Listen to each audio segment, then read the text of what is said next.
I think I'm live. Hello, hello, Zen friends. Happy Saturday to you. I hope you're having a great weekend and enjoying your amazing moments. And I'm excited, as we always are, to see what messages come through from Spirit for us today and see what is going on.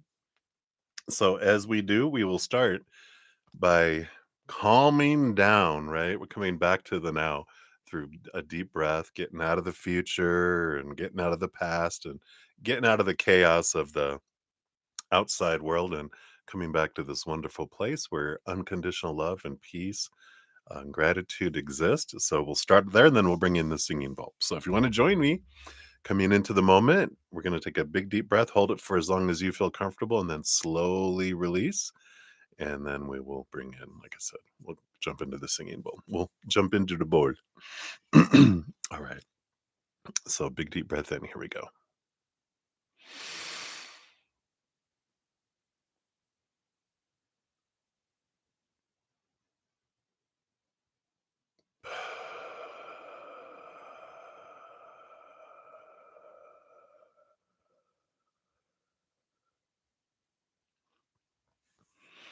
Beautiful, beautiful.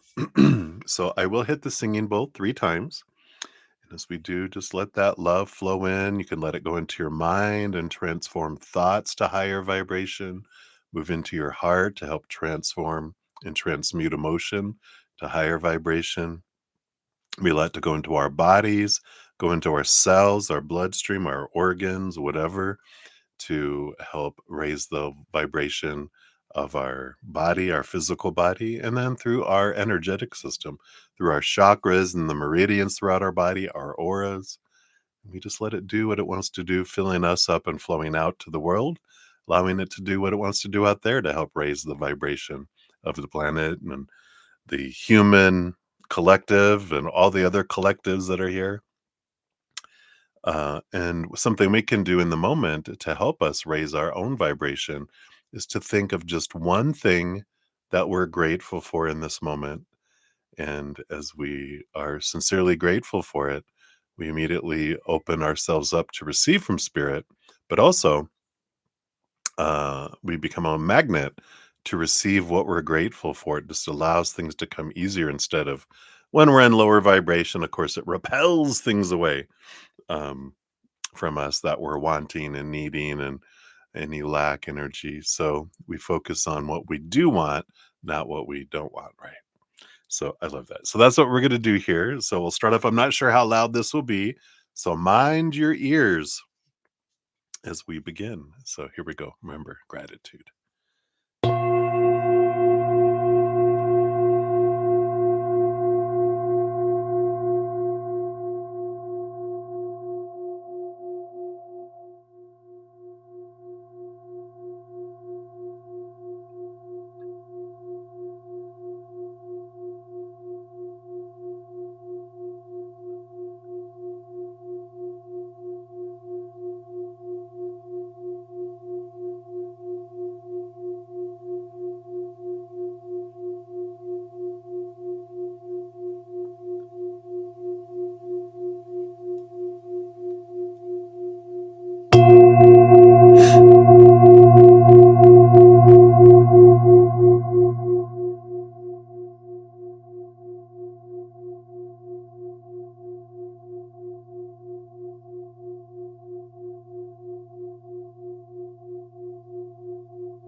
Hmm. Beautiful, beautiful. Thank you so much for joining me in doing that. Such beautiful energies. Put her back on her shelf back here so she can watch over us. So hello everybody. Hope you're enjoying your weekend and recognizing the beautiful moments that we have because every moment is beautiful. Sometimes the star human has a hard time seeing it, right? We get it. We get it. So, welcome, welcome, all my Zen friends. Happy to have you here. Thank you for all the thumbs up already. It does help spread the Zen love, and you're part of a love tsunami. It's something everyone can do to show a little love if you want to. It's free, which is a great price, and it does help. So, thank you for being part of that love tsunami. And if you're new to my channel or new to these readings, welcome, welcome. We've got a great group of Zen friends with huge hearts and great senses of humor. So we always have room for more Zen friends. So welcome, welcome. If you want to know how the whole process works, down in the description box of the video, we do have the whole process listed. Basically, donations do get first priority. Free readings are generally 1 to 2 cards. We dive deeper with donations. You also get a fortune cookie, which is an oracle of some sort, that we will, pull from. And if you wanna make a donation, you can use the super chat at the bottom or in the description box of the video. We do have the Venmo, the Cash App, the PayPal, the Square, and I don't have any set dollar amount, so whatever you give from your heart is the perfect amount, and, I do honor that. I know everyone's cost of living varies across the world, and our finances vary from day to day and person to person. Cost of living is different, rate of exchange is different, all that. So I do honor that. On these sessions, whatever I don't, um, if I don't get to free readings in the first 2.5 hours, I do step out of donations and complete free readings. So we always get to free readings in each session. Sundays are different. And so we'll talk about Sundays on Sunday. At the end of each session, I do post a pinned comment and I list all the readings and come back later. You just look for that pinned comment. It'll have the timestamp. You just find your name, click on it, takes you right to your reading. So that's kind of the skinny on the process. I made an announcement this week of the new moon drawing winner. If you haven't checked that out to see if you won, here is that link. And we have a giveaway every new moon and full moon for the rest of the year. It's something I started, I think, last month. And I really enjoy it. So you have a chance at winning a 30-minute personal recorded reading or a hedge of peace and love. And the link that's there shows you what you need to do to get into that drawing for December 4th, the full moon in Gemini. All this information is also always listed down in the description box of the video. So if you ever need to come back, just come back to the recent video and you can find all that. I do have everything on sale for the rest of the year. Both my personal readings, my live, and my recorded readings, and then also my hedges of peace and love. I'm getting distracted. Zit. And then also, if you haven't checked out my podcast, The Easier Path, the playlist is down in the description box. Here's the most recent of those adventures. This one's called the Knockout Round. The last three, the first one, excuse me, sets a foundation, some great tools, and then we get into um, really interactions. The second one had a lot to do with about the feelings and relationships and being cheated on, why humans cheat, why it hurts so much, why we care about physical cheating, maybe more than the mental and emotional cheating. So it's interesting. And then we talk about the last two are talking about how to deal with struggles we have with other humans. We'll continue on the path here. All of these podcasts talk about personal experiences that I've had the human perspective, the spirit's perspective on things, because those are the two ways we see the world, the two of us that are kind of living our human experience, and then hints from spirit on how to make it an easier path instead of a harder path if we choose. As I say, our journey is our own. A lot of us, we learn our best lessons the strongest the hard way. But if you're wanting to find some easier paths, at least know that they're there. Check out the podcast, right? All right. So let's do some shout outs and then we'll get into everything here. I'll make sure I've got all of my lists. So we got Jojo in the house. Hey, Jojo. You, of course, you're the only donation I have right now. So you'll be up first. So we will do that. And then we have, hey, Blaze in the Maze just popped in. So hello to you. Let's put you on the list here. And we also had Cat Goddess come in. Hello, hello, my friend. Good to see you. Let's get you on the list here. There we go. And we've got User in the house, User PC. Hello, hello. And we got CJ also. Let me get you on the list here. I think you're right here. There we go. I think I'm all good there. Okay. Then we have Minu. Hello, hello. And then Moncloa. I see you there as well. And I'm me, or I'm me. I got you there as well. And then Poppy Cave there as well. So, yeah, I do see that you're first there, User PC.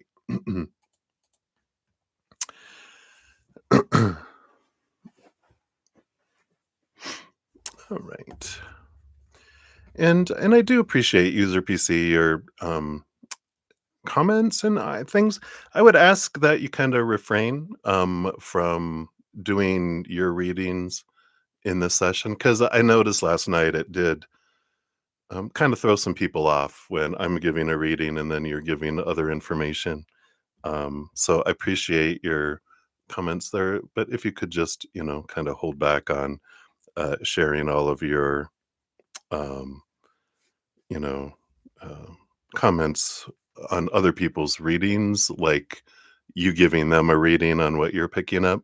And I know because you are kind of in the lower vibration, like you said. And so there is kind of bringing that, um, I don't know. It just feels a little off here. So, um, I would just kind of ask that you kind of just keep that to yourself there. And I just feel like that's the kind of energy that we're looking for there. Because you kind of, like you mentioned last night, you kind of go on the rah kind of energy, and that's kind of not the energy that I want on my channel. So hopefully you understand, and I don't mean to offend or but I just feel like that's what's on my heart right now. So I appreciate you though. um okay. So that said, let us dive in here. And yeah, like what you just said about that, that's kind of, I'm just going to remove that here for now. So if you don't mind, okay? Yeah. And you might feel that way, but I kind of feel like it's lower vibrational and kind of comes across a little on the lower end. So if you don't mind, um, I would appreciate that, just to kind of honor that energy. Hey, Olivier, welcome, welcome. Good to see you. All right. Yeah, because spirit wouldn't tell us to do stuff. Spirit is unconditionally loving, unconditionally accepting. Um, they are, um, they don't look at things as, good, bad, don't do this, you should do this, whatever. They're very supportive and loving of ourselves that say, you know, um, there's this support of us, not the, when we know it's human, when it's judgmental, telling us what to do, not to do. You should do this, you should do that. No, no, no. It's more like we ask them advice on what's the vibration that comes in things. And then they're like, well, if you do this, this is what it is, and do this, this. But it's generally they don't give us on. This is what I used to do. I used to give people, what was it? It's, it's another word for uninvited advice. Unsolicited, that's it. Unsolicited advice. It's like, no, spirit is supportive and they want us to have the experience we want. So I like that. Yeah. Yeah. Okay. Thank you for understanding. I appreciate that. Thank you. I'm sometimes I'm high vibrational when I'm channeling spirit, but outside of that, I'm human too. So I appreciate that. All right. So thank you guys so much. And we will dive in here. Hey, Ashish, welcome, welcome. I like that here. And then Sasha, thank you for your donation. You'll be up here after Johanna. So I'll give you guys a quick list here where we're at on things. Yeah, raw and uncut. And there is a time for that for sure. um, so not to tell you that you have to change or whatever. Just you get to have that inside for now. All right. All right. So we have two donations. We have Johanna and then Sanja. You will be up after that. And the free readings. Make sure I didn't miss anyone here. Hey, Olivier. Good to see you as well. So we'll have user PC up first, then Poppy Cave, then Amy Moncloa, Minu, CJ, Cat Goddess, Blaze and Amaze, Ashish Balkaran, and I'm sure Olivier, he'll be putting your question up here in a moment, so we'll add that when we see that. All right, so that's what we're going to do. There it is, boom. I'm going to continue to use, I like this Naked Heart Tarot, so I'm going to use it for at least this session. After a while, I do get not bored, but I like to see new things as well. So since I had 2 evenings of this and the session, I'll probably end up with tonight and tomorrow with a different tarot deck. But uh, like to keep things fresh for myself as well as for you guys. But as Zen gets bored fast too. So we have that. So for everyone's first donation, I'm going to introduce this Creatrix Awakened Oracle. So that's for the first one. It has a book, so it goes a little deeper. And then, and we'll see. They're not really, really long. Maybe I'll have that for every one of them. And we've got this other one, this Forest Spirits, which are short little here. And I think I'm going to feel like I want to give all the free readings an oracle of that each session for this session as well. So you guys get a little treat today. So, hey. So so we will dive in there. All right. So let's get it. I know, right? Can't wait for that new deck. I know. I was tempted to do it this morning, but I was like, I got distracted, and so I didn't grab a new one yet. So tonight. All right. So I got you added to the list here, Olivier. So let's start it. Let's take a sip. Cheers, everybody, and let's get into spirit. Num num num. All right. So Jojo, you are up first. Let's grab your timestamp here. Let me move my mouse. There we go. Here is your timestamp. Thank you. I'll give your donation a love and a like since it lets me do it for those. And any spirit or spirits who want to get in touch, and what do they want to say? All right, let's take a look here and we'll see who it is and what they have to say here.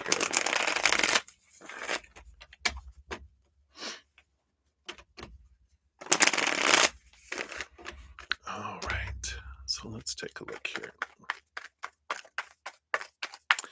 Yeah, I have a ton. I I guess you guys can kind of see. So over here, there's I got tarot decks down here, and then I got Oracle, and there's actually even up above, there's another thing of shells. And then down here, the white ones are tarot, and then I got Oracle. And then you guys can't see over here. There's actually 3 more little, bins with more cards. One of these days, have it on my list to switch around my office here. Gotta bring in my little Christmas tree. But I'm gonna organize them and count. I imagine I have 150 plus Oracle, probably 50 plus tarot. I know. That's what I do. They're all spirit purchases too. Spirit took over my body and had me order them. That's my story, and I'm sticking to it. All right, let's see what we got here, Jojo. All right, so I feel like this is the who, and here's the step by step of the what. So let's see what we got here. So the who, you do have the 9 of pentacles. Well, here's spirit, the pink flamingo. Oh, okay. Well, we know who this is. 9 of pentacles is like the hermit card, but the 9 of pentacles usually shows someone in a garden with a bird of some sort, which you birds and you have a special little relationship too, right? But I think this pink flamingo, this feels like your fairy godmother coming in here, and they're like, "Pink flamingo, that's who I am, boo boo." It's interesting. There's a flash. Someone someone wore like a swan outfit at some sort of big Hollywood event or something one point. But they're showing me them dressed in a pink flamingo outfit coming in. And this is the connecting with spirit and stepping away, connecting with spirit energy. So I do feel like it's your fairy godmother coming in strong here for you in this moment. On the bottom of the deck, you do have the heart of 10 of wands that they want to bring in. And this is about, realizing with the queen of wands, your energy, your power, and whatever you're focusing on in each moment.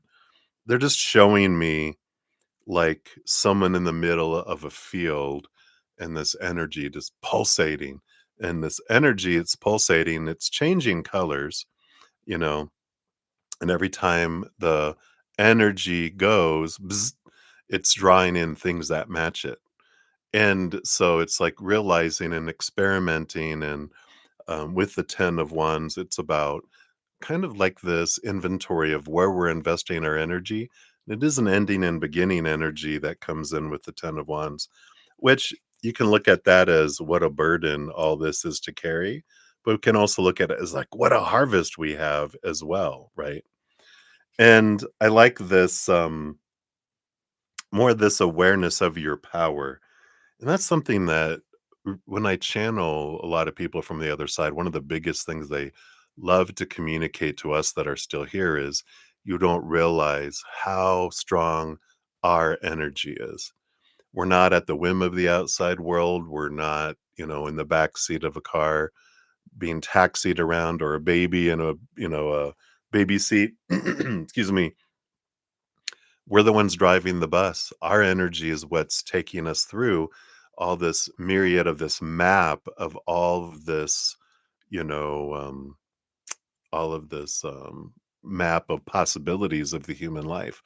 Our energy is what draws us into the different paths of our life, and it's what draws things to us. And so, really stepping into the power, going, you're not at the whim of the outside world, you are the one that's creating your life, and creator and the spiritual team, they're all our support. They're the co-creator with us, but they're following our lead, not telling us you need to do this lead, right? They're like, here, you're going this way. The only time they ever tower moment us and take things out of our life or shove things into our life is from our higher self. when we said, "These are the things I absolutely want to experience in this lifetime," and then spirit team and that this is what I want to experience. Those are the few fated things that have to happen for us to experience what we want. But the rest of it is so much possibility. Very few fated, a lot of possibility in our life. And our energy is what guides that. So it's like, we ask a lot, am I on the right path? Am I doing the right thing? It's like, and we talk about this, right? Like a playground where um, a grandparent who takes a grandchild to the playground. There's no wrong way to play.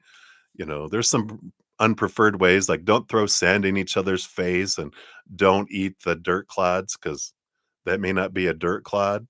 Cats like to use playgrounds as a giant litter box. Be careful what you throw. You never know. But so there's this play energy of humanity, but we can get so serious and go, on you're playing on the playground, you must go to the swing first and then to the slide and then the merry-go-round and then the seesaw and don't waver from that that path. It's like, no, though we do have a lot of people telling us how we should play and shouldn't play on the playground, but that's all opinion, right? So I like that. So all that's up first, and then you have 2 by 2 by 2. So I feel like this is take a step at a time. And in fact, it's not like one step. It's hop, hop, hop, like hopping down the bunny trail. There's an old song. I think I shared this probably with you before when we were growing up. Little bunny foo foo hopping down the bunny trail, finding little fairies and then bopping them on the head. There's more to it too. I don't know the rest of the song by heart, but you can always look up little bunny foo foo. But this is the hopping down the bunny trail. So now, of course, they changed from a pink flamingo outfit in the area that they're coming in and showing a giant pink bunny rabbit hopping down a bunny trail. So the first hop, yeah, is gaining the clarity here. So we like this, Naked Heart, which is, of course, unique to this deck. And I got this in my first reading yesterday too.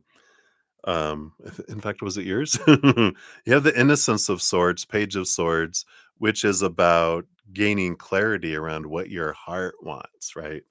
And I feel like that's the big thing is it's like just know that you don't have to figure out everything today, that you will gain clarity around your heart's dream as you follow your heart. Your heart doesn't say, "This is everything that you need to do all the way to the end." The heart, out of the 2 between our heart and our mind wants a detailed plan for the next 10 years. Our heart is what's going on now. And so just know that you'll gain clarity as you take each step. It's like the fog clears and you see the very next step and then the very next step and the very next step. And you can really enjoy, that adventure there. The second hop, yeah, is again the star card, which is dream, wishing upon a star, your dream, and the 8 of Wands. It's focus your energy on your dream, which we know that already. And they always end up talking about your dream, dream, dream, dream, dream, because that is like a big part of their purpose of guiding you, right? Of helping you find your dream, clarify your dream, take steps towards your dream, but support you on what you're wanting to do. But they, of course, are to like spend 8 of your wands, so 80% of your time towards your dream, and the 20% you can do in other stuff. But 80% invest all of this energy towards your dream. I know, right?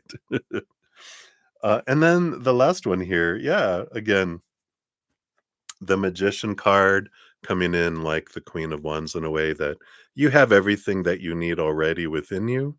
You are perfect as you are. You're not needing to become anything else, to change. You're more peeling away that which is not the true you that, was slapped on growing up. But it's one of the pictures that spirit shows me a lot is people handing us wet paper mache strips. And we take it going, "What? This is who I am," and we slap it on and like, "Oh," and we keep putting it on where we eventually look like someone who has had like a bad skiing accident. We're almost like a mummy, you know. We're so it dries and we feel stiff and we feel restricted and we have little peepholes that we could see out and breathing holes for our nose and open for our mouth and you can see our fingers sticking out, but we feel like so trapped that we start at some point we bust out because we're not broken. It's just we were told you need to put all this stuff on to be secure. And so we did, but now we're ready to strip that away and rip that, paper mache cocoon or, you know, um, on us so that we can be free. And so the magician card is that you have everything within you that nothing in the outside world can give you what you're looking for. You've got it all inside. And with this Six of Swords, this is a transformation. Again, more clarity of the mind, of letting go of the small t truths, which would be the you know paper mache, stuff on us, and then we're able to see things from a higher perspective. This does cause action and change. Both of the magician and the Six of Swords are action energies. So it is about movement that will come because of the change of mind that comes in there. So I feel like that is their big message for you. Kind of just a regrounding to, um, we can get distracted off into some other because the human life can do that. It does shake it up, right? Yeah, I love that. So let's see here what your Creatrix Awakened card is here. See what additional message that they have here for you. Here it is. All right. You've got the wild Persephone, exquisiteness, sensuality, and uninhibited. Yeah. The uninhibited, right? The feeling trapped and restricted about how things are supposed to be and should be and need to be, right? But it's like, no, no, no. Is there a number on here? Oh, there is a number on here. Just kind of blended in. It's card 31. And let's find that here. All right. And that's on page 77. So very positive energy there. So wild Persephone beckons you to delve into her hidden story, a reimagining of the classic myth where she transcends the role of a passive maiden. She embodies the matriarchal perspective, reclaiming her wildness, innocence, and raw sensuality. She confronts her shadow, embodied by malevolent symbolism, and integrates it into her being. Choosing to become both the light-hearted maiden and commanding queen of the underworld. Wild Persephone beckons you to delve into her hidden story, a reimagining of the classic myth where she transcends the role. What this is, did they do it twice here?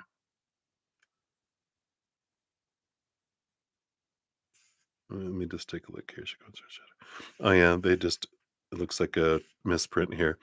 I was gonna say this sounds familiar. They put it in there twice. I guess they're repeating it. If you didn't hear me the first time, let me repeat it again. Like I said, that's funny. That's such a David thing, right? But this card invites you to challenge conventional narratives and accepted social archetypes, urging you to embrace your full spectrum of emotions and experiences. Wild Persephone symbolizes the integration of light and shadow, the acknowledgement of both erotic purity and audacious intensity within oneself. She exemplifies the power and depth of balancing these aspects to achieve wholeness and sovereignty through the full bodied expression of herself. In a world that often demands conformity and repression, there's that energy, be your own advocate for authenticity and self expression. And then I love that he showed up in a pink flamingo outfit and then a pink bunny outfit, being so true to the authentic you. She invites you to release the confines of social expectations and embrace your unbridled sovereign essence, the artistry of you. So I love that. Again, that's that pulling away that.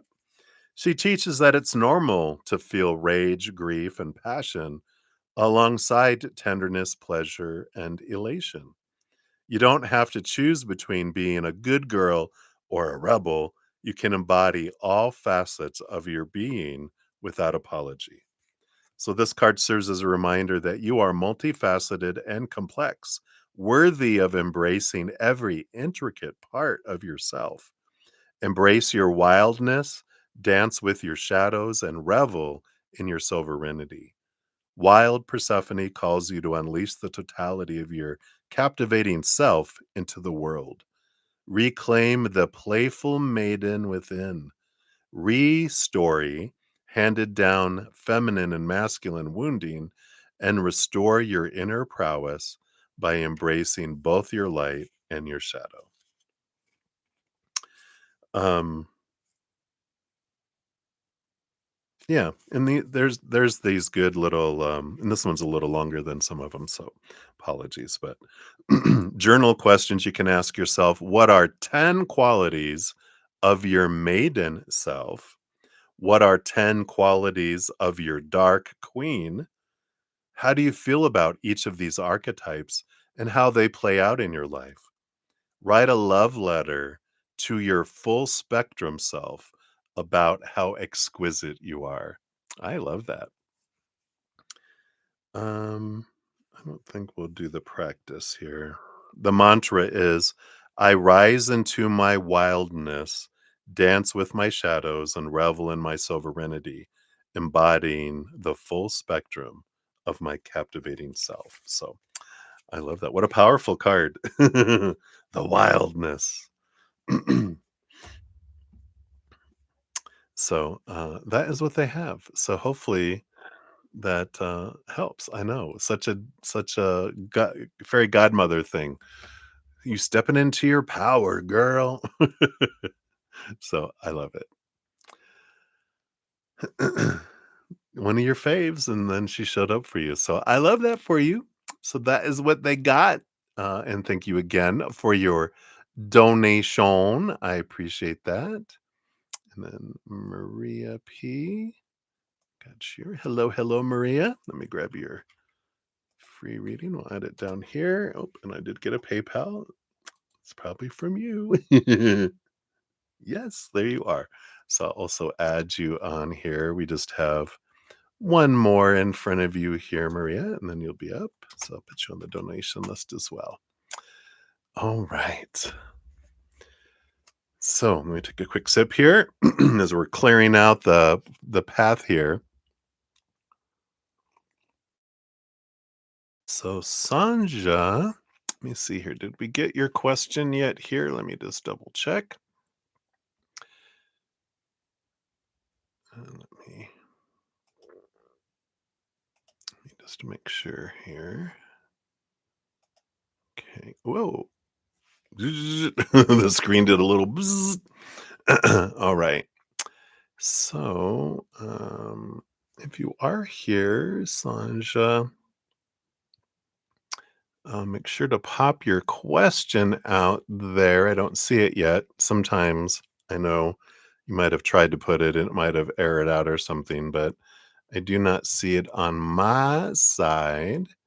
So if you want to put your question out, you can be up next here. And then if not, we'll jump to Maria and then back to you when we um, see your question there.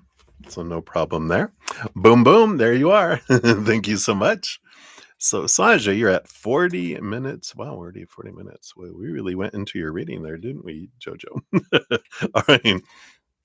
So here is your timestamp. Thank you so much for your rainbow sticker and donation. I appreciate that. You want to know, does Ivan have any feelings for you or like you? for you, or that they like you. No contact at the moment. You're Aquarius. Hello.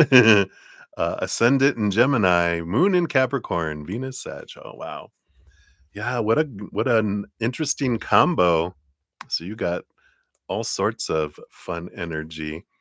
Um, yeah, you got a lot of air energy and a lot of thinking energy, both in your sun, your rising, and your moon. And Capricorn moon does ground you a little bit too, which is good. But and then the Venus and Sagittarius. That's where your fire for love comes in, and your joy, curiosity. So that's some good energy. Like otherwise, you might be a little too. So they had to throw in some. Let's throw in some Venus chili pepper. Woo! All right. So let's take a look here. Stepping into Ivan's energy. Do they have any feelings for you or do they like you? So let's see what their feelings are towards you here. Okay, we got those.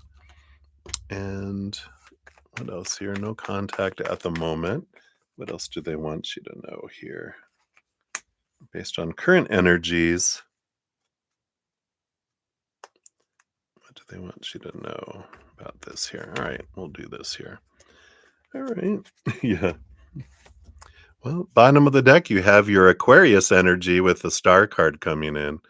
So it does feel here with that being the underlying base energy for your reading. It is about uh, a pursuit of self, an understanding of self energy that's coming in here.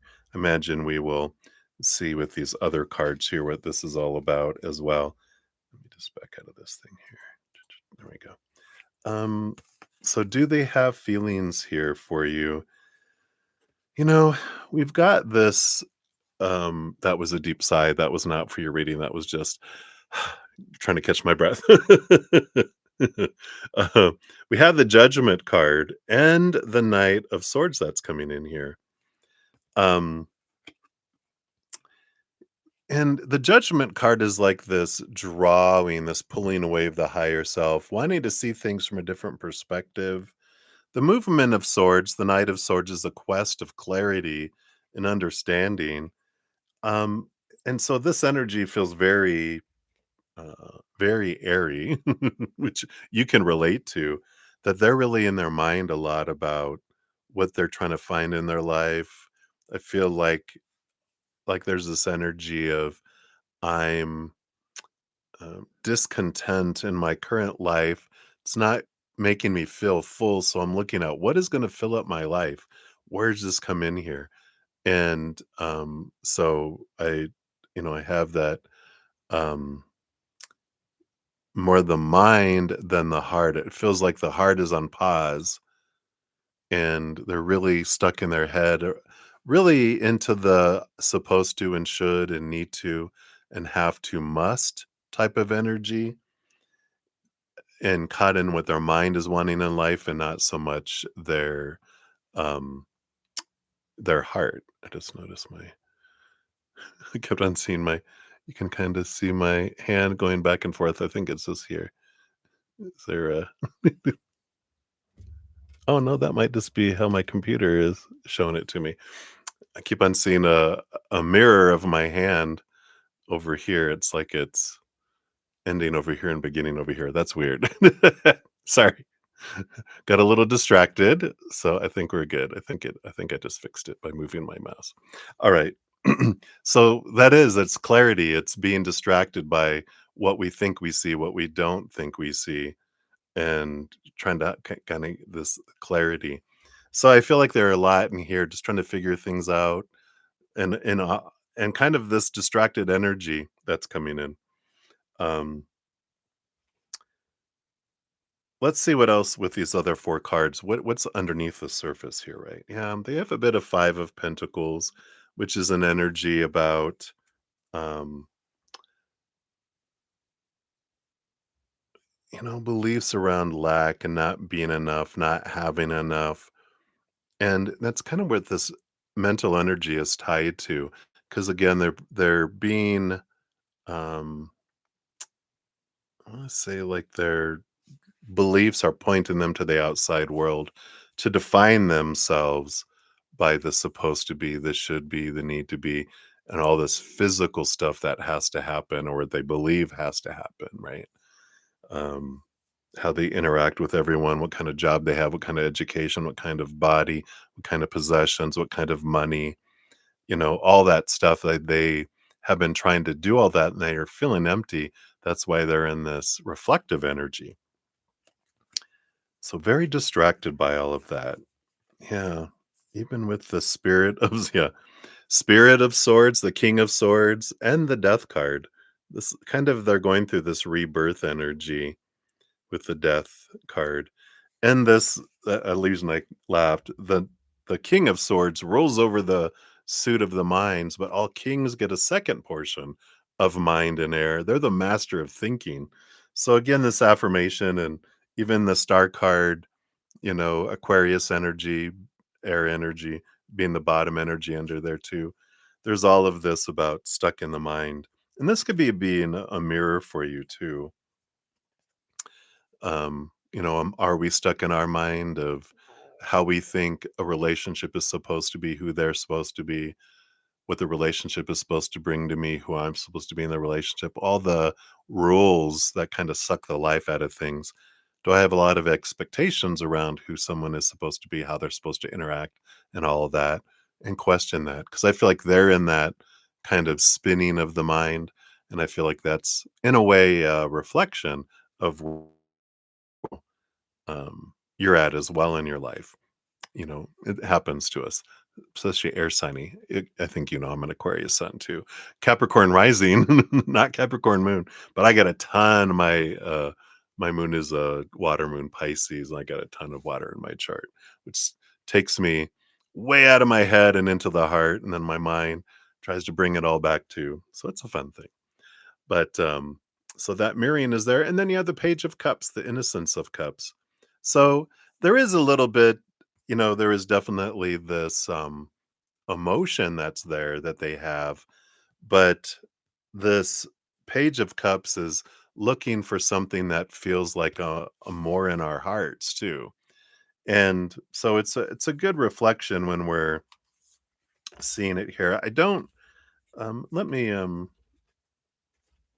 I feel like that the big piece is to point you inward and you have this time alone away from each other because you're both working this out. And if you were interacting, it would be distracting even more so. But um, I feel like the emphasis is, especially with the star card on the bottom, is figuring out what are my mindsets that I can release that are sucking the life out of my life, out of relationships and jobs and everything. Because when we get a lot of list of rules of how things are supposed to be growing up, and we spend all our time focusing on like a checklist going, is that happening? Yeah. Is that happening? No.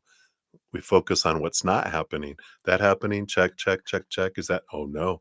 We end up focusing on what's not being done according to our rules, and those rules are just opinion anyway, but we end up focusing on all that instead of gratitude of what we love and what is.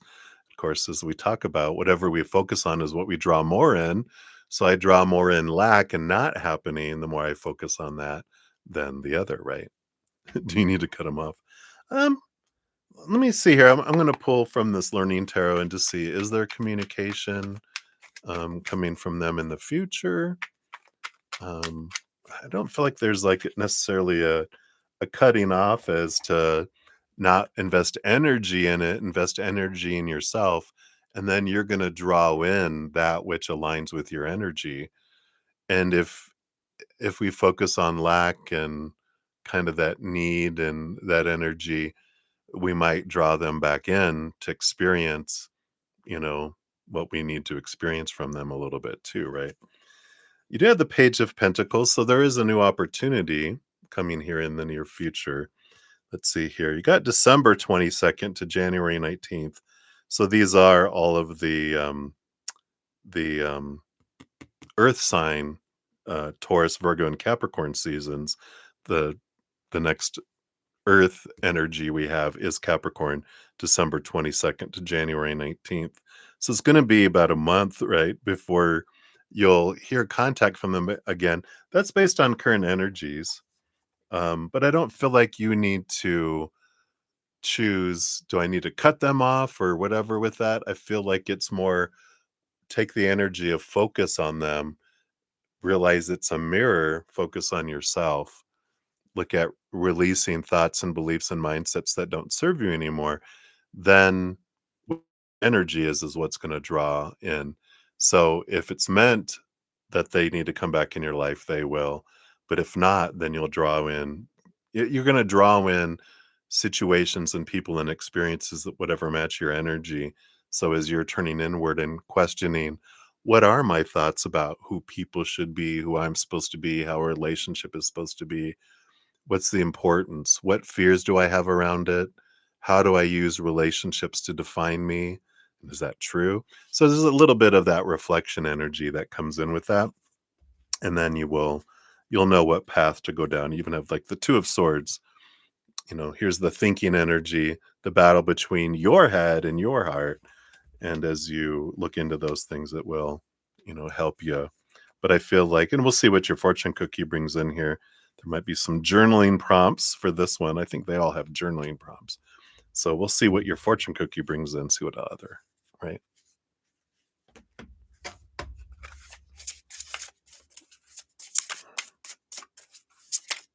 Let's see what we got here. Nope, none of those.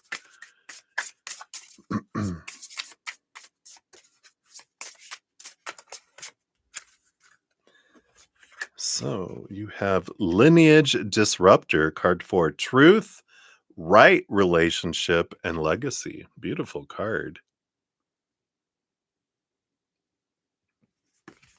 So let's see what we have here. Number 4.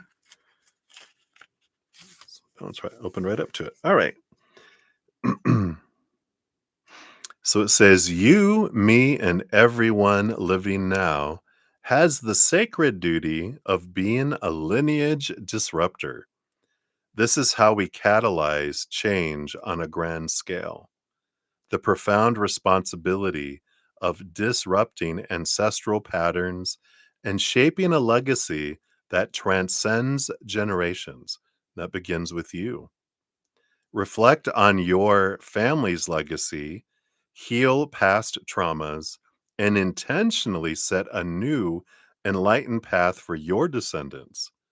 What you heal, transmute, and integrate is handed down to coming generations and sends a wave of relief and release back through the lineages. Wow. Oh, he's a Libra. So, yeah, air energy. That makes sense. Psh, psh, psh. So, being a lineage disruptor invites you to tap into the vast knowing and wisdom within you, distilling your truth and charting course corrections to empower your lineage to evolve and rise into their soul potential. This card symbolizes your sacred offerings for the generations to come, marking a significant era where strides are taken to disentangle and free lineages from antiquated and harmful patterns. As a lineage disruptor, play a pivotal role in this transformative journey, standing at the crossroads of ancestral clearing and the creation of a heart-centered path.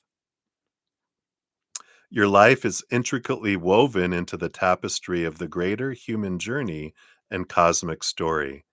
Embrace the enormity of your ancestors' influence and guidance while nurturing a culture of love, interconnectedness, and right relationship for the next 7 generations forward. While there is this breaking of patterns energy coming in here, and that has to do here, you know, this, your mindsets of what a relationship should be and supposed to be. All of that is a lot of the lineage passed down, and it's breaking the cycles. How do I want to look at relationships? Not how I've been taught I'm supposed to. So there's a lot of breaking of patterns that comes in with this here. Some journal questions says complete the practice below, and then you can answer, what do you receive from your lineages? What are you giving your lineage? And what ancestral patterns do you feel called to disrupt? The practice is visualize standing in front of seven descending pools of water, you know, little seven waterfalls, each one flowing from the top pool down into the next again and again until the bottom pool. You notice there are few leaves in the top pool, but more accumulate in the lower pools. And at the bottom pool at your feet, it's full of leaves.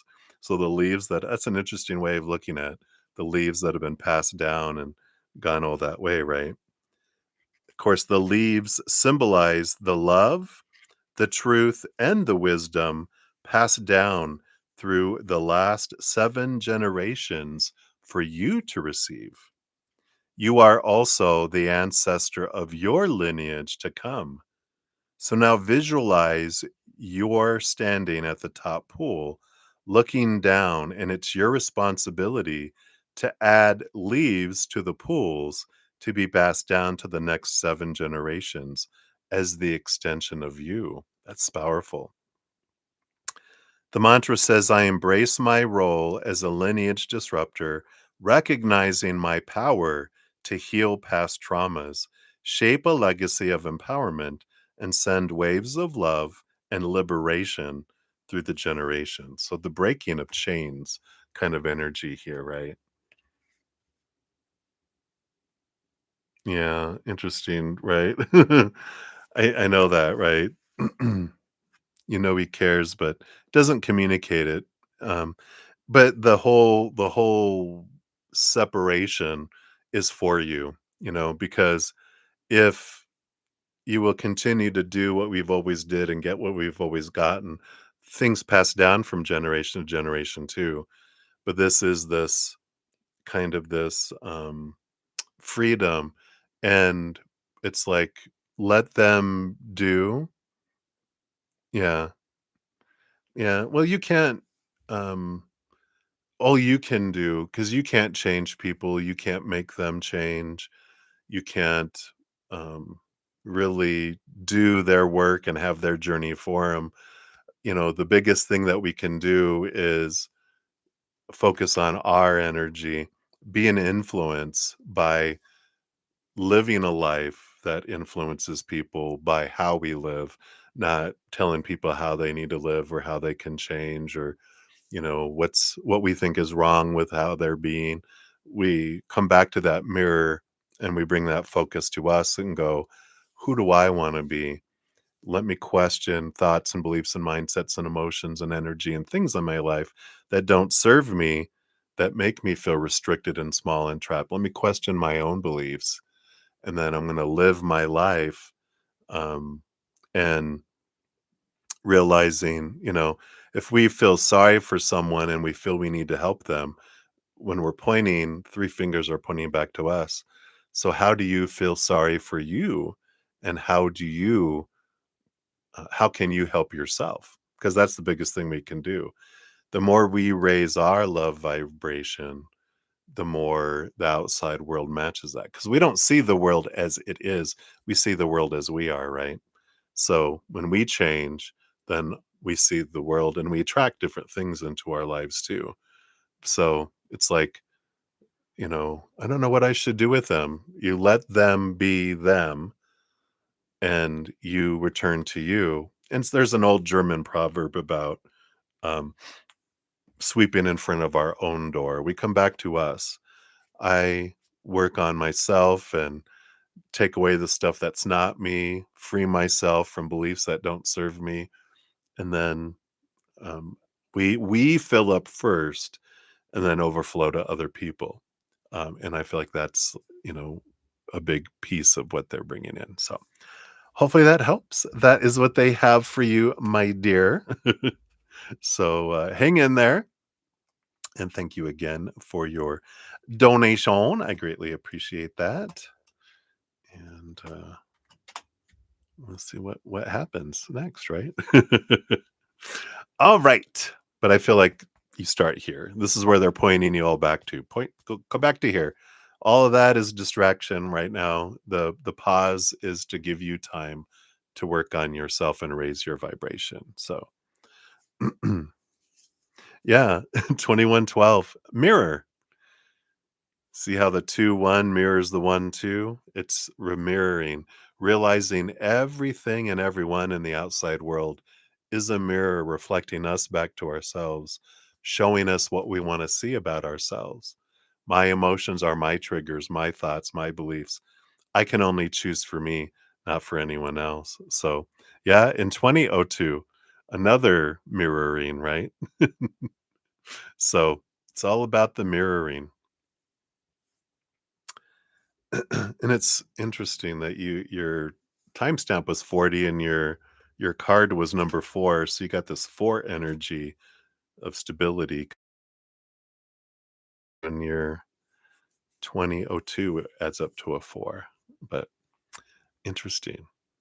And if you ever wonder, you can Google or search for angel numbers 21 and 12 and see what resonates with you, or 20 and 2. Because there's a lot of wonderful information out there that can help bring stuff to you. Right. All right. So many blessings to you. And we got Sudeshna in the house. Very good. Thank you very much. So, Sudeshna, I'll add you to the list here. For donations, we have Maria P up next. And then Sudeshni, not Sudeshna, Sudeshni. Good to see you. So, you'll be up there. And then I did see, yeah, we got Jean XO came into the house as well. So, hey, Jean, good to see you.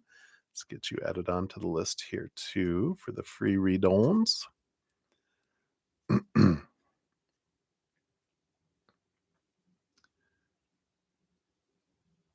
right. Is that down there? All right.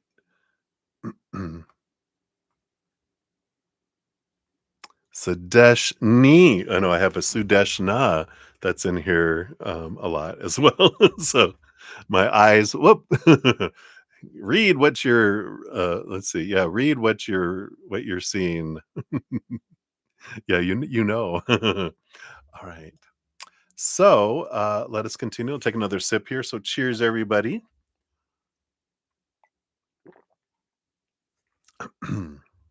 All right, Maria P, you are up for your donation. So here is your timestamp, and thank you for your donation via Z PayPal. Let me bring up your questions over here. All right, let's see what we got going on. So, you might know Wally's thoughts and feelings today. So, let's see what's going on in Wally's mind and heart over here. What's he up to today? Okay. Dark side updates. I hope I don't want those here. Well, I got 3. And does he think of you while he's over there? Okay, is he happy with you? Anything that he would like to say that he hasn't? And something important you need to know about Walter and work in you. All right.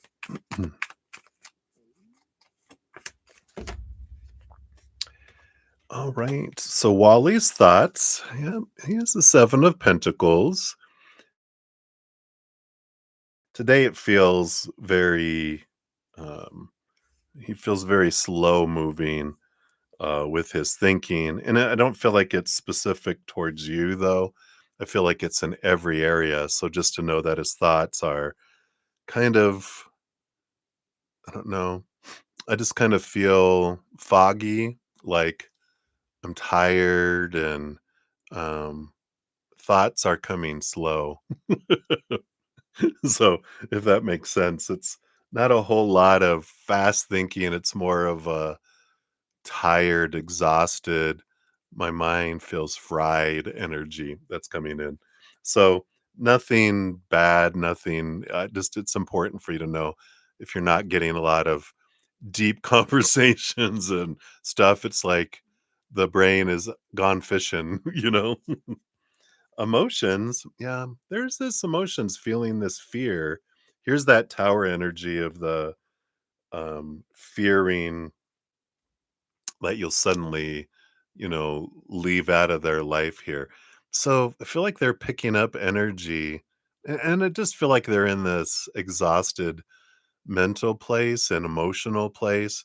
And when we're tired, how we're more quickly to like cry, and um things just feel so much bigger, and we're more apt to go into lower vibration emotion morning anyway. So just kind of know they're in this um low energy kind of, and it doesn't have to do specifically with you.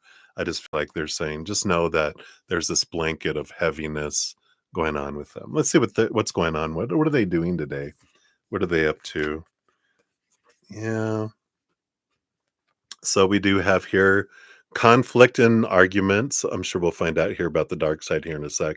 Five of Swords is conflict between head and heart, but also in the external world. And Queen of Cups energy, feeling very emotional today. And so that is that here. I feel like there's even something to do with mom coming in here.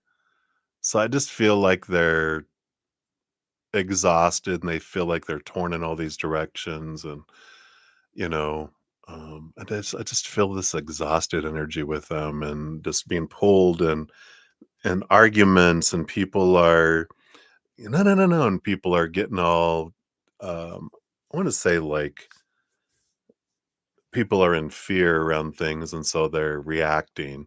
And it can be like the holiday coming up, and we got to get this, we got to get this, and make sure you get this from the store, and we need this, and we need that, and blah blah blah, and blah blah blah. And then on Friday, and they're like inundated with all these plans that they wanted to do. We're gonna have Thanksgiving here, and we're gonna do this, and then on Black Friday, I need you to wake up at 4 a.m. because I need to be at the store, and I want you to go with me. And they're just like, I'm already tired thinking about everything that has to get done and pulled in all these directions. So I feel like that's kind of what's going on today. They're just exhausted and tired already, and they're just getting pulled everywhere else as well. Dark side updates. Yeah, we got the Three of Pentacles, which is more of family and groups and people. It's work, work, work, work, work, right? Being a work ant, being assigned, being told all these things. So I feel like that is more of that energy that's, coming in there.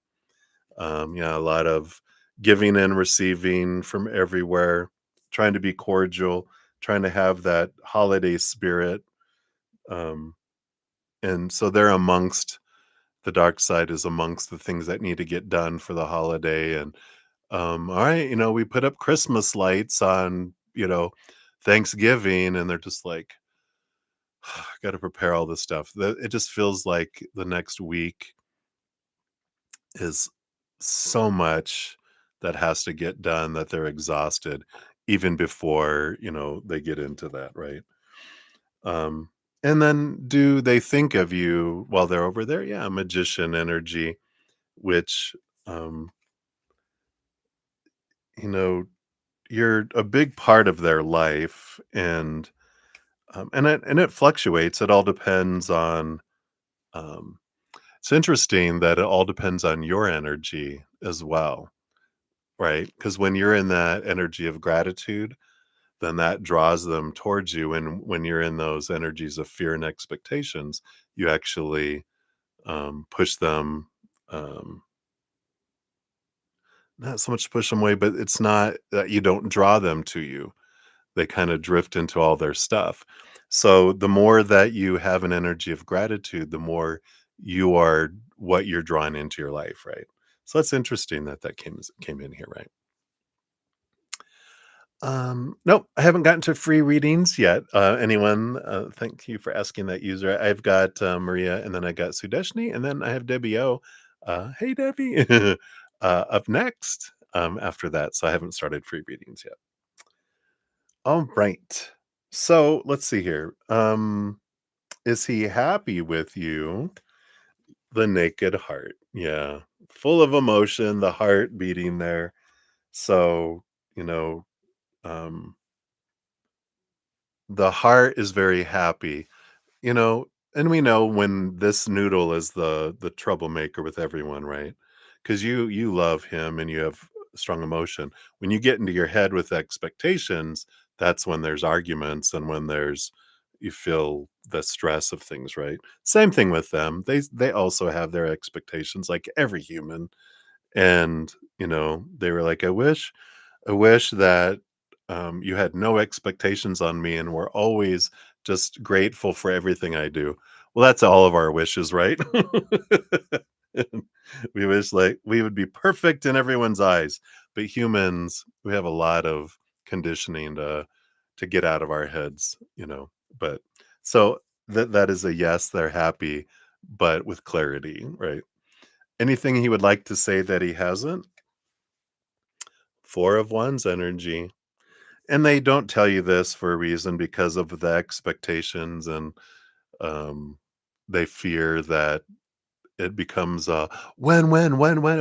They this is a marriage card, the 4 of Wands, which is it's joy, celebration, joyful gathering, that they would love to invite you to joyful gatherings, that someday they can see you guys married in the future, that they do think about that, but they don't talk about it because they know how when you talk about it, then it becomes an expectation and it sucks the life out of it instead of just enjoying the journey. It's like, when are we getting married? When are we getting married? It becomes a negative. It becomes a burden instead of something that's a joyful kind of progression towards that expression of love and joy, right? All right. And something important that you need to know about Walter, Spirit of Swords. Yeah. King of Swords. They're big thinkers. They get into their head a lot. Um, and I feel like you know that, but I don't feel like you know the extent of how many expectations they feel are on them from everyone in the world, and that have they think you have expectations on them that you don't have on them, but they'd have had on themselves before they even met you. So play that back 5 times. So they've got a lot of rules that they think you have just like everyone else on them, but you don't. And so sometimes this is where the conflict comes in, is the different stories and expectations and beliefs that we think everyone has. In fact, my podcast next week, I talk a little bit about that. I'm in the process of drafting that to record it, but we'll talk more about that next week too.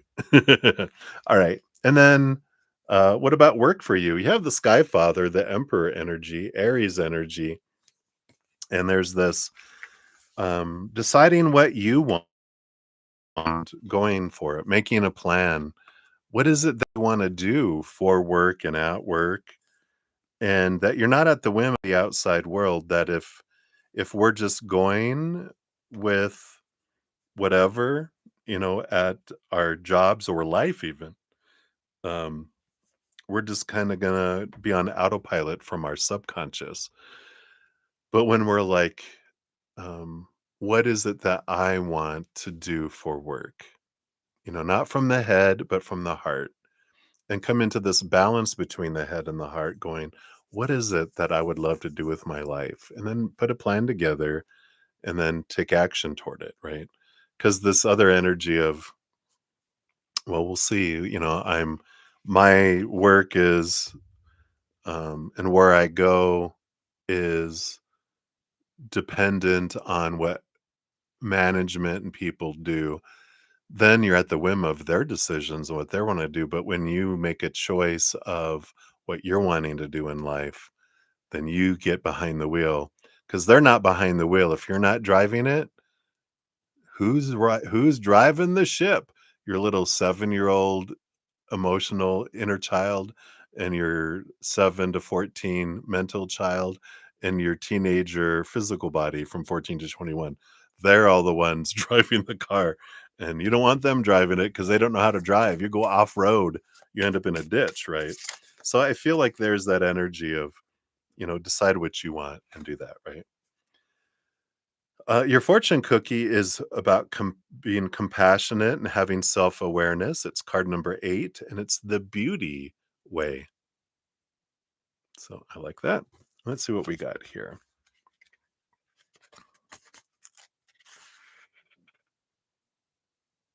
So page 19. Here we are. So it's the Navajo prayer of gratitude, only beauty, both within and with all that is. So there you go. We've got that gratitude, gratitude, gratitude, right? That reinforcement. Seeing the beauty in things, not the what's ugly, but what's the beautiful things, right? So it says, in other words, we can choose to notice what is a blessing, even if it may initially or otherwise be perceived as burdensome.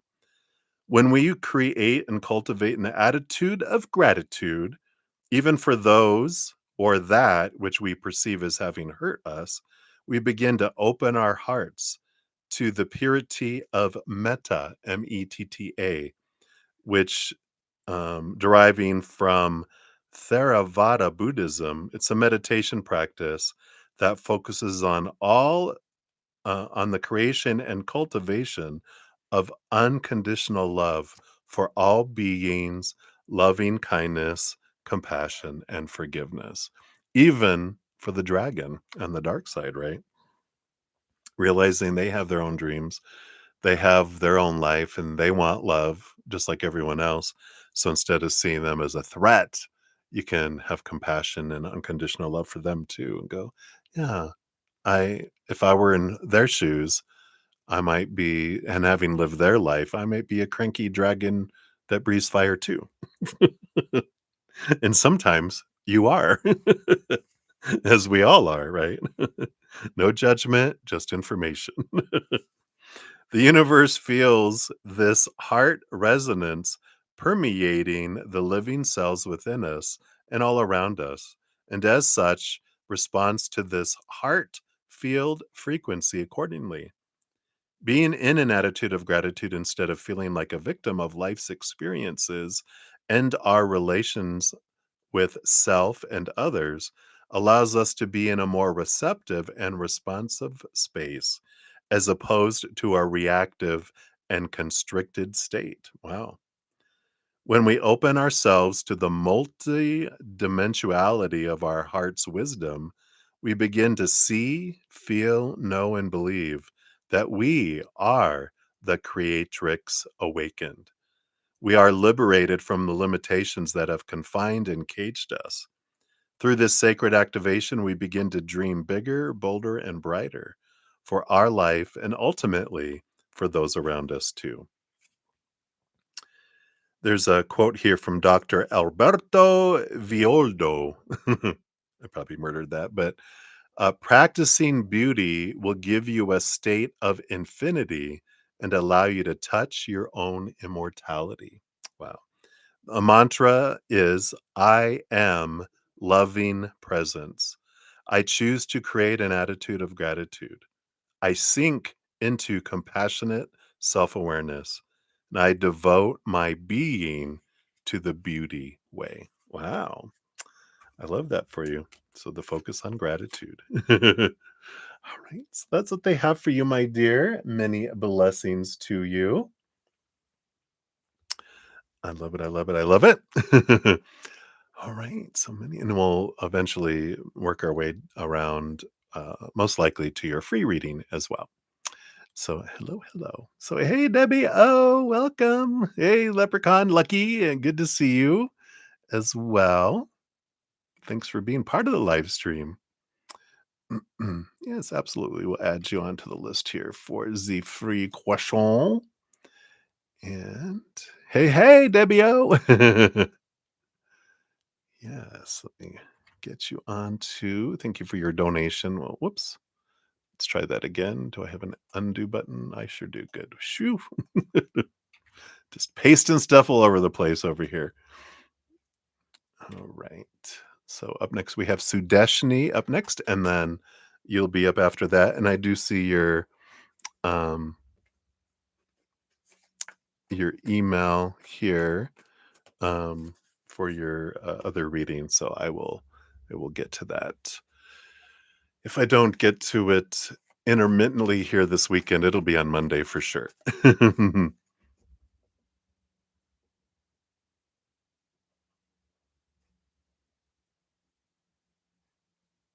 Yeah.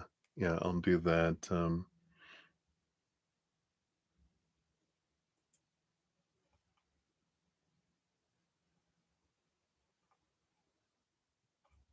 Yeah. Yeah, so that'll be a separate recorded reading, right? For this one, you just want a spirit mess, not just, but a spirit message for your donation. I got it. Boom, boom. I think we're all on board. Correcto. Two attachments. All right. Very good. All right. Sorry, I got itchy nose today. I think it's because we had snow overnight. Suck the air out of my sinuses. All right. So, all right. I think I've got everything else here. I answered that. I did that. Okay. So let's jump back in here. So, Sudeshni, you are up like 122 even is for yours. Let's give that a love and a like there. Thank you so much for that. And you want to know, will Johann future change or will he keep working for his brother who seems to be treating him wrong? Will Johann, sorry, go back overseas? All right. Yeah, I am doing well. I hope you're doing well as well. All right. Let's see what we got going on here.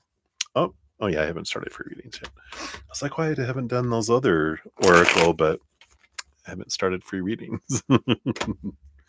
All right, let's take a look here. So, is Johan he's going to have a change in the future? It looks like you're working like on where he's working in his life, or he's going to keep working under his uh, brother. All right, let's take a look here. So we've got those, and then let's see here. Is he going to go back overseas?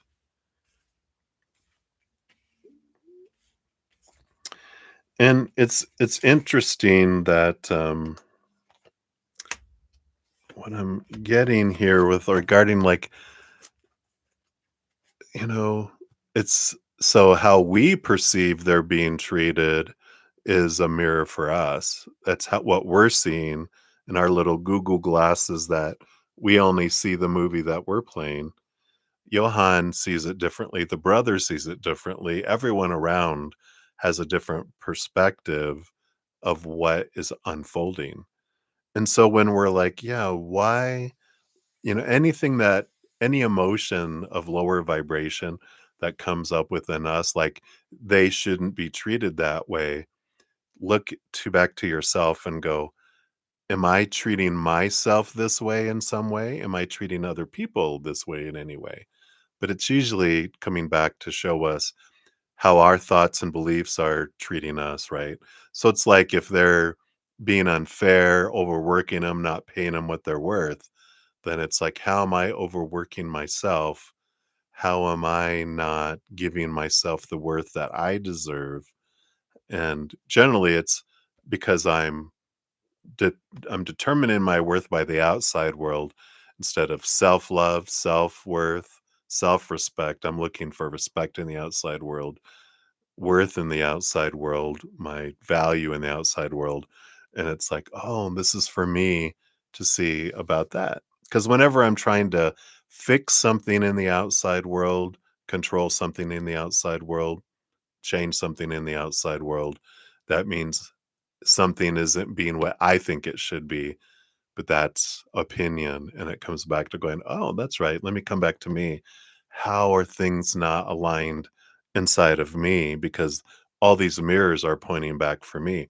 Just like whatever Johann is experiencing with their brother is for them, because no one can make us feel bad. People just are. People just do things or don't do things, say things or don't say things. And that just is. There's no meaning to it till it gets in our noodle, right? And then we assign what things mean through our stories, through our opinion. Oh, when they do that, that means they don't think I'm worthy. And it's like, no, it doesn't have to mean that at all if we don't want to. But if we want to experience that something's happening to us, then they will. If Johann needs to feel like something is happening to them for the sake of that experience, they will. Nothing you can do about it. All you can do is focus on what stories you're choosing, higher or lower, what emotions you're choosing, higher or lower, what energy you're putting out and drawing towards you, higher or lower, what actions you're taking, are they rooted in higher or lower energy? And there's no right or wrong, there's just different choices with different experiences, different outcomes, and so whatever anyone chooses, that's their adventure. You know, if someone's, like, abusing someone physically where they're gonna kill them, yeah, we can step in to remove them from a situation, but if someone doesn't change on the inside, they're just gonna end up back in that situation or a similar situation because if this doesn't change in here, our outside world never changes. We just change locations. We just change characters, right? So interesting, all that, blah, blah, blah. So there you go. Right. Yeah. That's the whole thing. I'm reading this great book by Mel Robbins, and I'm trying to read a little bit every morning. And I had it for a long time, but it's an amazing book because it actually has a chapter that I just read in here around dealing with other people's emotions, um, feeling like we are supposed to change something for someone else, that we're in charge of someone else's misery, or not, their happiness, and it's like, you know, it's, it's gonna be, they're gonna continue to what the big thing is that they, which is so true, as she said, people don't change until they want to, until the pain, of staying still is, um, more than the pain they feel they'll have moving forward. So, as long as our fears outweigh the ugly feeling of experiencing what we're feeling, we don't do anything about it. But when that ugly feeling of, I can't take this anymore, outweighs the fears, that's when we make change. And humans don't do it before then. We can't make, the more we try to change someone's situation, the more they get deeper into it. The more we try to pull them out, the more they resist. And so we get to release that, right? Because, like, you feel miserable when you feel that they're miserable because you feel like you are responsible for their misery or there's something that you should do, especially when you have a belief that they shouldn't be miserable. But when you realize, no, everyone's experiencing exactly what they need to experience for their adventure, then you allow them to have it, you know? So we'll see what we got here. We do have the Earth Mother as the bottom of the deck here, which this energy is about,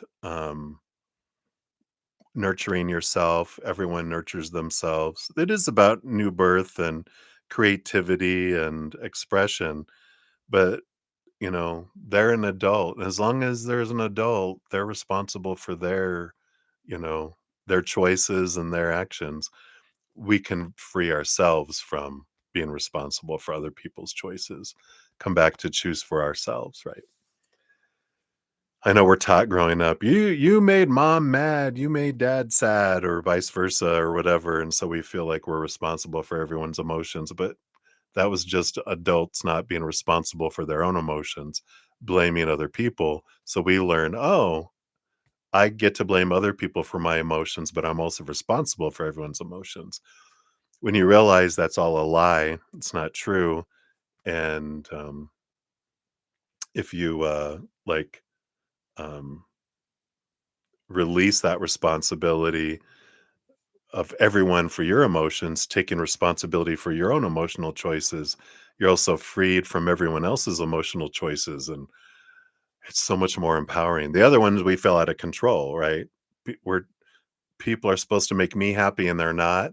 I'm responsible for everyone else's happiness and they're not choosing it. Because you can give someone the world, they can still choose to be unhappy if they're unhappy on the inside. Nothing you do is going to make them happy.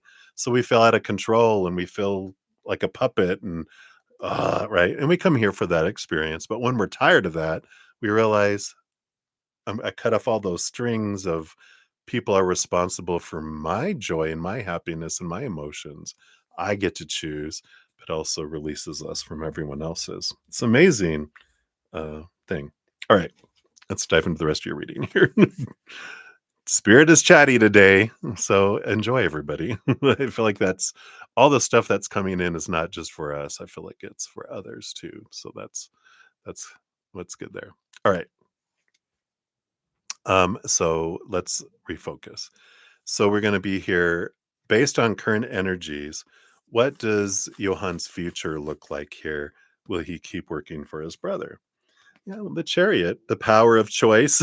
Like I just, everything I just said is the chariot card. It is about I get to choose my story, my emotions, my energy, my actions, and no one else. And so they have this choice energy. They have on one side they have the 4 of Pentacles, which is this feeling safe and solid energy.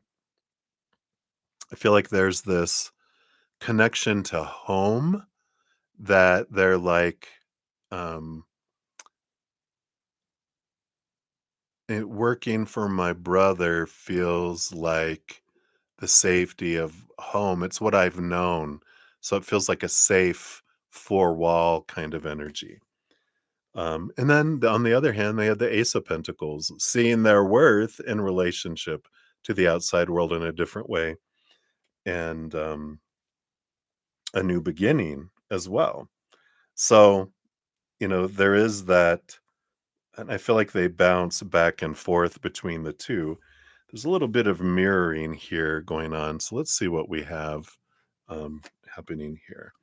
Yeah, there's a lot of Mother Moon energy coming in here, and the Hermit feeling like I would be alone and I wouldn't have anyone if I left and went back overseas.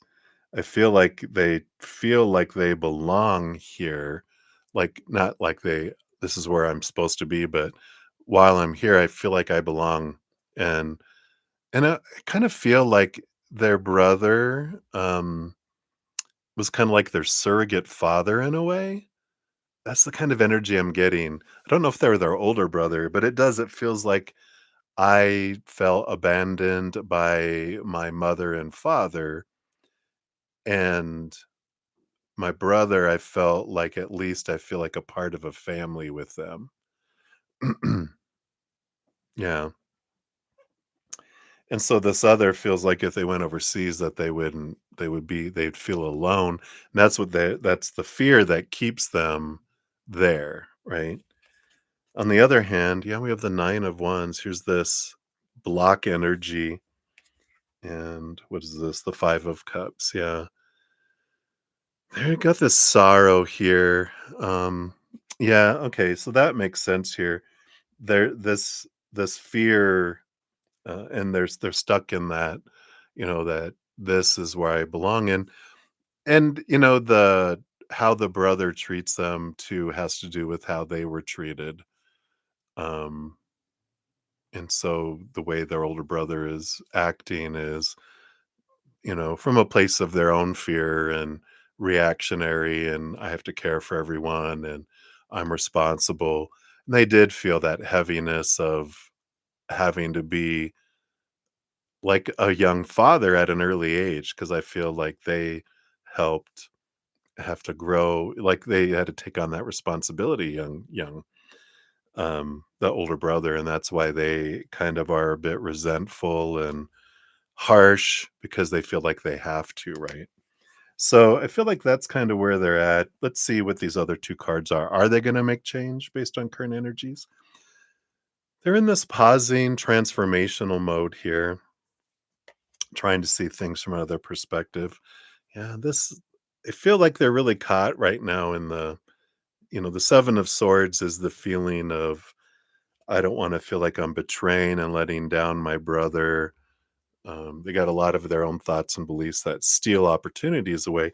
So I feel like their fears right now are what they're just in the midst of here. Um, feel like because underneath all of this, we do have the death card too. Um, death and rebirth with the 5 of Pentacles underneath, and even the Sky Father, which is the Emperor energy. We got Leo energy of strength. So we've got all this bubbling below the surface.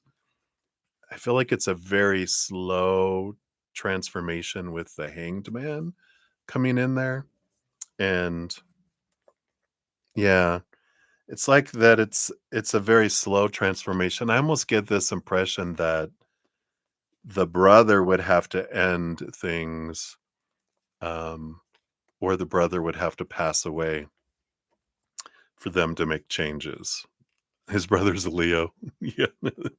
So I feel like there's this, um, something would have to force change in order for them to leave that situation. I feel like they've been working, there's a slow growth, but it's like a lot of it's taking well, as I throw everything around, along things would have to fall apart in order for it to, move forward there.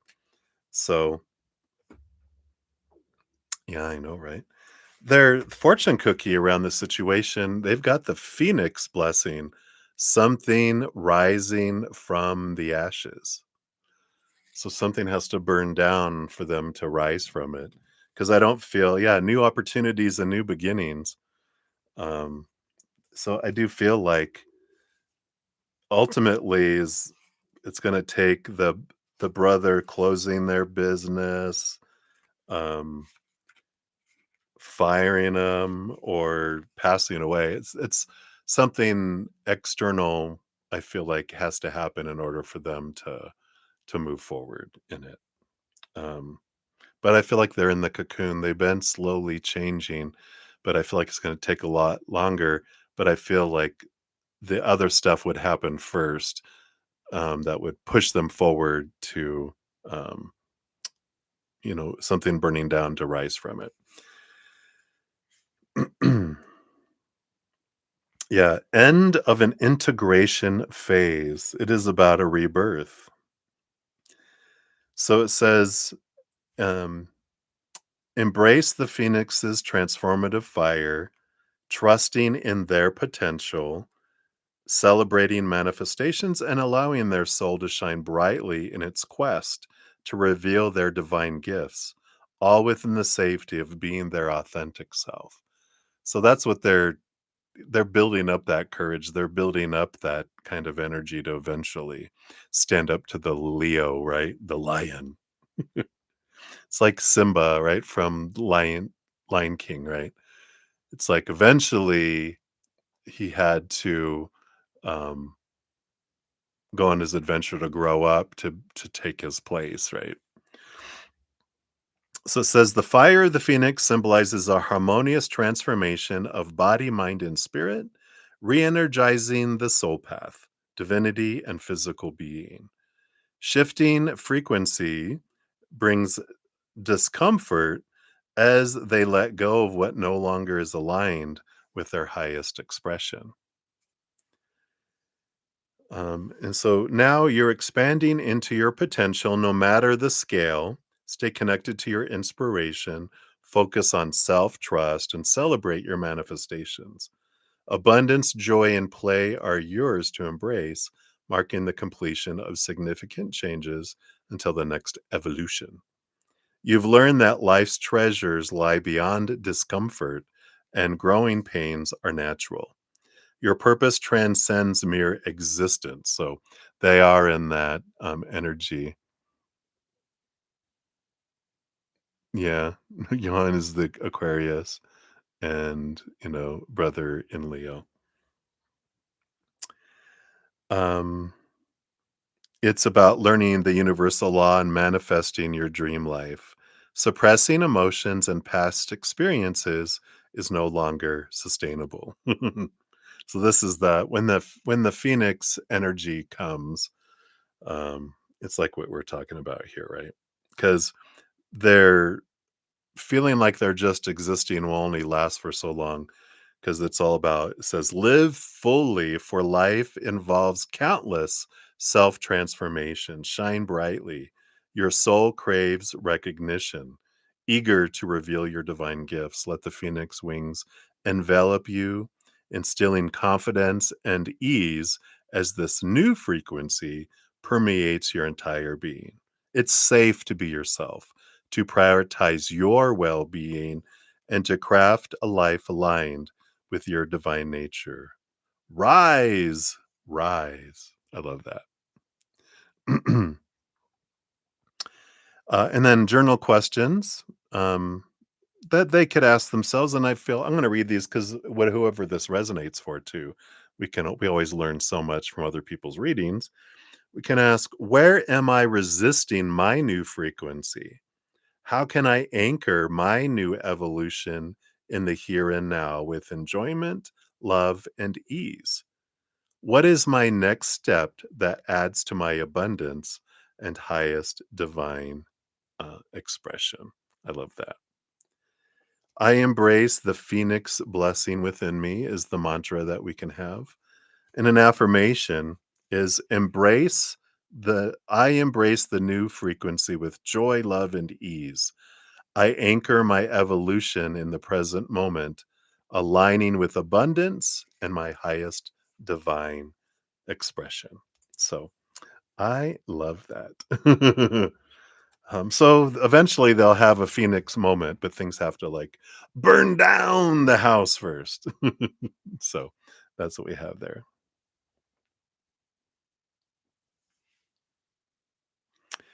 All right. So no, we haven't gotten to the free readings yet. You see, continuously purchasing, not giving people a chance to get their reading makes you seem pretty shitty and inconsiderate. Well, that's a mirror. All right, user PC. I'm sorry. I'm gonna put you on a timeout for a little bit. Yeah, we'll do 30 minutes here because that's probably how we're gonna take care. I've asked you nicely to, be considerate and keep your energy in a higher vibration and not, do that. Um, I do honor donations, just so everyone knows, for free readings. And if you hear a lot, you know that I do. Um, I used to have, if I ran out of time, I didn't do free readings at all. It's how I do earn my living. This is my only source of income, along with my other things. So I do honor that, the when people are giving their energy through money and donations, I do honor that. That's why I prioritize it. We dive deeper as well.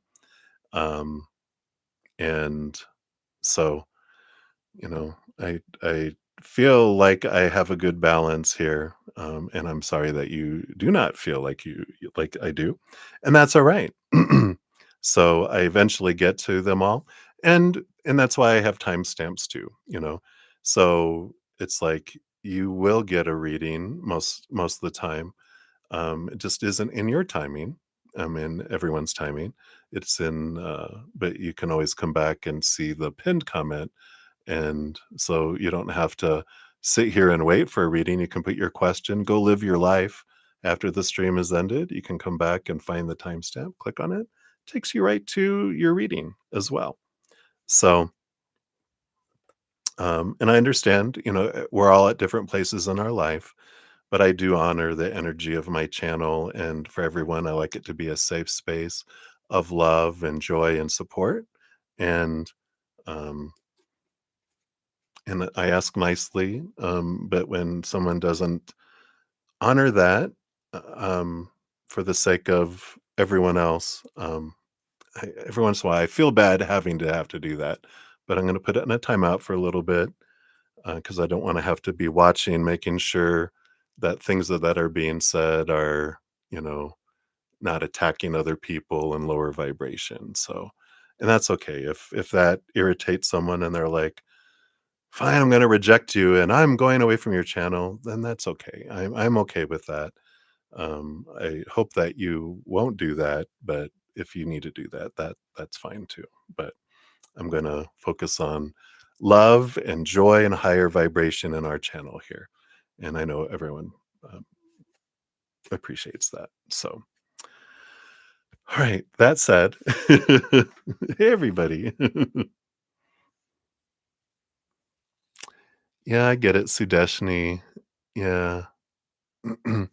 um, and that is, like we our hearts don't like seeing people go through difficult things, but it's also because we our human feels responsible for other people's emotional choices and different things like that. And so it's always for us too. And so it's okay to feel sad. It's okay to feel lower vibration, but we can also, when we're ready, look at the emotions and what I'm feeling are for me. How can I release myself from feeling responsible for other people? It doesn't mean we can still have compassion. We can send love and trust that they're on their perfect adventure, as we are too, you know? So, yeah, thank you guys so much. I appreciate all of your support here. All right. Thank you, Sadeshni. I see your free question. We'll add that to the list here too. All right. I try not to be. So thank you. Thank you for the love, everybody. Which is all right. Everyone can have their own opinion. So I don't, you know, they can have it or they don't have to, you know.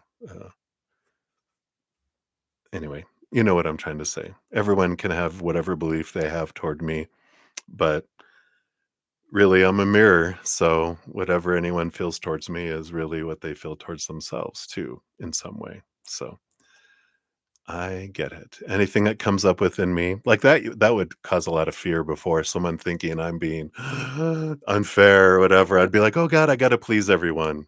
But thankfully over the last 4 years of doing readings, especially live readings, we can really get to a point where I can allow people to be themselves, but I get to also choose what I allow in my energy in the moment too, which is great. Yeah. It's my space, my space. Do you remember that old, like before Facebook, MySpace? I saw that on a show the other day and I'm like, oh my God, this flashbacks, flashbacks. All right. So, Johanna, thank you so much for your additional donation here.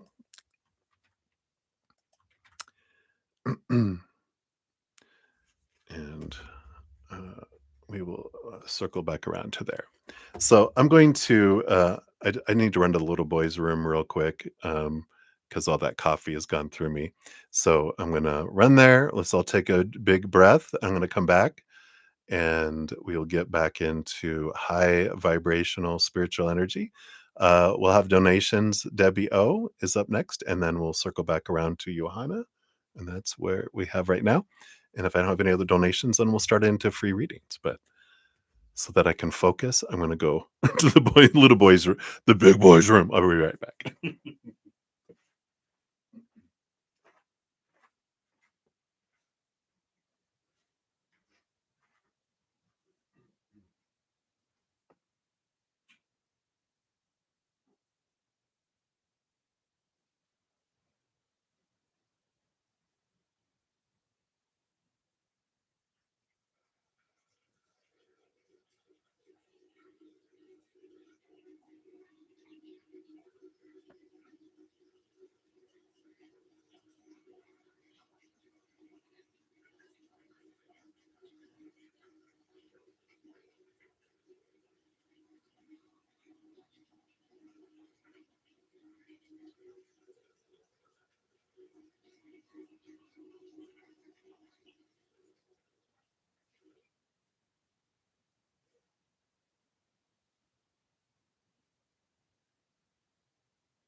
Share my. All right.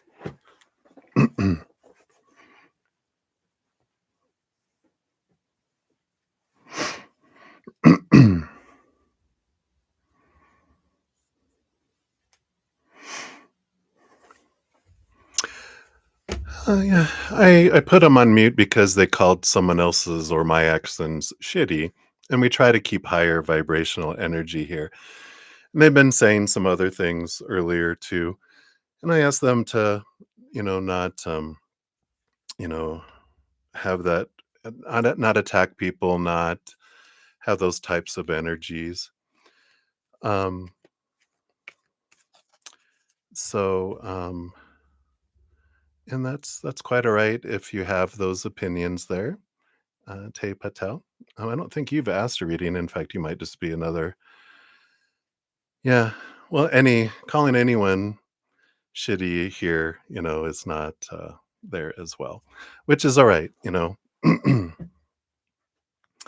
We like a nice, yeah, nice and smooth energy. Yeah. Well, that's all right. And you can do that. And, you know, if you want to continue to, and you might even just be them and another username. And if you are, that's okay. But if you also continue with low vibrational energies, I will also, do the same for you. And just please know I'm asking you nicely, everyone, to maintain higher vibrational energies because we want to hear from spirit. We want this to be a place of love and peace and gratitude, not attacking me or attacking other people. Um, and that's what I ask of my channel. Um, And I think that's reasonable to ask. So if you continue, then you will join them in timeout. So just saying. And that's okay. I talk about all my process in the description box of the video. So if you want to see how the process works and, offering something for free is a huge thing. Some channels don't even offer free readings. It's only donations only. So I feel like it kind of even borders on being disrespectful what you're doing. So yeah. Yeah, your actions are very childish. So here we go. We're also gonna put you in timeout here. Because we don't need to see all of this negative energy here. Yeah, it's probably the same person, you know. It happens every once in a great while. And it's okay. Not everyone is, in a place, if people are in pain, that's when they express themselves that way, and that's okay. Yeah. Yeah. Thank you, everyone, thank you, Poppy. Thank you, Sadeshni, everyone, for all of your support. See, that's the love that we want, and that's what we have. So, I like that. You know, we try not to take it personally, and we'll move on. In fact, we'll clear the energy here. And I hate to I think I had to block one person in 4 years, and if people continue it, then I just block them, and then they just don't see me, and we don't see them, and we can have our little separate experiences. But let's bring in a little energy. Let's just change the vibration back. Thank you, Poppy, for we'll take a big breath, and let's just vibrate to that higher level here.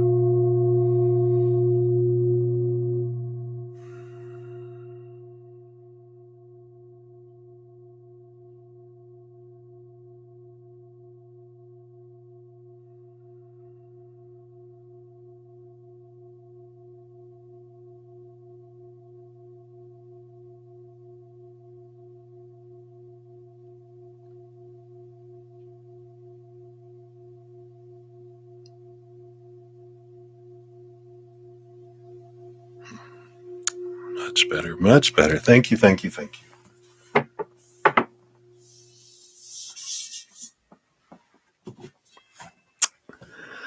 Oh.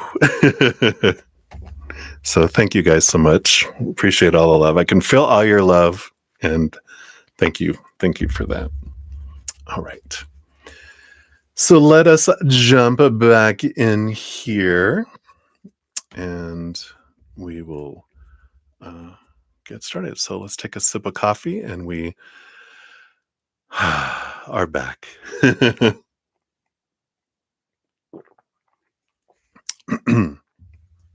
And we send them lots of love, because when we all are reactive at some point in our lives, so there's no judgment. I need to be able to do what I need to do too. So, all right. So, Debbie O, you are up. So let's grab your timestamp here. And please, yeah, make as many donations as you guys want, you know, because that's how I eat and breathe and not breathe. That's how I eat and how I live. So I'm supportive of people doing multiple donations and wanting to hear from spirit with all of that as well. So yeah, don't let anyone influence you guys either. Right, Debbie O? Hello, hello, hello. Howdy. Good to see you. So we want a spirit message. Let's see what spirit has here for you.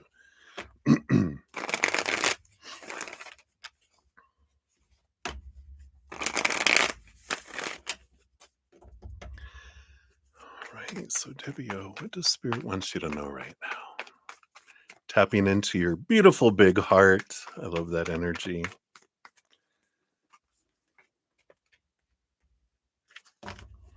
And what else?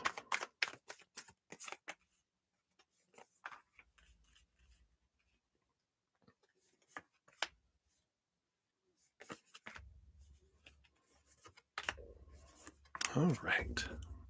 What do we got done on down here? You have the Four of Wands on the bottom of the deck. This is beautiful energy of it's like a joyful gathering.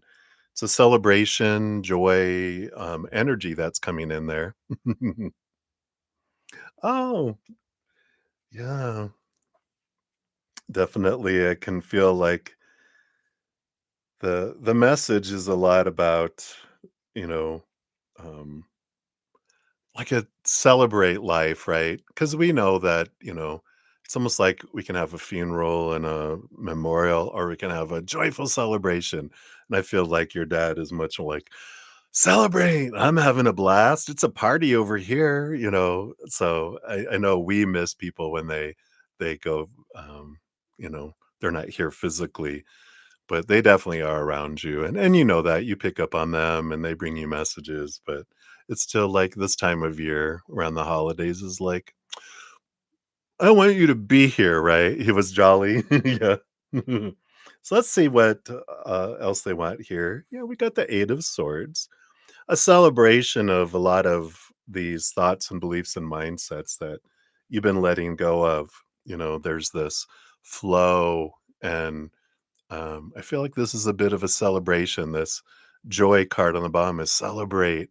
Look at um all that gratitude, Thanksgiving energy. What are you grateful for? Look at everything. And I feel like these cards, these first four, are about what to celebrate about your life. Um and it's good to it feels good when spirit goes, here, look at what you've done. Look. There's no judgment. They wouldn't look and go, "Look what you done bad," but they're like, Look at the things you can celebrate. Look at how much of your thoughts and beliefs in the last year that you've released. 2 years ago, look how far and who you are now. You're like, I'm a different person than I was a year ago. You're like 2 years ago. Whoa, right? So I feel like they're like, look at all the limiting beliefs you let go about yourself. You got the Spirit of Cups. Yeah. Here's the King of Cups coming in here, which is this beautiful balance between head and heart. But a lot of it has to do with, look how much you've been able to balance your emotions. And even though you feel like I've been, capital EMOTINAL, emotional, when you look at when you it's like if you ever look like at a graph and you see these lines like this of look at my emotions, and they're like, but if you look at the legend on the left hand side, it was like 0 to 1,000, and there was these huge ups and downs and all these emotions. And when you're looking at it, you kinda have this you're like, "Well, it feels almost the same," but when you look at the legend, it's like 0 to 100, not 0 to 1,000, and even 0 to a 10, and even though it looks like, "Look at this," when you if you take that and put it on the last 2 years, it's like it goes from like this to this, and it's really realizing how much of your awareness and power of choosing your emotions, how that's changed over the last 2 years. Wow, I'm proud of you. Not going for 15 years? I went to the gym and well, I drove by it. Does that count? Something to be grateful for, right? You're like, "Yeah, I'm doing it for me," and I love that. You have the Justice card. Yeah, I love this about work and how you, have, you know, where you've gone work-wise, being in the justice system, right? Also, but it's a balance of becoming more aware and letting go. That goes back to that 8 of swords a bit too, but I feel like this is just look at how far you've come and what you're doing and how you're working and, um, that as well. So a lot of things to be grateful for. Yeah, in the universe, an ending of a lot of patterns, letting go of old ways of thinking, coming across new ways of thinking, and this new journey, letting a lot of expectations go and looking at the world full of possibilities. So I really like this kind of energy. Yeah, exactly. Right. You go on the tour and go, all right, I see what's available. And yeah, easing into it as well, because I know that I know when I head back into things like I haven't done a lot of physical activity, but I spent like 4 hours raking and my legs walking up the stairs, I was like, "Oh, yeah, I haven't used these muscles in a while." Ease into it, right? So I like all this celebration, this joy, joyful celebration, looking at what I do have. And it's interesting because your dad is saying, you know, if I hadn't left when I did, you would still be where you were then. But because of the space that was left with me stepping out physically, even though I'm there spiritually and I'll be there next to you for the rest of your life, um, you wouldn't have you wouldn't have left your comfort zone because it was a comfort. But now that I stepped out and onto my next adventures, that allows you to go on to your next adventures. But I'm with you, but you get to do that. So it's really amazing, right? Like, whoa, that's deep. Let's see what else they have here for you. Yeah, the 9 of Wands, stepping into your power, moving beyond boundaries, having perseverance. Yeah, here's your Cancer moon energy. I think you get this like every reading. You have your stepping into your emotional power, realizing that it's not a punishment being a Cancer moon, though it can feel like it sometimes. I know um, that it's a blessing. It's a gift. It's something you chose. You knew when you came here that I'm going to have this huge heart and this huge mothering energy and this huge emotional energy, and I'm going to ride the waves, right? Yep. And then you have the Devil card, the Capricorn energy. So you do have this energy of being um releasing a lot of thoughts and beliefs and mindsets, but the Saturn energy is really coming in here, which Saturn is the kind of the taskmaster of the planets in our solar system, but they are like, if you do this work, you get the reward. And I feel like they're saying persevere, um, especially around the emotional work you've been doing, because yeah, the challenge of having, you know, being empathic and having huge hearts, which a lot of you understand this as well. Hey, Leo Moon. Hey, Anama. um, is that we have to not have to, we get to feel all these emotions, but the power is that I also can push out higher vibration emotion to change the energy of a room. I can't change what other people will choose, but I can make it easier for people to choose higher vibration when I'm flooding this beautiful, bright light energy versus when I'm projecting low vibration energy, right? That makes it easier for people to choose fear. So I like this message of look at your abilities. Yeah, some things come with some challenges, but the benefits, look at what I am able to do with this energy. So I like that. And then beneath the surface, yeah, you have the 7 of swords. You are letting go of feelings of betrayal, being lied to. So that's, I feel like, is something that you've experienced in life and that you're working through, whether it's family, like brothers and sisters, friends, romantic interest, or whatever, that working through these feelings of betrayal, these feelings of being lied to, and what is the other energy?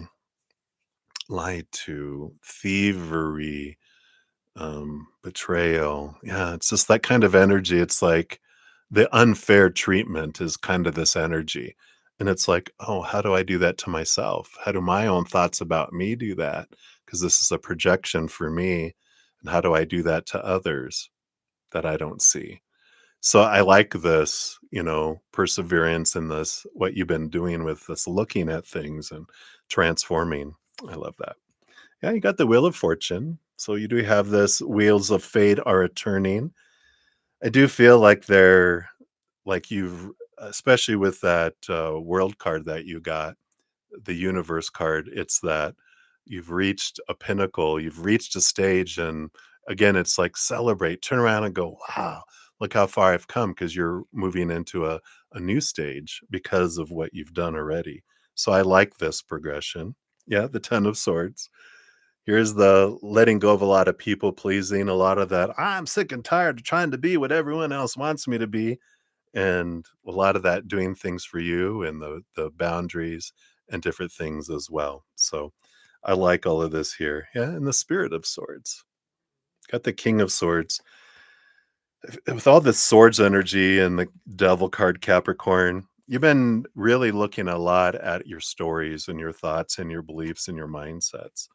I feel like the next stage here, you've been dealing with a lot of, emotional transformations, amazing emotional transformations. I feel like the next stage is becoming your own storyteller and going, yeah, I've heard a lot of stories growing up, but now I'm going to be the story maker. This is what this means for me.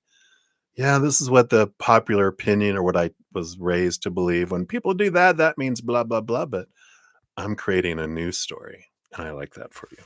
So I feel like the next stage they're saying it's the storyteller, you know.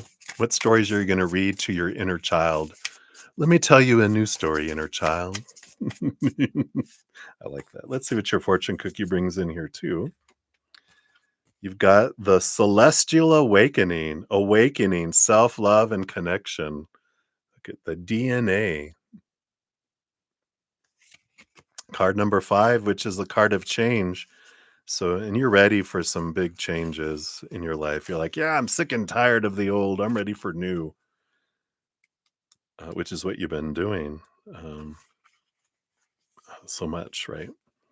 So, you're being asked to awaken to the source of your soul's ancient origin. Embrace your soul's ancient wisdom passed down through generations. Yeah, that would be your dad. Yeah, like what I've, given you, right? This card calls you to awaken to your inner wisdom, purpose, and the path to a liberated, love-filled life.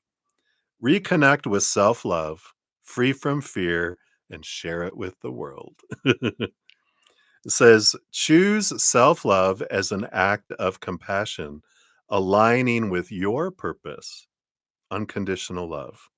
You are asked to choose self love, deepening your connection with others. I love that.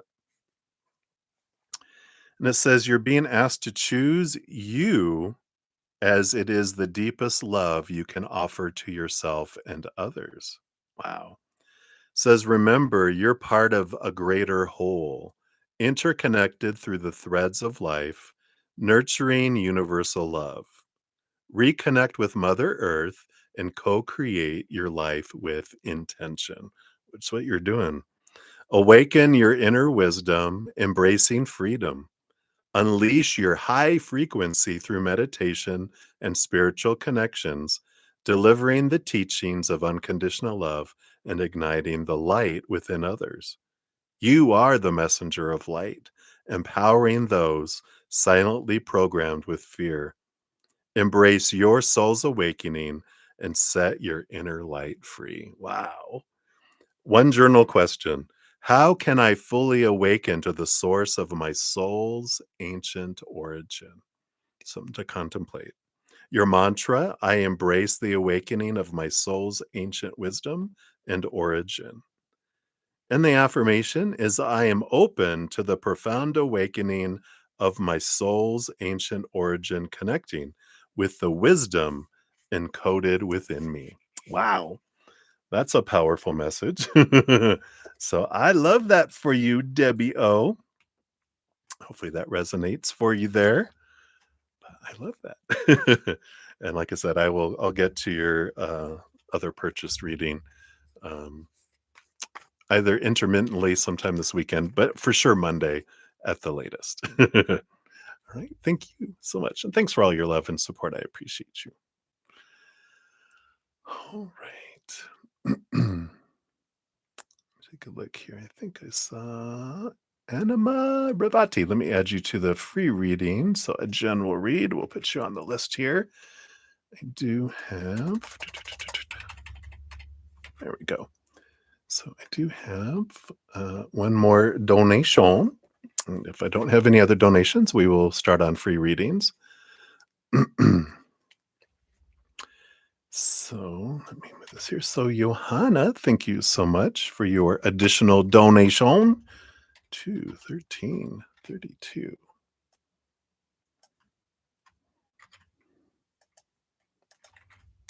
All right. And I know you didn't take that other thing personally because you know that I'm okay with people making multiple donations if they want. So thank you for being your loving self. I appreciate that. And let's give your second donation a love and a like here. So grateful. And I think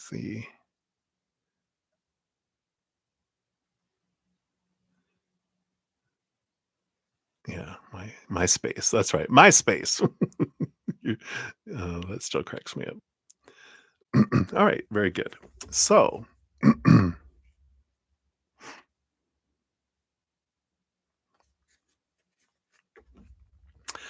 oh, if you didn't see it, then I'm not going to worry about it.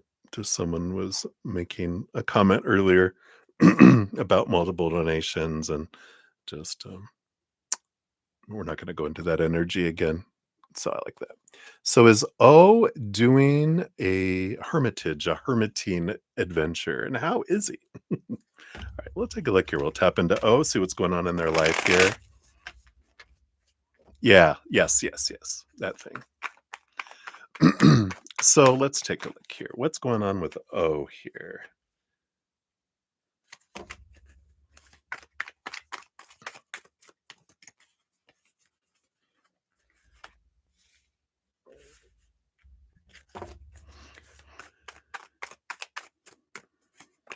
All right.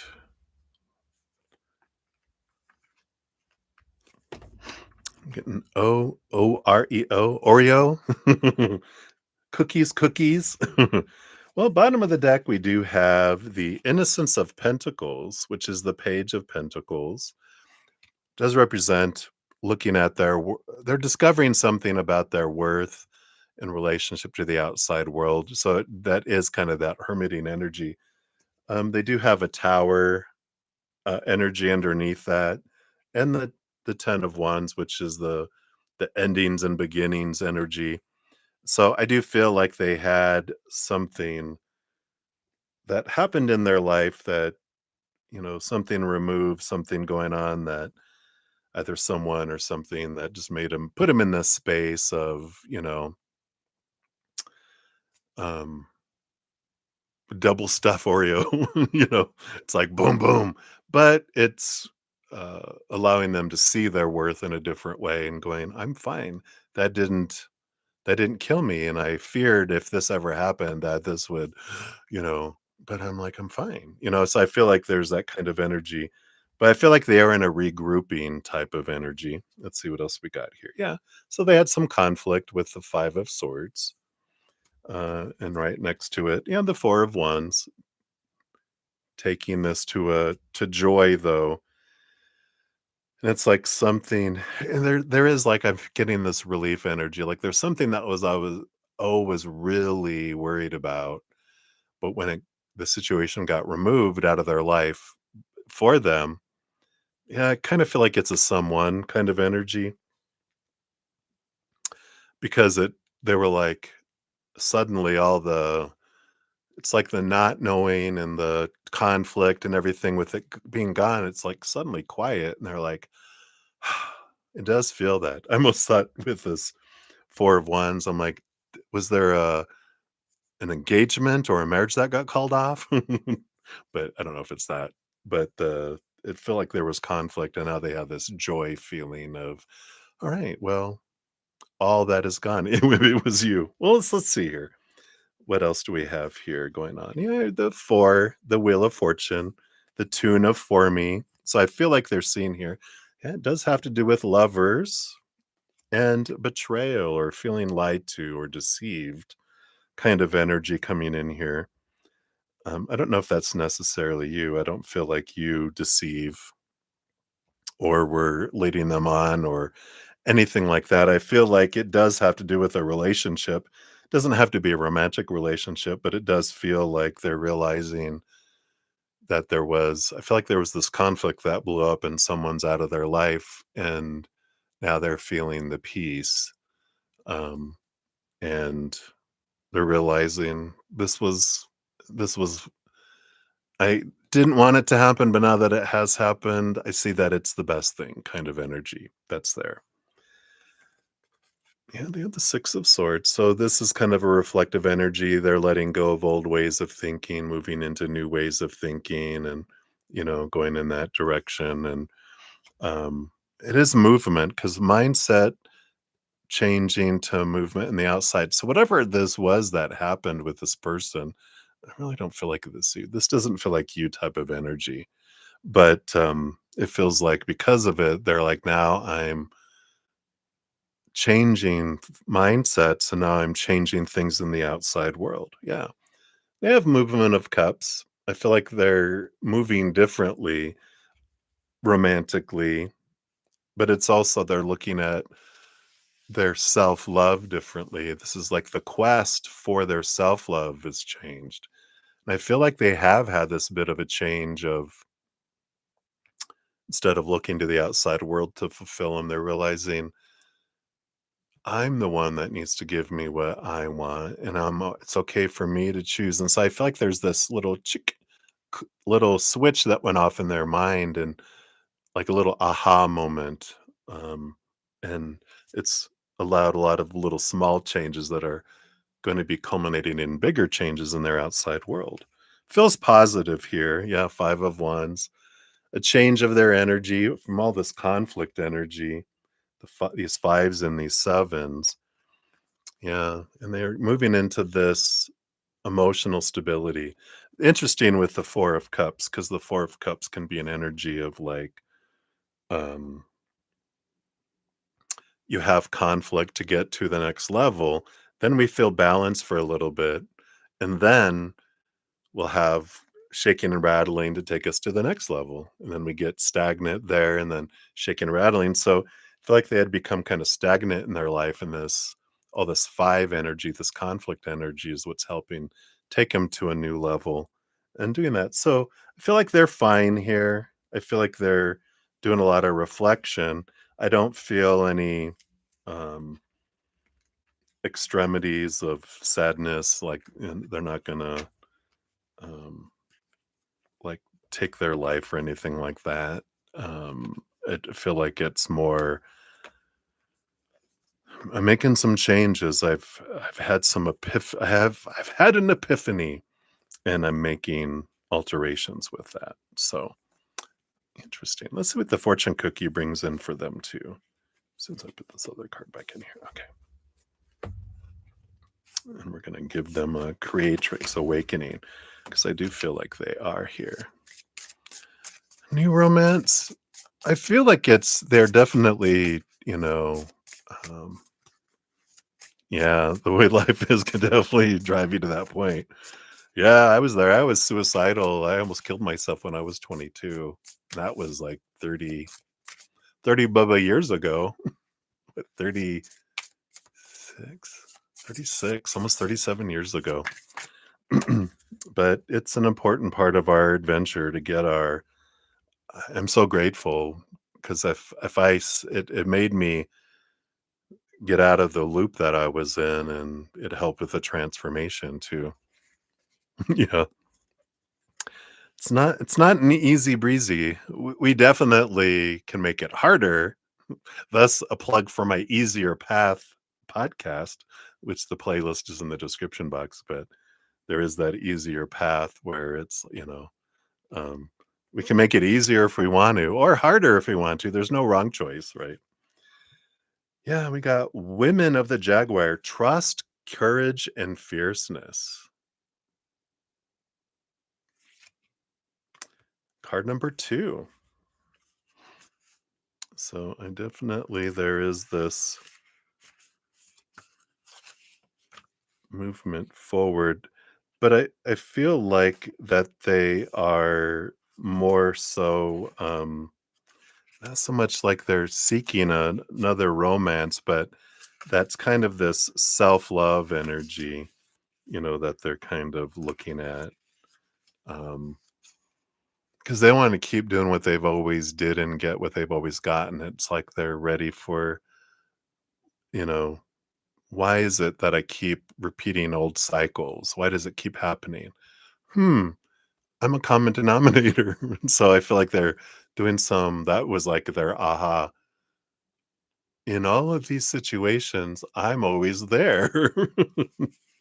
But I like this. This is embracing the Jaguar's essence, where trust, remembrance, and primal expression converge. So, and we can put this as it's being read to them, but we can all take it for what it is as well. So, this oracle invites you to reconnect with your untamed essence, urges you to remember who you are and the transformative journey that shaped you. Trust your intuition, your body, and the unseen forces walking alongside you. Mama Jaguar, guardian of your truest soul essence, beckons you to unleash your primal wild self. Wow. Gather your courage, tap into your heart, and lead with unapologetic authenticity. So instead of trying to be what everyone else has told them to be, it's about really understanding, who am I and why do I keep on trying to please everyone and try to be something I'm not?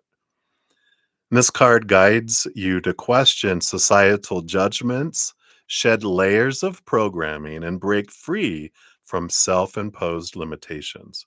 Feel the purring presence of Mama Jaguar, encouraging you to attune to your wild, liberated, sensual, and earthy frequency. Embrace the transformation, pondering who you are when no one is watching. This card heralds the rise of fierce leaders who navigate the path, with courage, big hearts, and profound self-awareness. And just as the jaguar changes the energy around it, these leaders inspire transformation through their mere beingness. In any space, let your beingness be the beacon that others attune to. So now is the time to embrace your wild authenticity and lead the way forward with courage and love. Celebrate yourself as a new earth leader, a golden age guide embodying authenticity and fearlessness. Take up space, radiate, express your unique frequency. Be too much, all of who you are and all you came here to be. This card calls you to be a fierce leader, integrating every facet of your being from fierceness to softness and illuminating the path with your authentic, wild truth. So I love that. The journal questions: what are ways you can step forward into your bold, authentic leadership? In what ways can you tap into your primal intuition and trust in your own inner guidance? And after you do the practice below, journal about how you feel and what you would do if you were being completely true to your fierce jaguar self. There's a little practice. It says, close your eyes and take 3 deep cleansing breaths. Say the words, I ground to Mother Earth. Feel your patterns, shoulds, have tos, responsibilities, and current roles slip off of your body and like you're taking off a coat, or slip off your body like you're taking off a coat, letting them dissolve into the earth as your offering to her. I love that.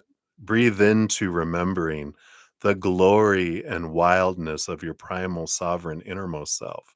Spend a few minutes continuing to feel this feeling and be in your body. Take this feeling into your day with you and connect with it when needed. I unleash, and the mantra is I unleash the essence of the women of the jaguar, trusting my primal intuition, summoning courage, and embodying fierce authenticity as I lead with love and wildness. I love that. Yeah, I feel like that's a good message for you. Yeah.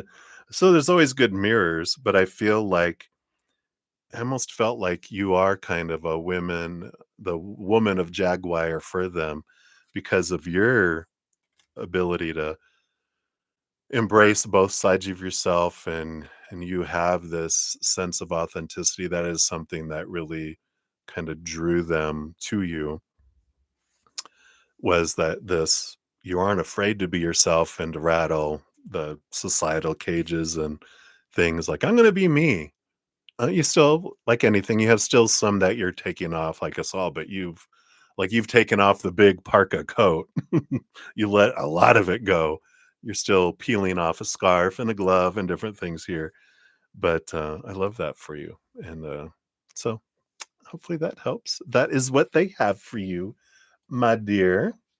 So thank you again for your donations. Greatly appreciate that. And you have Anama, you said you don't feel things will get any better over time. Um, and that's all right. We can feel that way. Um, and you know, that's the whole thing with if you check out um my podcast, The Easier Path, it's like if we get to experience whatever we want to experience. And the greatest thing is that if I want things to change from what they are, then I need to make a change, right? Either in my stories and or my emotional choices and or my energetic focus and choices and or my physical actions. Sometimes it just takes um every day I'm going to write one little thing that I'm grateful for. Just takes a little bit of a switch of where we're focusing our energy to begin a change, right? But if I keep doing what I've always done, yeah, I'm always gonna get what I've always gotten, because we can't that's the definition of insanity, right? Doing the same thing over and over expecting a different result, and that's a big aha for us as humans going, "Oh, so if what I've been doing has been bringing me this, if I continue to do that, I'm gonna continue to get this, but if I just alter a little bit, I'm gonna change things a little bit. And then if I change things a little more, then things change a little more." So, you're definitely not alone in that, energy. Yeah. And if we need other help, um, yeah, even if it's even the physical world, instead of getting up on the left side of the bed, I'm gonna get up on the right side of the bed, or instead of going this way to work, I'm gonna just constantly choose to go a different way to work. Sometimes it just does that here. Like you said, you've tried all of it. All right.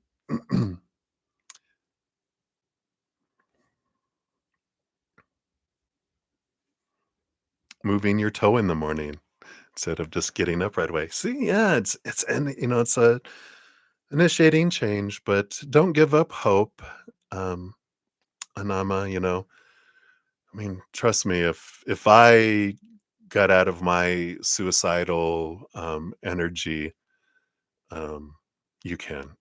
Because um, yeah, you know, it's and if we need other help, if we can't feel like we can't do it in this moment by ourselves, we're not alone. We have spirit. We have, if there's other resources, even counseling, you know, um, sometimes it's just being somewhere where someone will just listen to us, but you're definitely not alone.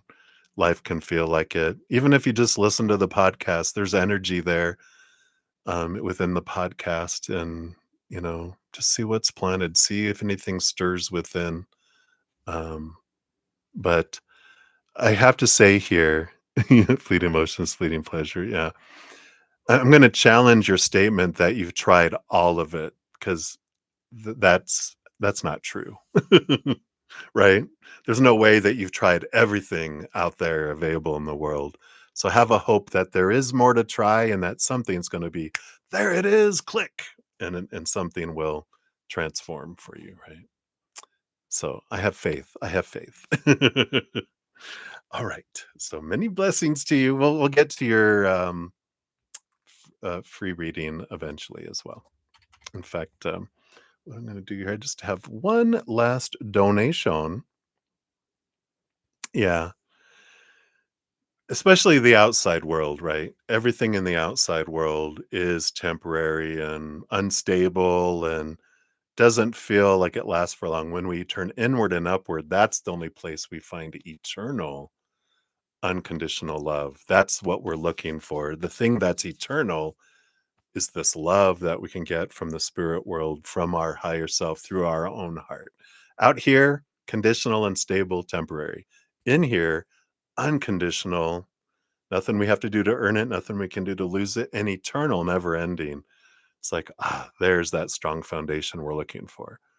And it takes us getting kind of, was it disappointed enough and sick and tired and bored enough of the instability and disappointment of the outside world. Eventually, we turn inward to go, aha, there it is. um, yeah, and our human definitely lies to ourselves. Yeah. Yeah, yeah.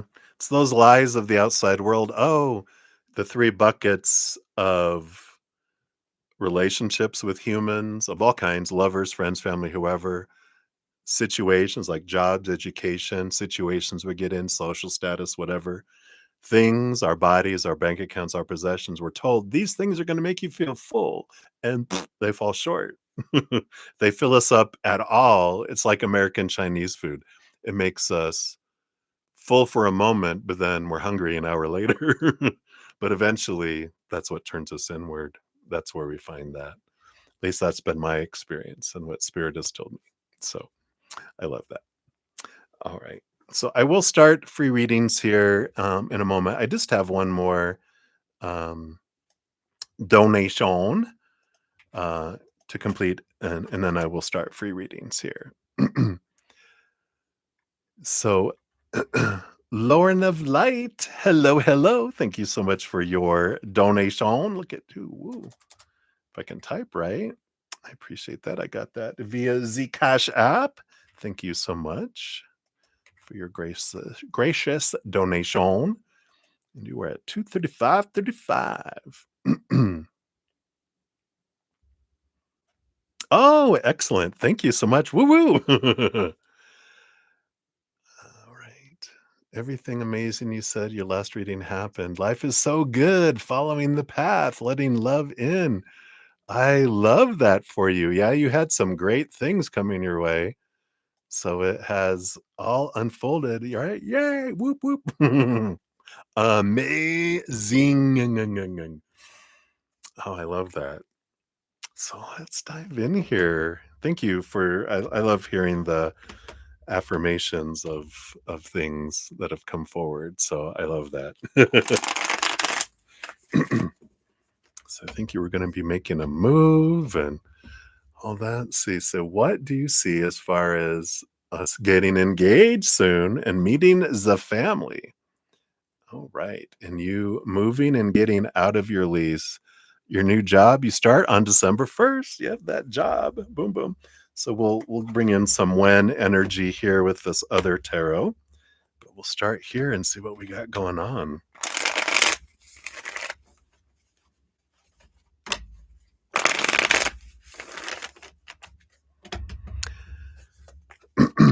All right.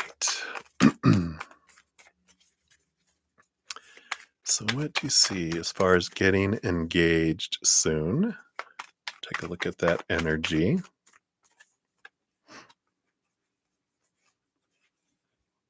Yes, yes, the remote job, right? I can go wherever I want to go.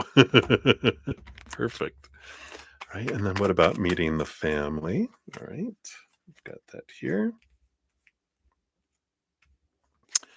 And then you moving.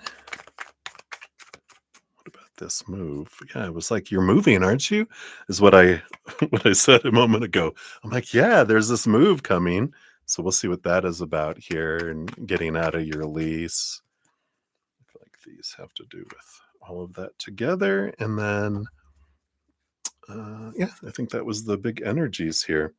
So I like that. Let's scooch these down here. Take a quick sip and let's dive in.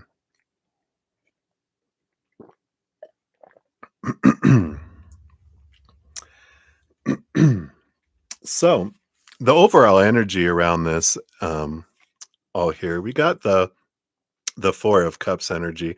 I like this because it feels like you're entering this period here of this ace of cups energy that's on here. And the 3 of cups, are about the things of the outside world that just didn't bring you that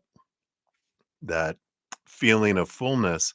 And now I feel like you're entering this period of, yeah, you look to the outside world, and it wasn't filling you up, and you found this power within you, your self-love, and now it feels like you're this chalice filling up and overflowing now. And so I feel like rather than feeling like the world is lacking and sucking the life out of you, you feel like it's above and beyond extra, and that's a change that's coming in there too. Oh, and the panda is a good spiritual conversation for you. I love it. All right. Welcome back, PC, on your best behavior. Thank you so much for understanding. I hated doing that. So welcome back. All right. So let's take a look here. So getting engaged soon. Let's see what we have here for that. We've got the the movement of pentacles, the knight of pentacles. Yeah, it's a little slow movement there, which is all right. When we get a Knight of Pentacles, a slow moving, there is this energy of trusting the timing that when things go slow, it gives me an opportunity to raise my love vibration, gives them an opportunity to raise their love vibration so that we have this higher vibrational relationship instead of lower vibrational relationship, kind of energy. So I like that. We also have the sage. Yeah. So here's the Hierophant. This is definitely, it's allowing you to see things from a higher perspective. And it's a growth energy. It allows the positive change and also something slowly built. Also, of course, lasts. Something quickly built falls apart fast, right? So there also is this energy of change, allowing things, because as you grow together, rather than rushing into something, right, and then having all the red flags all hit at once, the things to be worked through, we can patiently, slowly, more easily work on one thing at a time instead of like rush through, right? So I like that kind of energy coming in. Yeah, and the devil card, it allows us, we do the work, we get the reward. So the engagement, it feels like there's a little bit of timing in this just to be able to realize what my long held expectations and thoughts and beliefs are so I can release those. They realize what theirs are. And then you also realize the difference between each other's, and you can work those out, those jagged edges instead of, it's like, it's almost like a little pummel stone. Is that what they call it? A pummel stone that you put in with river rocks to smooth them out? That's what this period of time is a little bit of time to smooth things out. Let's see what we have here for timing with based on current energies around engagement. Yeah, got the King of Cups, October 23rd to November 21st. Well, we you didn't get engaged up till yesterday. It's not a year from now. But they're saying just, it's a little ways off. King of Cups is a balance between head and heart, but it's also the King of Cups is an energy of like the a very compatible partner. And realizing we get to realize the difference. We get to balance out our head and our heart and allow our mind to catch up with our hearts. Our hearts are like whoosh jumping forward. Our minds are like, "What are you doing? We got all these rules." And the heart's like, "Screw the rules," right? But the mind is like, you know, this energy of working out those beliefs and coming to that compatibility and recognizing the compatibility. So I like that. Yeah, yeah. I definitely feel that it's there. I don't feel like October 23rd to November 21st is it, but I feel like they're saying, just look at it like it's gonna be a year from now, and then just focus on enjoying the growth, right? Focus on you and that. Because if you are looking at like, I wanna be engaged, then we actually our energy of want and need actually pushes it away. The more we go back into gratitude and like you said, I love who he is and I love this, um, who he is and I adore him. This is what I love about him. That just grows that. If I focus on what's not happening, like we should be engaged by this time, I actually start focusing on what's not happening instead. So I like this energy here. He's meticulous and calculated. Yeah. That makes sense. Maybe he would be like a year from now because I've got to do all this stuff. But the heart will overrule their mind and short circuit it anyway. Yeah. Um and then meeting the family. Yeah. Yeah, I love that. So, meeting the family we got here. We have the Heart of Pentacles. Ooh, Mother Nature, Mother Nurture. There's Mama. So it feels like here you got the Three of Cups. Here's like family and tribe. So yeah, you're definitely gonna meet them here in the Spirit of Pentacles. I love it. You get here's mom and dad, the King and Queen of Pentacles, and the tribe. The Three of Cups is like our group, and it's all of joy and love. So I definitely you do get to meet all of them. Um, and it's a joyful celebration. It's a joyful energy that comes in here. let's see, based on current energies, I feel are you gonna meet mama first, and then family, and then are his parents 3 young brothers? Yeah, there's the 3 cups, right? And that'd be the 3 others. That is hilarious that we got that. I don't think maybe I don't know if the parents live together. I kind of feel like it's you meet mom. Yeah, you meet mom first, and then you meet the brothers, and then you meet the father. Um, Mom, we have I don't feel like May 2nd to June 12th is right. That would be too far away. But I do feel it's like between the 2nd and the 12th. I feel like it's December 2nd through December 12th. That feels right. You have the 9 of swords, nothing to worry about though. This is your nightmare and insomnia. So don't worry about that. They're like face your fears, let go of your fears, just be you. Don't let your fears get the best of you there, right? Ah, okay. They do live together. Yeah, so and it makes sense the separate, kind of thing. So I feel like you do meet mom first, between the 2nd and the 12th. And then the siblings, yeah, you have the 8 of swords. That's funny. Don't worry about all this, right? Oh, okay, very good. And then the 16th through the 28th is when you meet the the children, the brothers. What's interesting, so you meet mom between the 2nd and the 12th.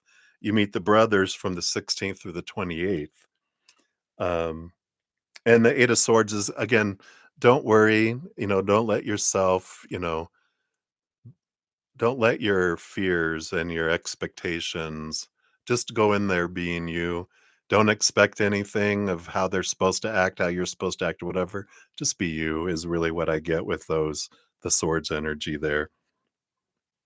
Um, and then you do meet father from October. I mean, not October, but December 23rd through January 21st. It's funny we have the 6 of cups energy here too. um, that's here. So I like that the childlike energy. I feel like um, you're gonna feel like I feel like the father's gonna treat you like one of the kids. That's the kind of energy I feel like they have. They're just gonna be like, you're one of my kids. They're just gonna treat you like that right away, like you're part already. I just feel like they're that kind of Papa Bear kind of energy of, "Come on in." In fact, you might even have some past life connection energy with the father, that's coming in here. Yeah, they will love me because I love him and I take care of him. Yeah, exactly. And I feel like, your heart there you guys just connect right away with the father. Wow, yeah. You're like, "Boom, boom, boom." So, I love that. I love that, coming in here for you here. Positive things. And then moving, let's talk about moving here. Yeah, 4 of wands. We got this joy and celebration energy here, as well. I feel like this is after the holidays, um, kind of energy kicks in here because I got all these joyful celebrations.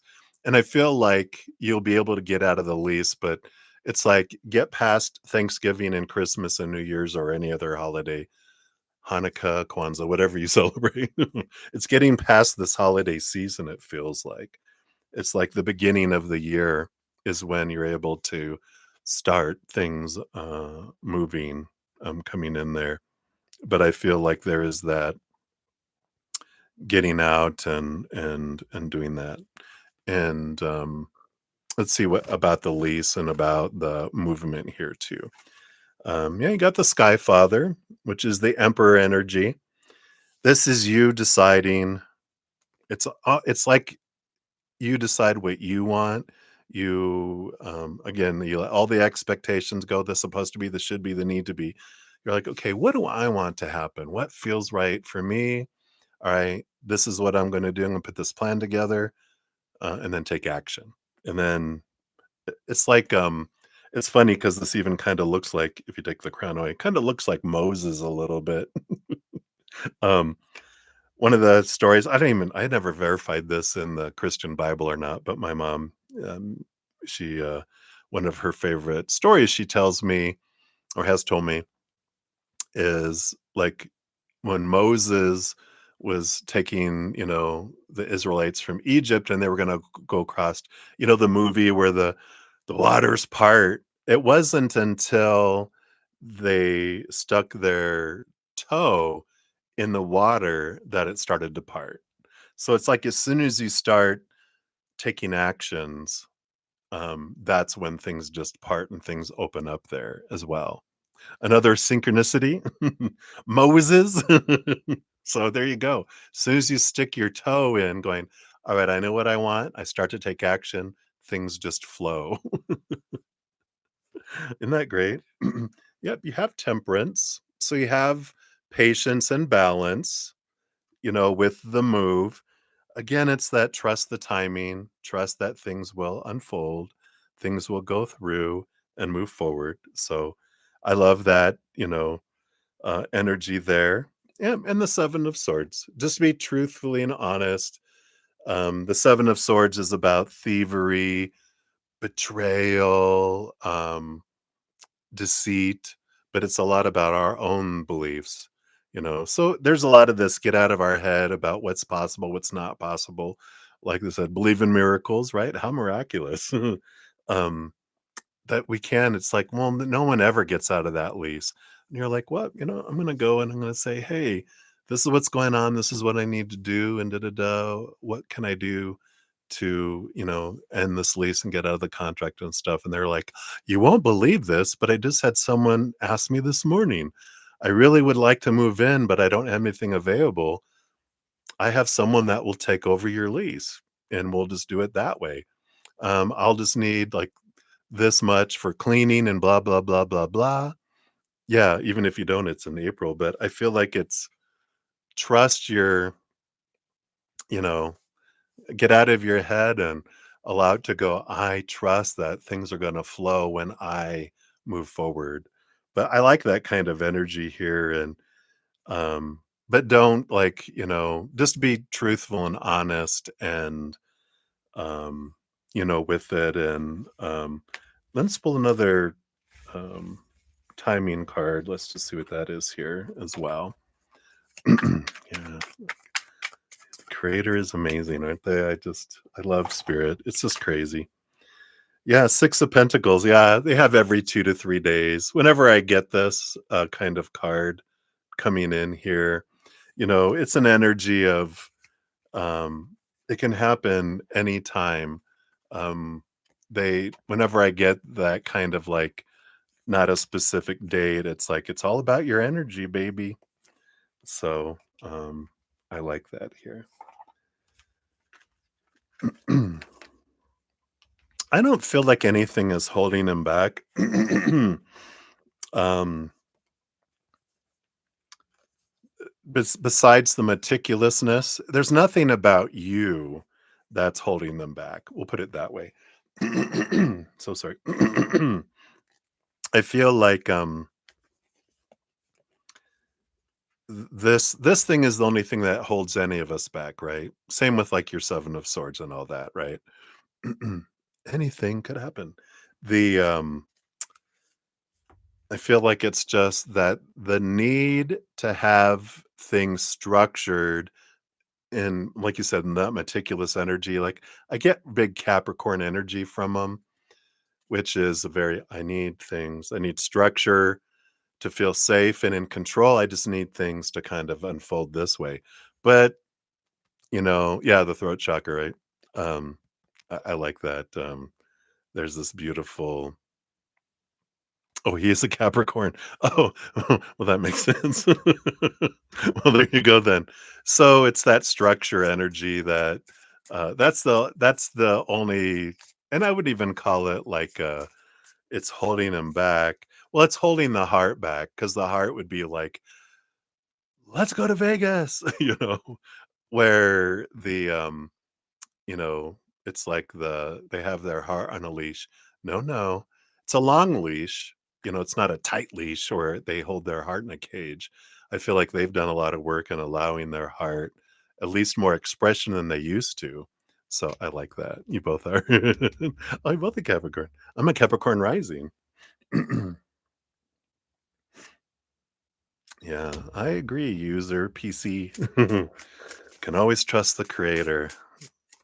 Humans, fickle, unstable.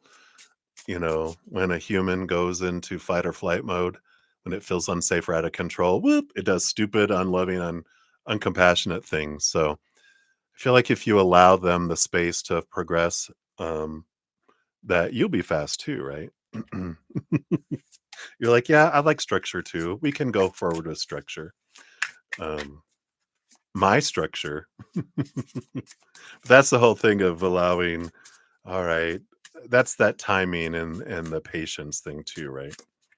Right, let's see what you're actually. They want this one for your fortune cookie.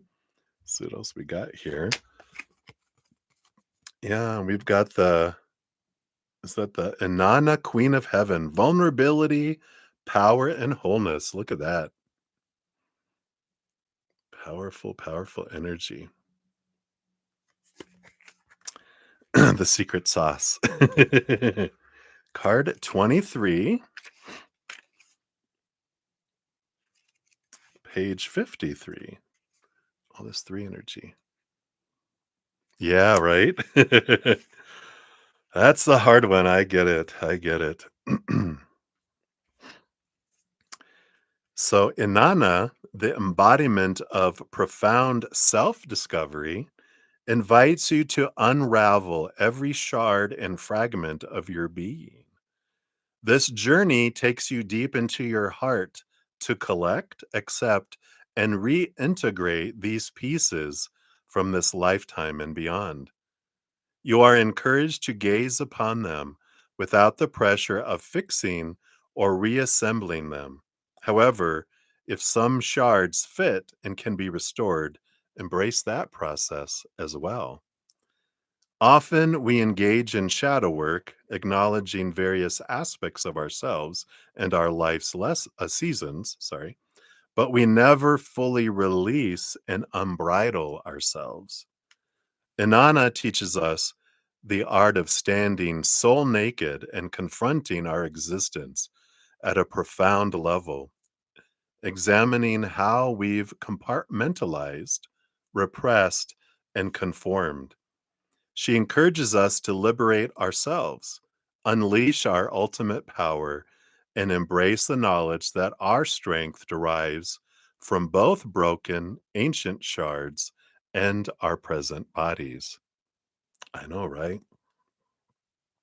Anana emphasizes that the power within is cosmic, primal, and beyond human inner standing. I think they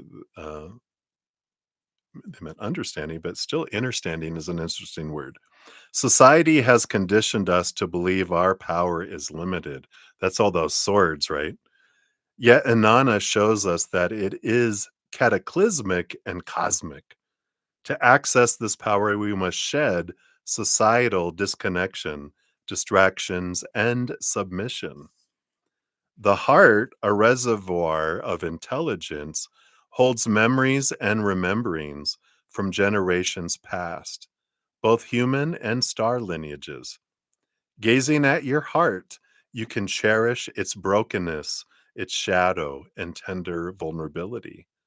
Your true power stems from self love and an appreciation for your broken, shadowed, and spicy aspects. And that's just perceived broken because we are never truly broken, but it's our awareness that, according to some expectations of society, we're broken because we're not doing things the way they want it to be done, right? It is a journey of letting go, adrift in a vast universe, yet the divine creator of your reality. Embrace your full authenticity, even if it means coming out in a way that might challenge societal norms. You are so much more than you think. Yeah. You've been doing this a lot. This is you shining bright. Your journal questions, you can ask yourself, where do you feel fragmented or broken? Ask those unincorporated parts of you what they need. Do those parts of yourself need to be released or reclaimed, and why? Yeah, exactly. I am powerful. Yeah. The practice that it gives you, a little small practice, says Anana invites you to stand soul naked, to strip off what the world sees in you, the identities you fulfill in your life, and the armor you guard your innermost places, wounding an inner child with. Set a period of time, or perhaps a day or a week's time, to feel what it feels like. Deeper level Deeper levels of you are eager to reveal themselves. Wow. And your mantra, I embark on the journey of self-discovery and integration, guided by the wisdom of Anana, as I honor my vulnerability, reclaim my power, and move towards wholeness with love and compassion. Wow. Shazam. So I love that. I just want to show it to you one more time. It just feels so beautiful and bright. So that is what they have for you. Hopefully that gives you what you're looking for there. It just feels very bright. It feels like you are expanding and you are letting layers of yourself fall away that don't serve you anymore. These It's like the identities you took on growing up. You're shedding them off, going, nope, that's not me anymore. It was who I was and it helped me and it's what I wanted to experience it, but I'm shedding. Like I like that soul naked. It's like remember the movie Cocoon, the old movie where, there was this the aliens that were beings of glowing light, kind of like, like they were like this. Um, but they had these like skin suits on, you know, that they looked like humans, but when they could peel them off and then you just saw this bright light being, and I feel like that's what you're doing is you're shedding this away kind of energy. Yes, I love this. I love what's happening here for you. Boom, boom, boom. I love it. I'm excited for you, Lauren. Lauren of Light. Yeah, there you are. This is you, right? Cha-ching. Lauren of Beautiful, beautiful. So you are very welcome. Boom, boom, boom. So do you face the consequences of your descendants for past historical events and actions? You think Jesus has been beaten with many stripes. He was also rejected. Yeah. You know, um, you are very welcome, Lauren. I That's a pretty deep question there, user PC, because it's not like an easy yes or no kind of question, but I do feel like we do ancestral work, right? Where we kind of choose a certain family tree to be born into, and we don't choose the same family tree in every lifetime. We like going from all these different family trees to help transform and transmute, you know, energy from past ancestors to do that kind of ancestral healing kind of energy, right? Um, I feel the entire world faces the consequences of everyone's actions um, in the outside world, right? Because of all of our energy, you know, um, all of our actions do have ripple effects on the outside world, but it doesn't matter what happens on the outside world in that we get to choose what anything means to us. We apply the story. Everything in the outside world is meaningless until we give it meaning, our story. And everyone can give the same situation a different story, different emotion, different energy, different actions resulted from those things. But I do feel like certain beings, like Jesus and others, come down to help transmute energy for the collective. Um, Anyone that's, oh, they're, like when we say ascended masters, we're ascended masters in other dimensions, other planets, other solar systems and stuff too. So it's not like, ooh, someone's bigger and better than us. It's just a soul chooses, hey, we need a volunteer to be the the whipping boy, right? Is that what they call it? Someone to take the spanking for someone else's stuff. Sometimes we do. We come in and we're able to help transmute energy for the collective through love, not through obligation or because we have to, but because out of love, we wanna switch things, so I like that. All right, so good question. I think that's it for my donations. So, I know I'm starting on these a little later. I just wanted to do that. So, Anna, hey, Anna, welcome, welcome. We will circle back around for your donation eventually here. Yeah. Oh, interesting. Yeah, no problem. I am going to complete at least 30 minutes of free readings, and then any donations, I'll jump back and do those. And any free readings that I don't get to, I will. I feel like I will circle back and complete those too. So it'll just be a little bit. So no rush on putting your questions on. I will take your time. You can type slow or speak and spell, whatever that is, where you speak and it or dictate to your phone, not speak and spell. That's something else.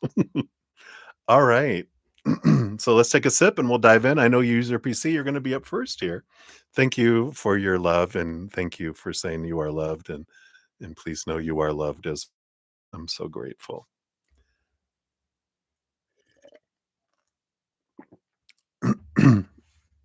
You're funny. Actually, no, they are two separate people. I actually know each of them individually. So at least there's two human characters.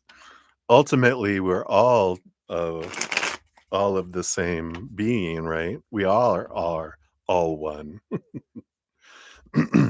All right. So, user PC, we got 30809. It's an interesting combo of numbers there. And so, a general reading here. Let's see. What does Spirit have for you right now? What does Spirit have for you? Let me move these over here so I don't forget them. We're going to give you a also all free readings get a little forest spirit oracle today. All right. Okay. Get this one. What else?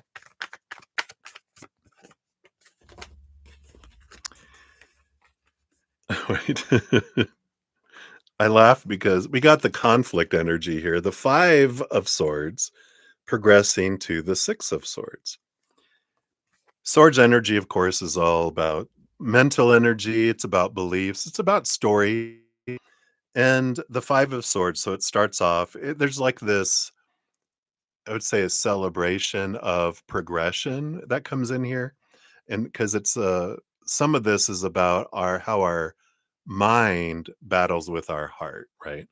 Our heart is connected more towards the higher realms, sees things from that place of love and this place of, you know, the eternity of unconditional love and joy and laughter and peace and that, right? And the 6 of swords, I mean, well, the other part of it, of course, is our mind, which has a lot of beliefs that are influenced by the human. It's small t, truths rooted in fear. And it's interesting. They're bringing to me one of the ways that because I spent in Christianity from when I was like 13 till I was around 29, and then I kind of moved around here. Um, this energy, this um, um, seeing things from this different perspective energy. But there is this, sorry, I shouldn't read chat because I get distracted. But this conflicting energy between your heart and your head has all these ideas of supposed to be and should be and need to be and have to be. And there is this, oh, I was talking about Christianity. Thank you, Spirit. They're like, "Zzz." um, I spent that time and then I moved beyond the um organized religion into my disorganized beliefs, being open-minded. And the thing that I would wonder is, like, how do we know what's true, what's of man and what's of spirit? Because when humans get involved, we bring in a lot of our opinions and a lot of our fear-based beliefs, which are not of spirit. And I had someone ask me once, because they were like, "Well, how do you know what to believe in organized religions and what not to?" And I said, "A good litmus test is if it feels like fear or limitation or smallness, restriction, then that is of man. If it's of limitlessness and unconditional love, then that's of higher realm, that's of spirit." And so when we, go through this, awareness of of that, then we can really, with the conflict, kind of melts away, because the 5 of swords represents, like, whenever we're in conflict in the human world, it's because we're trying to prove that our small t truth rooted in fear is more true than someone else's small t truth rooted in fear. And really, neither one of those, if it's rooted in fear, are not true. The capital T truth of the high realms doesn't need defending. So if you feel like you have to defend something, it's a good indication that to question is that this is a human belief, a restrictive fear belief, not a eternity belief, a human unconditional belief, right? And that's what happens here. The 6 of swords is an energy of when I start letting go of old mindsets, these fearful energies that restrict me and bind me, limit me, make me feel small, see things from a higher perspective. I move from choppy waters to calmer waters. I experience more peace than chaos because my vibration of my love rises. I'm having gratitude and joy and laughter and peace and harmony instead of conflict and fighting and low vibration and those energies. So I feel like this is talking about progression, things that we were seeing here. Um, and um, just, I feel like there's this, mentioning of questioning that and just to give you that, perspective. Yeah. Yeah, exactly. We all see our truth in due time, and all the conflict that we have is for us, right? That's how we grow, through conflict. And like, um, yeah, it blows people's minds, right? Yeah, when we realize something we believed for so long is actually a human fear-based belief, not the truth. And I feel like life is truly very simple, but our human minds, all the complexity and all the restrictions we put do definitely, you know, um, make it feel, all that restriction and all that does make us feel that, but we wake up. It's the shaking and the rattling of our cage, and conflict is what teaches us, oh yeah, it shows up to have us look in the mirror and learn about ourselves more. So I love that. Let's see what your fortune cookie brings in here. You got the Forest Spirits Oracle. Yeah, you got the Dragon Spirit, fire breathing dragon, which says tap into your untamed spirit to conquer obstacles and defend what is dear to you. So I love that. And that's interesting that the defend comes up there, because it's like, I don't have to be a fire breathing dragon. I love the difference between the dragons of the West and the East, because Western, like Europe and West, dragons, oh, fire-breathing dragons, but the Orient, like the Chinese dragons, are actually like angelic beings that are searching for higher wisdom. So it's almost like that's the difference between the two truths too. Can be a fire-breathing dragon defending, rah, rah, rah, or we can be this enlightening, more of a spirit guide for people with that as well. Thriller, right? I love that. All right, so that's what they have for you, user PC. So thank you very much. That's what they got for you. All right. Then up next, we've got Poppy. You are up. Let's grab your timestamp here. Poppy Cave. Is there a dragon in front of your cave, Poppy? Speaking of dragons, you're very welcome. So, a general from your late dad, mostly on your inheritance. All right. Sorry. I'm going to grab a little throat lozenge just to keep things flowing here. All right. Yeah, interesting. The bottom of the deck, we do have the death card, transformational energy. Got the butterfly in between. So let's take a look here. See what they bring in here for you. So, what about the inheritance? Mainly from dad. All right. Oh my gosh. So the death card ended up coming out. So they definitely wanted this card to come out because it was on the bottom, and then I shuffled and it came out of the middle of the card. So it's transformation. It's all about cycles of life. So I feel like this isn't about the inheritance so much first here, but it's like that it happened, like my death happened at the perfect timing. It was the cycle. It was when I had designed when I was going to leave.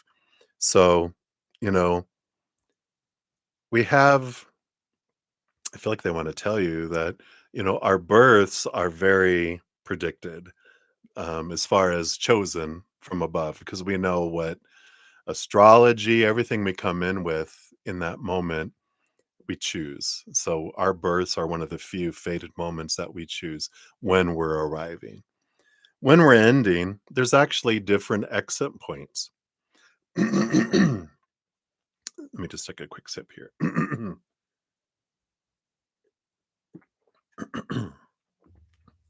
There are these different uh, exit points, and it's usually arranged the soonest that will pass and the latest that will pass. And then we have these exit points when we can choose to leave the earth and we're like, I'm out, I'm done, right? But um,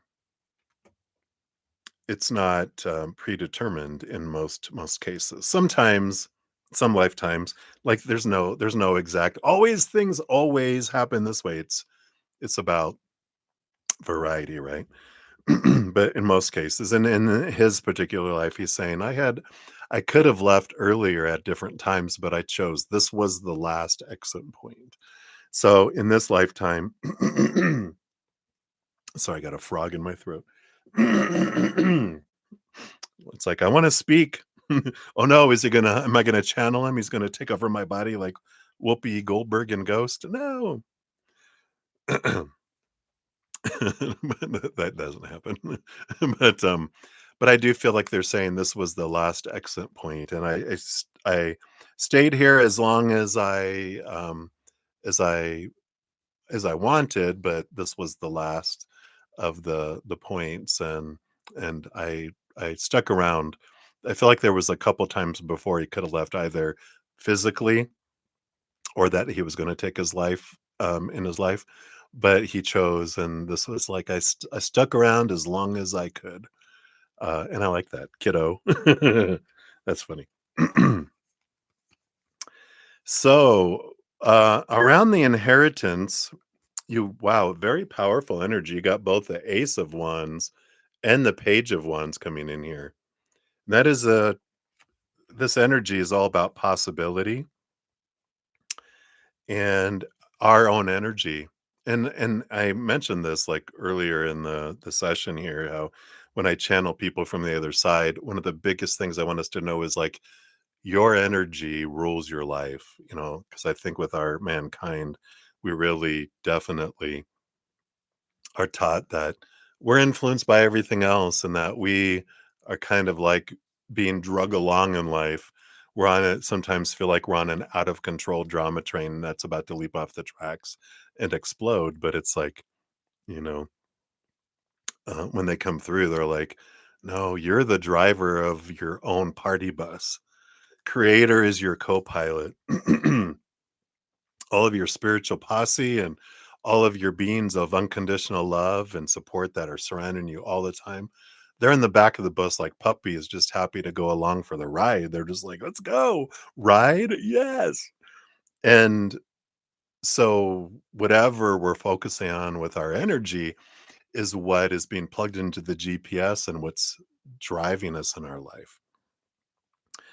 So, overall, that's important to know that if I focus on what I'm grateful for what I have and for what I have had, and I focus on joy and higher vibration, I draw in more of that. When I focus on lower vibration of want and need and fear, then I draw in things that match that energy, lack energy, right?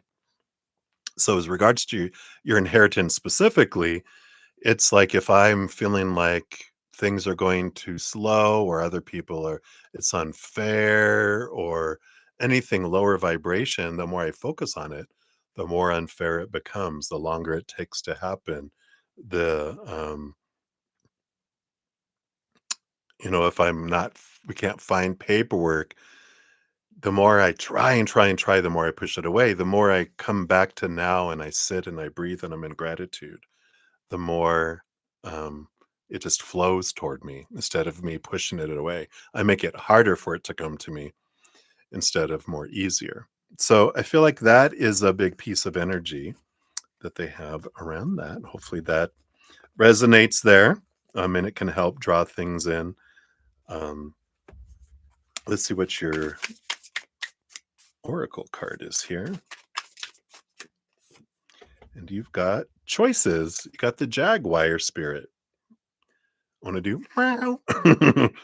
Glean wisdom from the past and fearlessly follow the path that resonates with your soul. But I also like choices is am I going to choose higher vibration or lower vibration? That's going to be the difference of things. Like if I get an inheritance and I'm focusing on lower vibration, I get an inheritance. When I focus on gratitude, true gratitude, we can't fake energy for what I do have and have had, and hand over the future to the spirit world, then I get then I get inheritance, right? All right. So, and then even if the inheritance comes in a different way than we're expecting, right? So hopefully that helps, Poppy Cave. That's what they have for you. So many blessings. All right. So I'm me. You are up. Let's grab your timestamp here. And you'd love a general guidance advice, please, for the rest of November and December. I know. Let's take a look here. I can't believe we're like one more week of November and then a few weeks of December. And here we go. We are done with 2025, right? So the rest of November, you do have the Magician card here. I feel like this is a month of realizing it's like your planets are in alignment over this next, last week and last time of November. It's like your um, planets are in alignment where, you know, like we were just talking about, whatever we focus on does, we draw to us. But with the magician, that manifesting energy, it's almost like there's this message of it's things come in very fast and much larger during this last week based on your energies.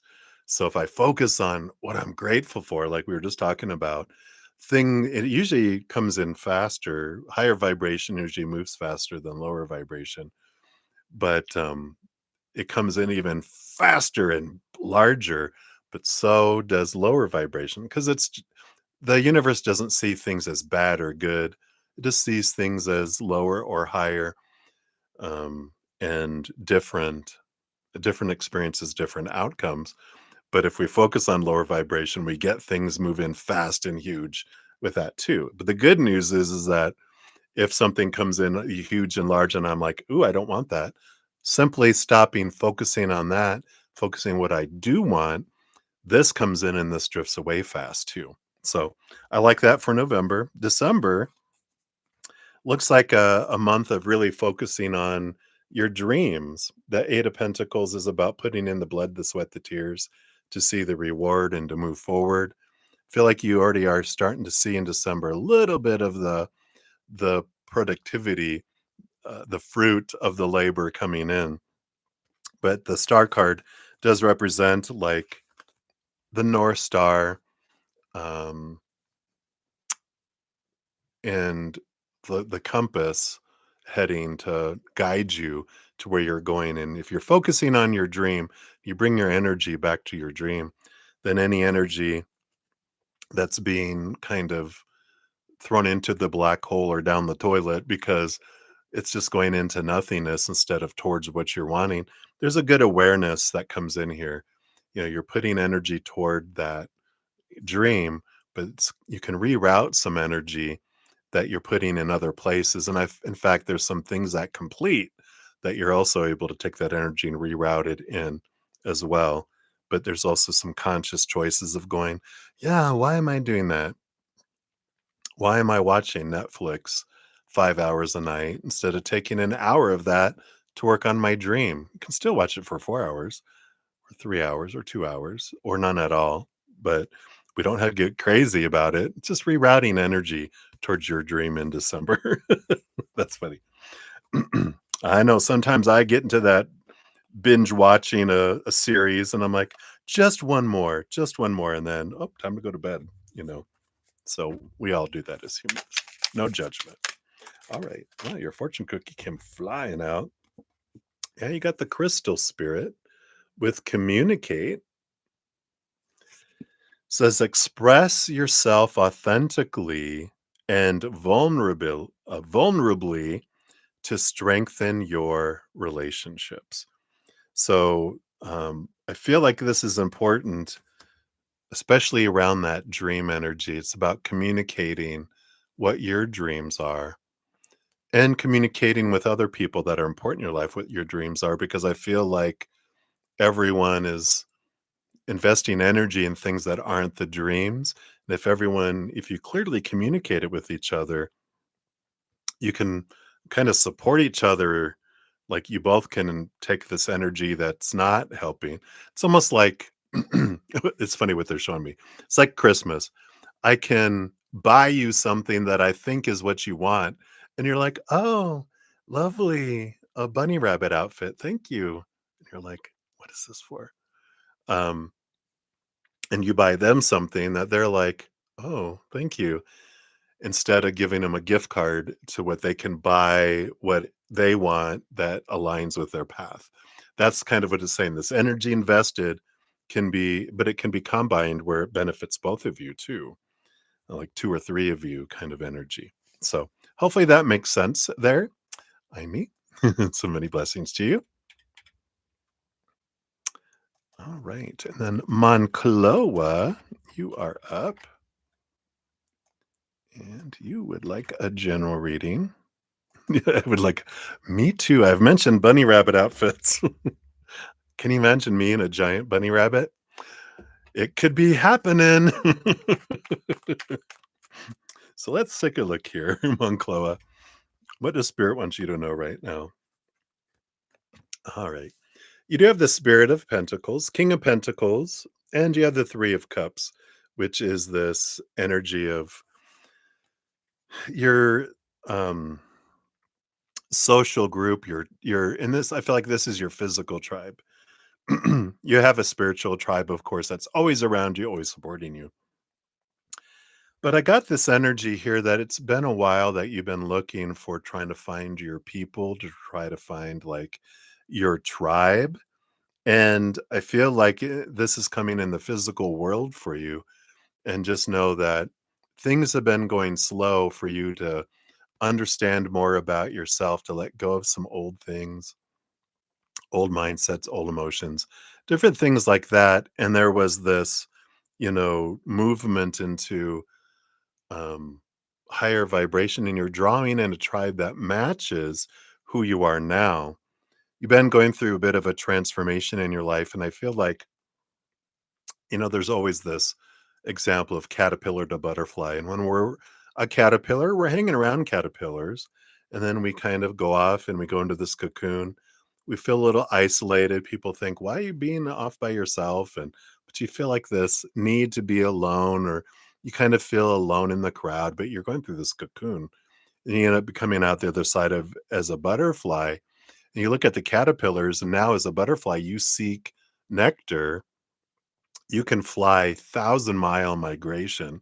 You can go places you can never could go as a caterpillar, because you can flutter over a river, whereas a caterpillar can't even go over a stream without dying and drowning, and it wants to eat leaves all the time. And you realize my old group of friends just doesn't match my energy, because they stayed caterpillars. They haven't gone through their cocooning yet.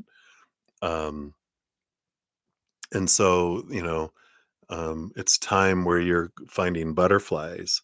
So go do butterfly things. You're going to find your butterfly friends and this physical human tribe energy. So I feel like that's what they wanted you to know, that you might have been feeling isolated for a while, or feel like you just didn't fit in with your friends anymore. And it's because of that and the changes that are there. But you do have individuals that are coming your way, and that you're coming across each other's path. Your fortune cookie? Yeah. You got the skunk spirit. Other people who aren't skunks may not be around here, right? But they got this, uh, flaunt what makes you unique so that you can stand out and leave a lasting impression. Yeah, and so being true to yourself, don't try to fit into a crowd. Be you, and you're gonna draw the other skunk skunks to you too. That's funny. So I like that for you, Moncloa. So hopefully that helps. Many blessings to you. What do you guys see down here, Anna? Yeah, that's exactly the one I was thinking of. Anna is the Ralphie pink, because that was his pajamas that his grandma got him, right?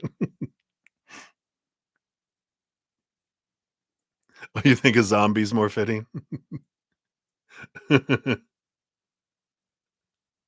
Oh, yeah. We can both wear zombie. That's funny. All right, how are we doing on time here? I think. Yeah, so I have a couple more. We'll do a couple more free readings. I'm going to jump and do Anna's donation, and if any other donations come in, and then I will jump back to the free readings. Excuse me. I know we have a change in weather going on, because my sinuses tell me. It's here. All right. So Minu, you are up at 334 exactly. There you go.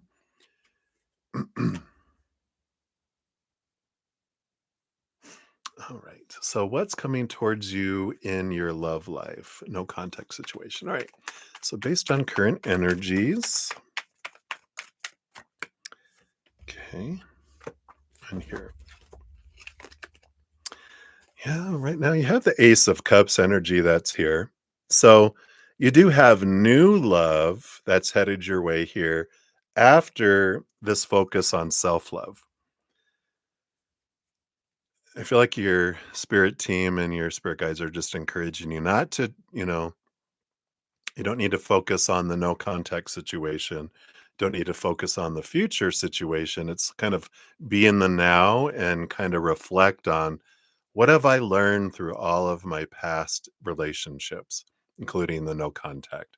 What have I learned about me? What story was I telling myself? What gift is in them? Like when I did my little review, I'm like, I talk about this in the next podcast. Number one taught me to um, that I don't have to be all work and no play. That to leaving time to play and having balance of play is important. And relationship number two is move out of state or move for love once in your life. Number three they taught me about manipulation. Um, not them doing it to me, but them going, I'm not going to deal with this manipulation of sad and anger and rejection or whatever.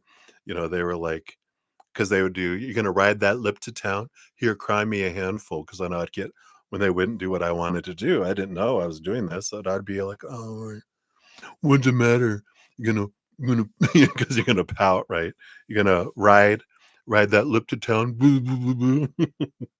So we can look back and learn about what did I learn, but also what did I learn about myself. Eventually, I learned that you know I felt disrespected by every relationship I was in because I wasn't respecting myself. And so it's like, all right, what are all these mirrors trying to show me about myself? Because that's the amazing thing about our teachers and the mirrors that we have in our life is they will continually show us what we want to see about ourselves till we see it.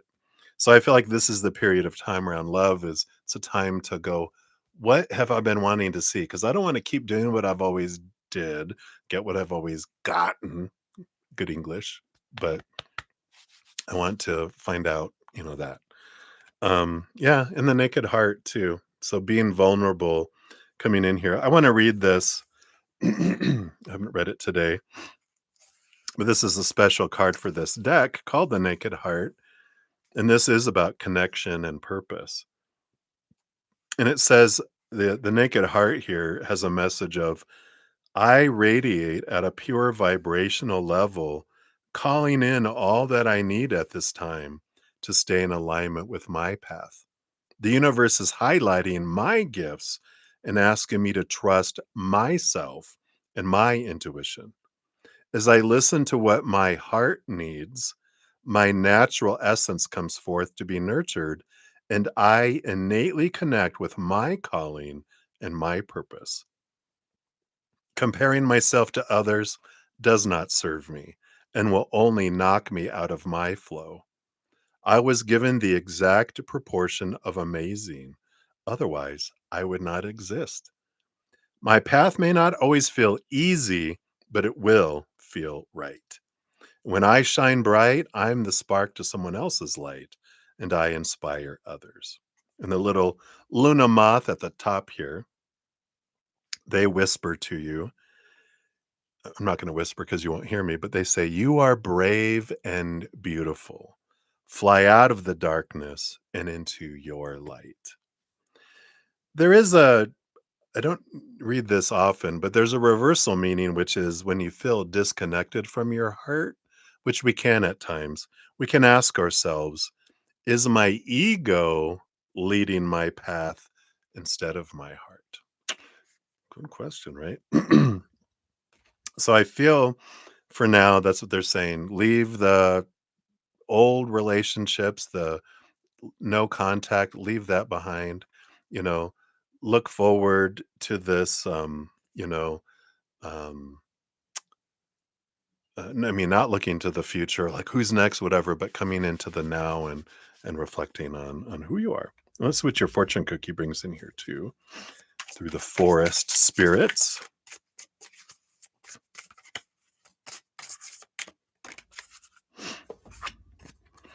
Yeah, got the bluebird, little bluebird of happiness, the bluebird spirit. Sorry, I might crunch my cough drop.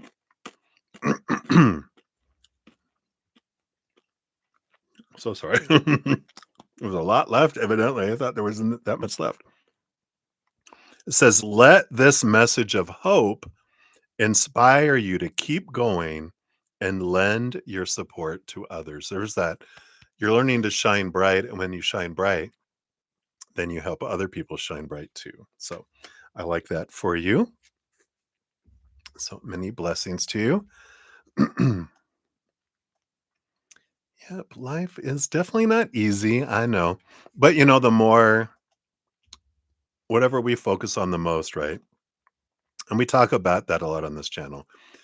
The more I focus if I focus on what about life is easy, what am I grateful for, life becomes easier.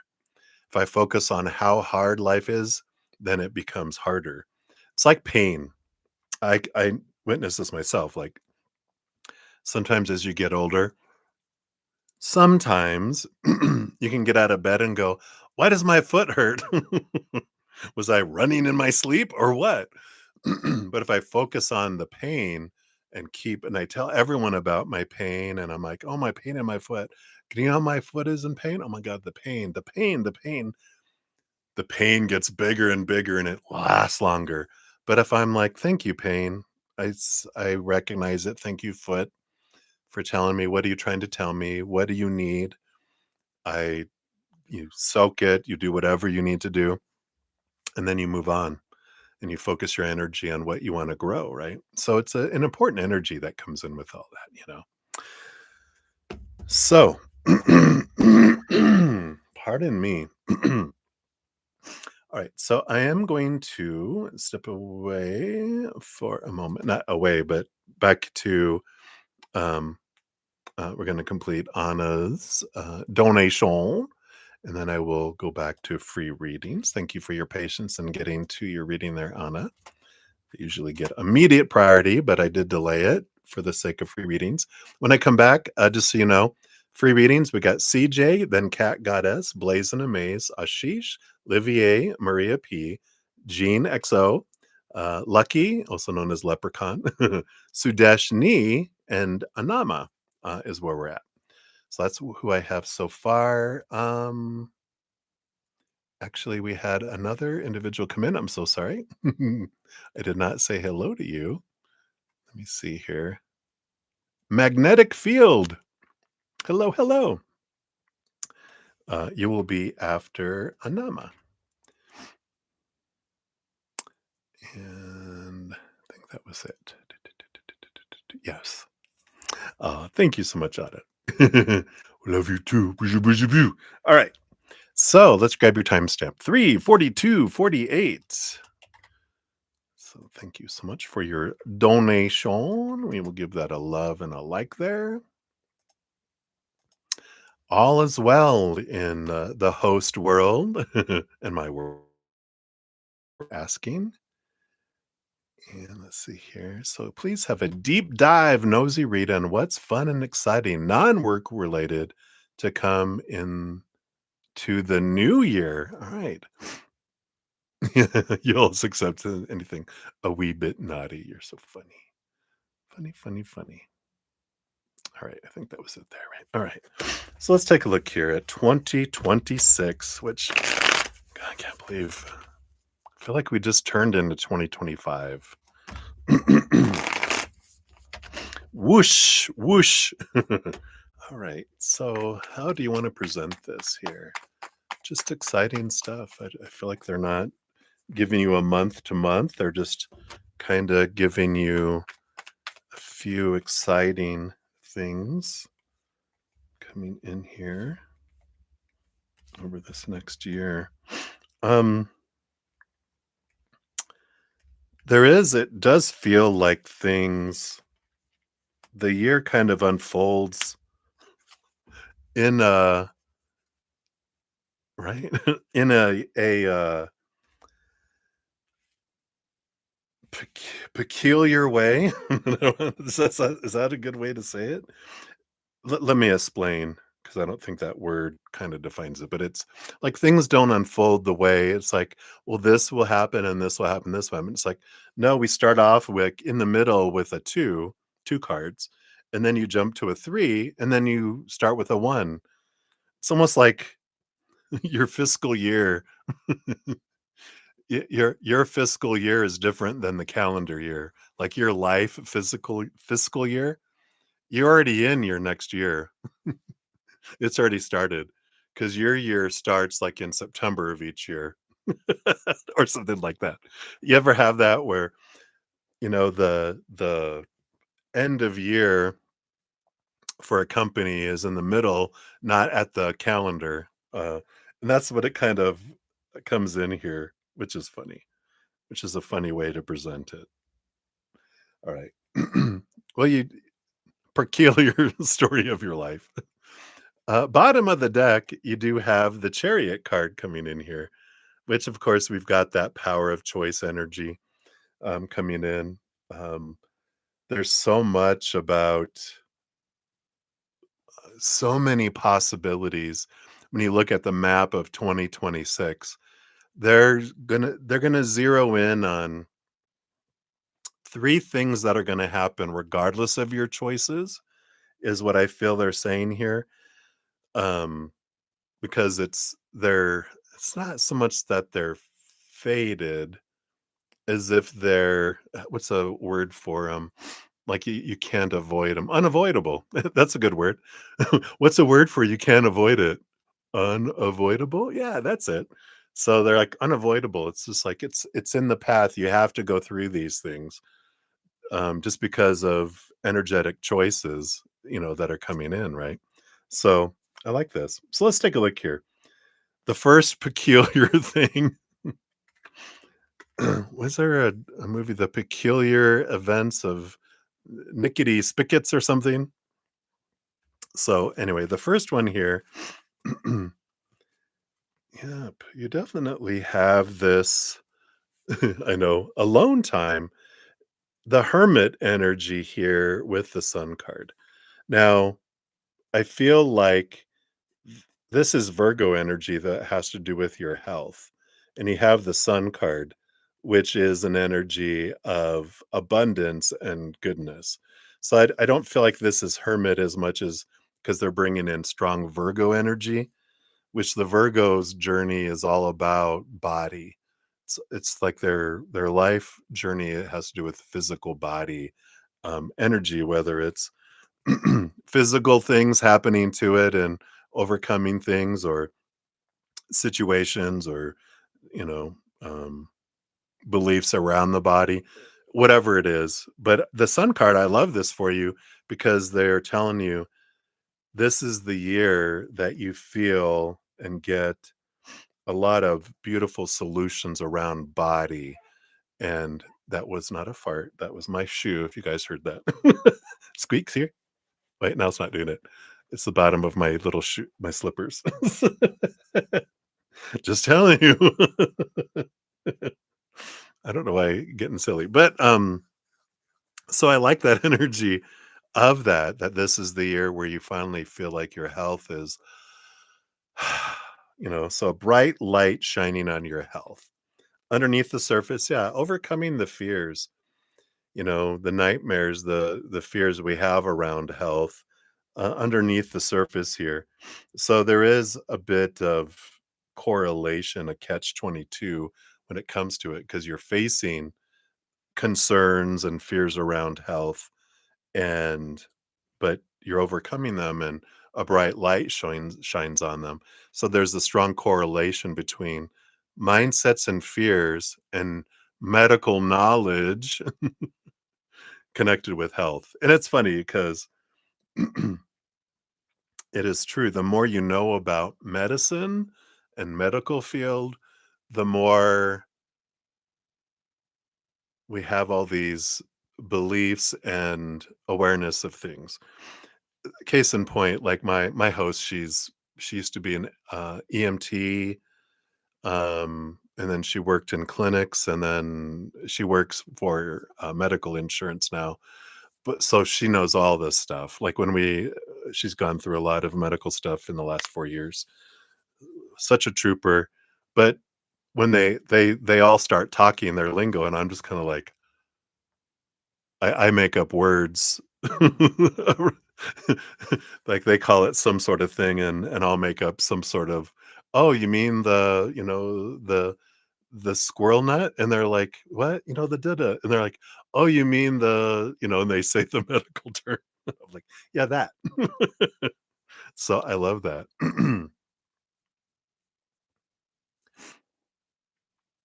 Yeah, yeah. So, I feel like that, but the more you know, the more you're aware of and the more your mind can take you into, oh, this is what has to happen, or, this is what this means. Because the story, with all the medical, excuse me, knowledge and awareness, can make it hard for us to get out of the story of, oh, this has to happen. This is how things have to unfold, right? So, I feel like that's a big piece of that is overcoming that this next year. Look, I'm going to be responsible and drink some water. Maybe that'll clear it up instead of having coffee. All right.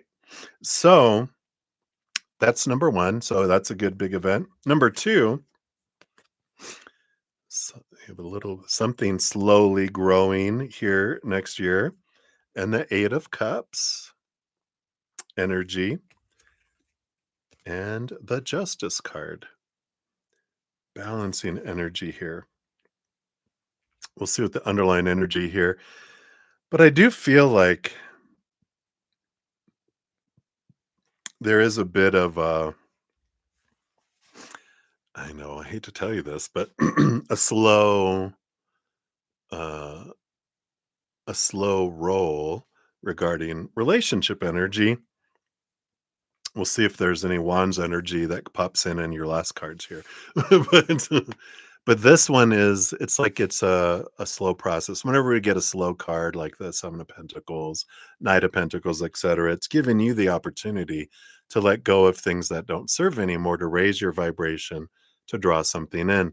So if these first two readings, you're really letting go of a lot of mindsets. I mean, you've done so much already, but it feels like you're letting go of some significant thoughts and beliefs that may not be conscious. It's like subconscious, because there's things running on autopilot below the surface that we kind of, it's almost like they're like, well, this is how it goes. It's like, does it have to though? It's like we're, something's become such a habit in our life that we think, oh, this is how it's supposed to go, or what's expected. But it's like, does it have to be? Because the Justice card is, of course, Ace of Swords. It's cutting away small t truths, seeing things from a higher perspective, looking behind the veil of why do I want certain things? Why do I feel other things happened? Why do people act the way they do? And what did it, it's understanding the below the surface and the behind the scenes.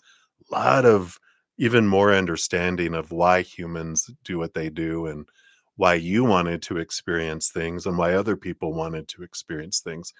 Bit of intuition expanding too, of understanding more about why did someone want the journey they did, seeing the depths of the whys behind things, and in that seeing the whys for yourself as well.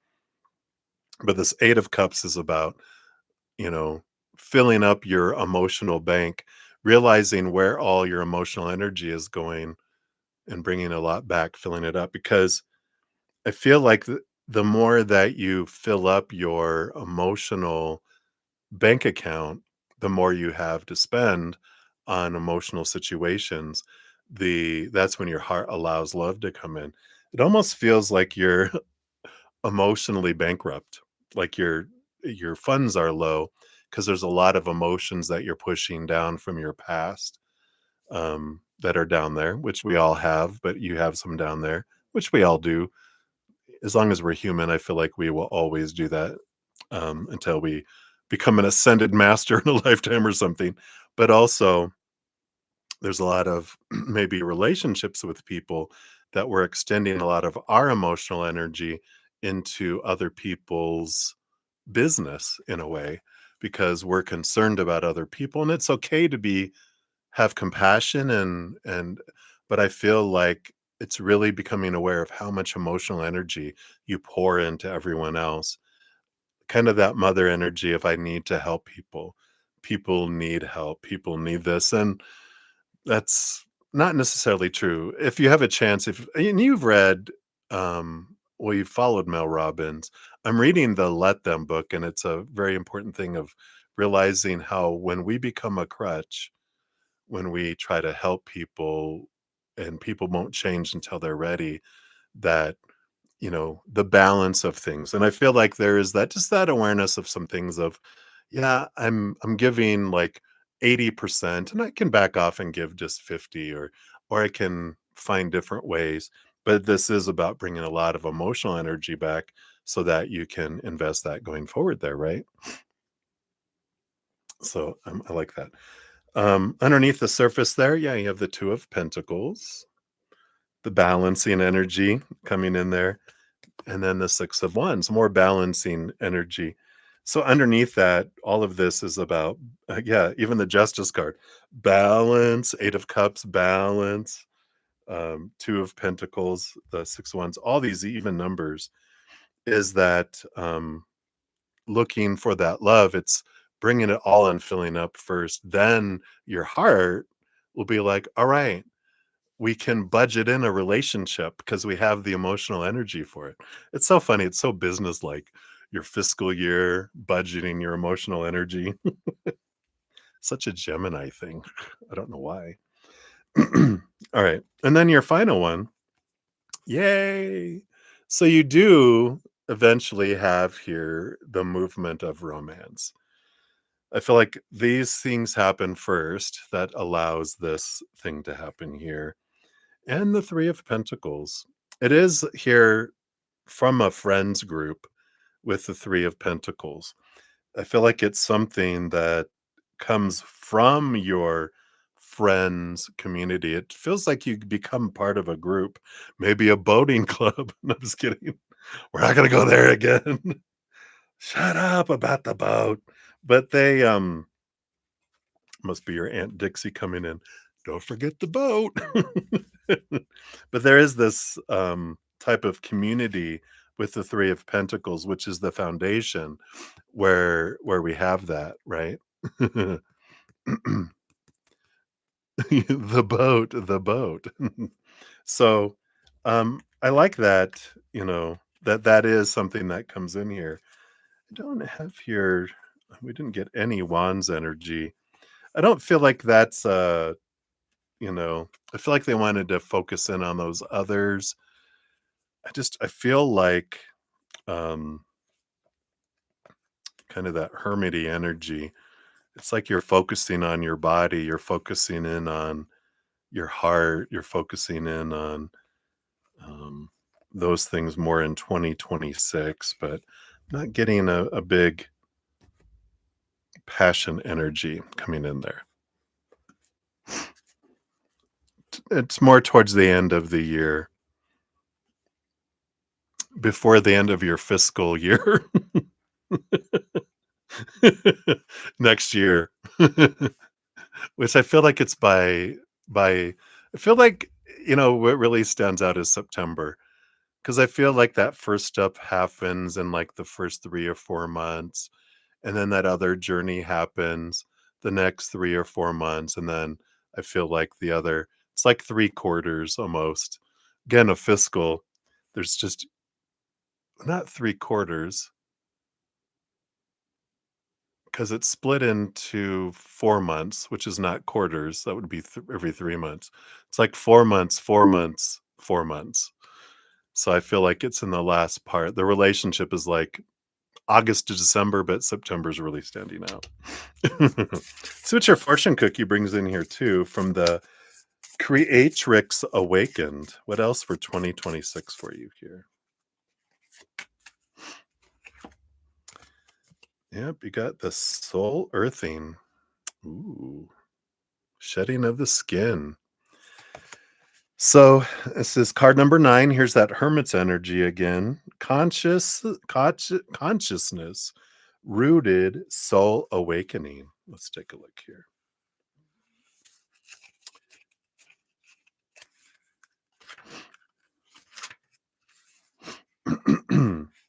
So it says, as my soul unfolds, I'm guided into the fullest expression of my being, forging universal connections and embracing the transformative journey that leads to conscious awareness, alignment, and love.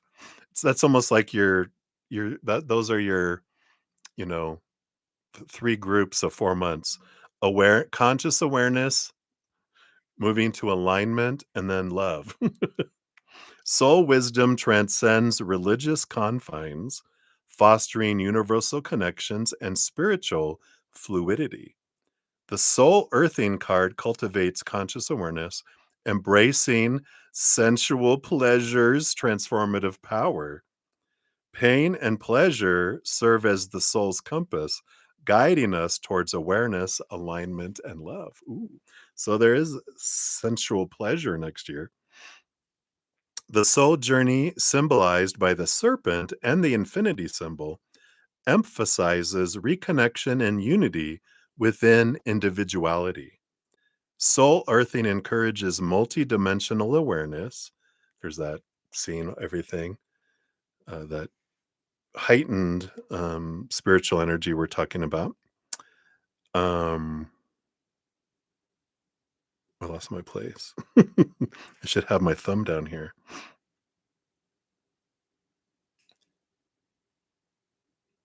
Yeah, okay. Soul earthing encourages the multidimensional awareness, transcending limits and awakening consciousness.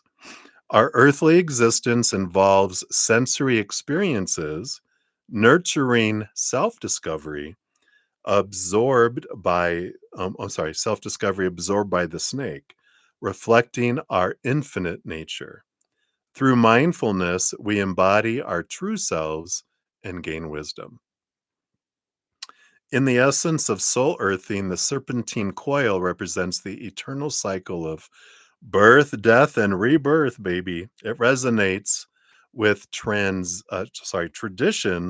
like wailing, which I encountered at my granddaddy Joe's funeral, offering a shift from grief to awe, wonder, and joy.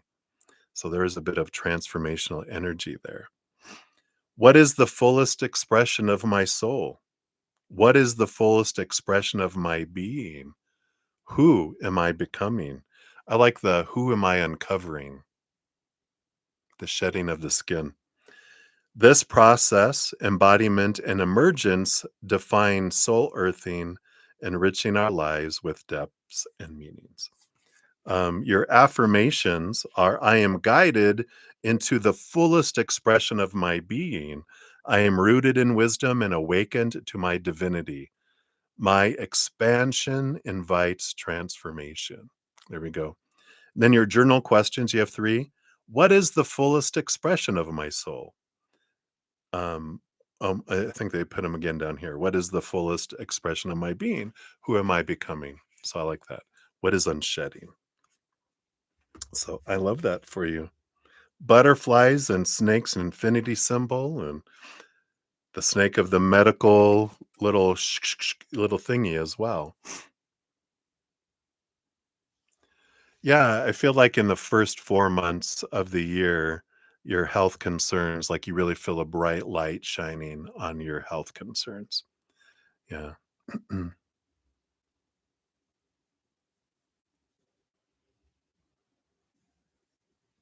Yeah.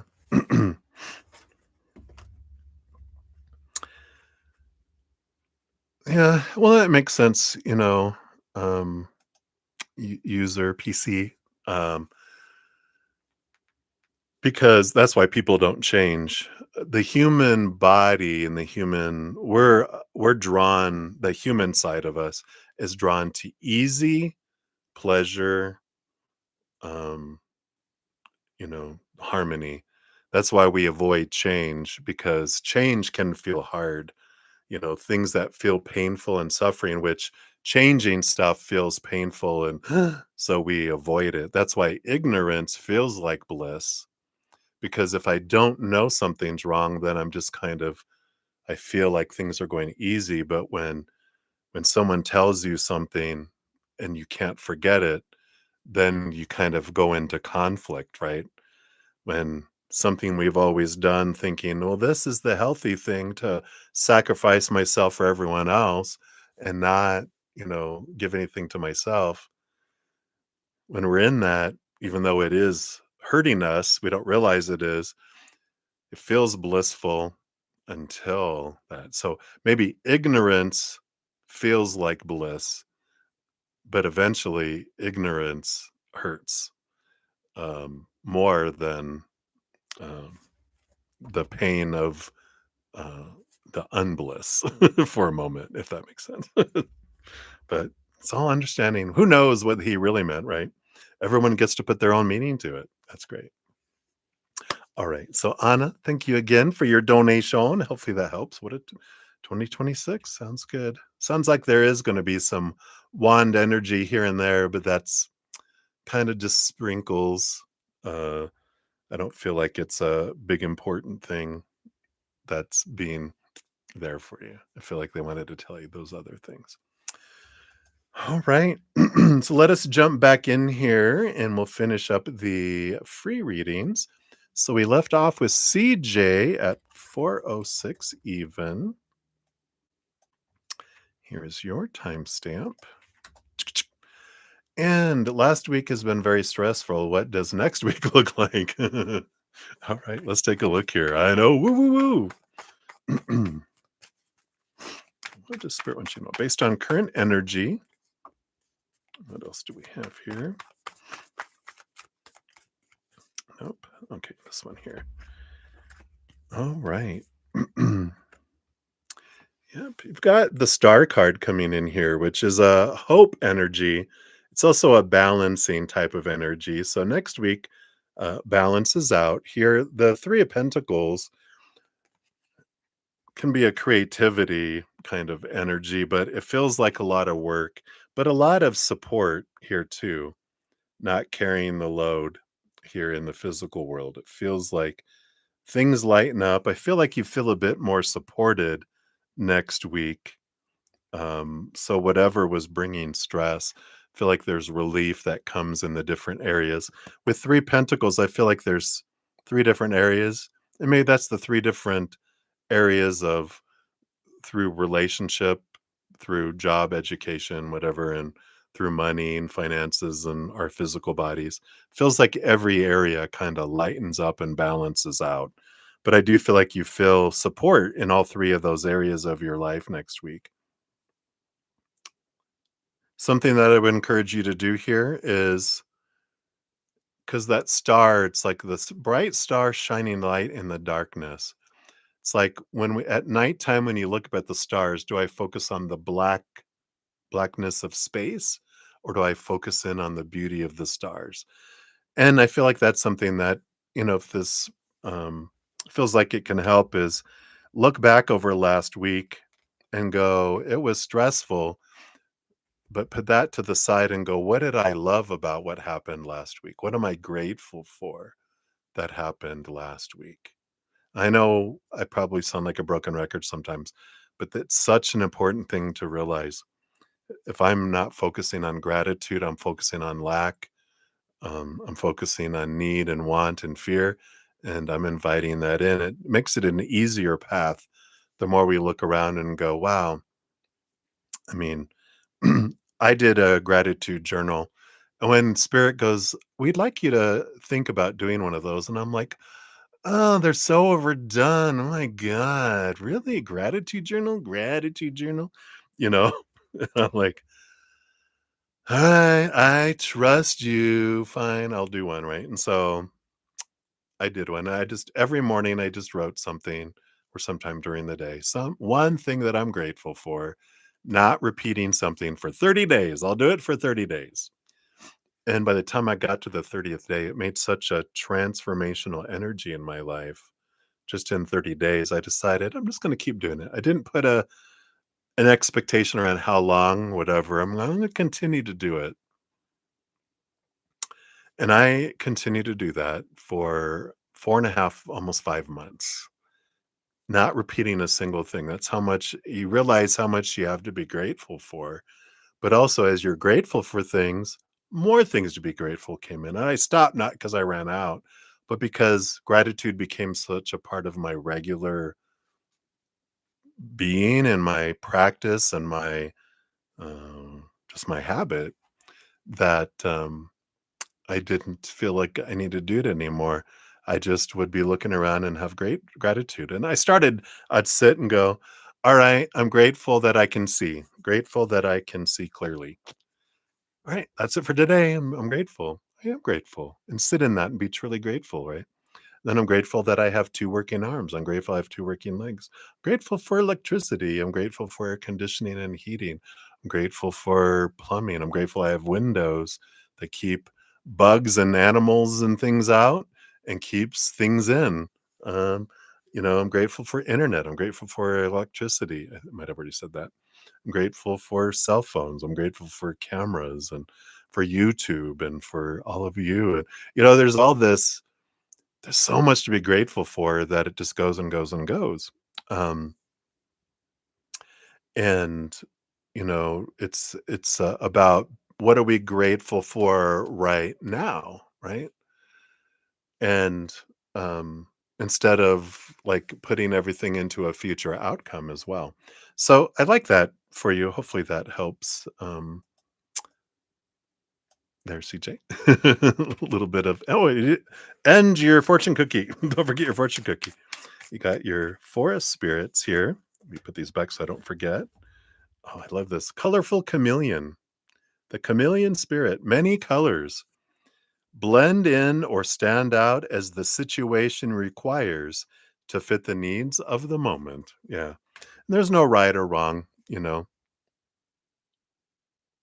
right?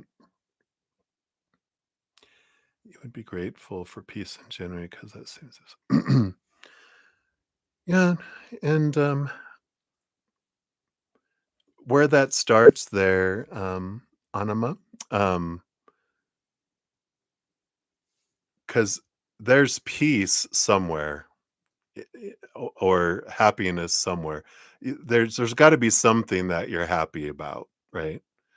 But I really encourage you to start a gratitude journal with everything that you've been commenting too. There's a lot of like you're drawn into a lot of focusing on what's not in your life, um, and so you're not aware of the peace and the happiness and that's around you because every moment there is peace available.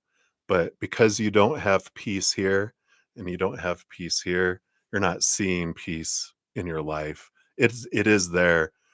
Like every moment is perfect and full of joy. It's just our human side. We have a hard time seeing it because of all of our mindsets we've grown up with and all of our emotional energies. But there is this once we start stepping into our power, realizing every moment is a choice of story of what I'm putting to everything. I'm either choosing higher vibration or I'm choosing lower vibration. So when I'm choosing it's definitely not here, I get to experience life through that. If I am choosing there is gratitude. Like if even if you just you don't have to believe it to start, but just start saying there is peace and there is happiness and I look forward to seeing it. Instead of it's definitely not here, it doesn't exist. You're so adamant. It takes a lot of faith to believe in that. You can switch to have faith in believing that it exists too. Because whatever you become an expert in is what you're going to draw in, right? Okay. All right. So we will let me move on to other readings here because I feel like you are very determined to stay where you're at. And that's all right. That's your right to experience that. So I don't want to, you know, I don't need to convince you of what life to live. You know what life you want to live. So I'm going to let you live that. Okay. All right. So, Cat Goddess, you are up. And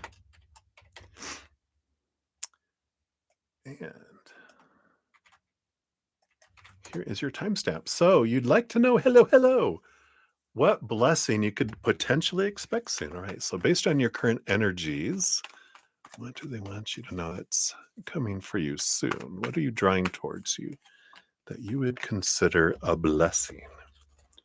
All right, you got the 5 of swords and the 10 of wands.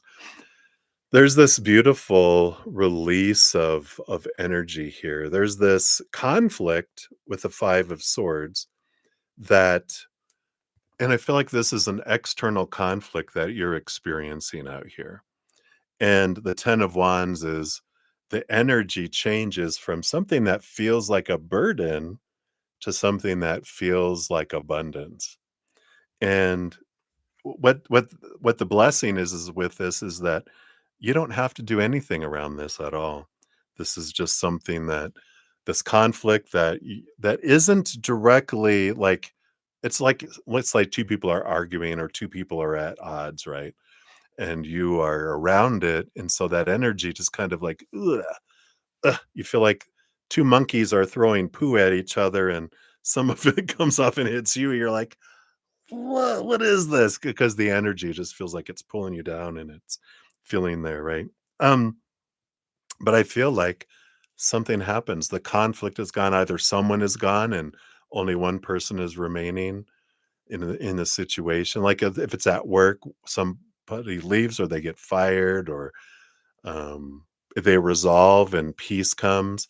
But there's something that unfolds that it's been an ongoing conflict that just smooths over and you're like suddenly all this energy that was like oh god suddenly just turns to brightness. It's like a severe thunderstorm that comes through and suddenly the clouds part and the sun comes out and you're like wow, the storm is gone. And I like that for you.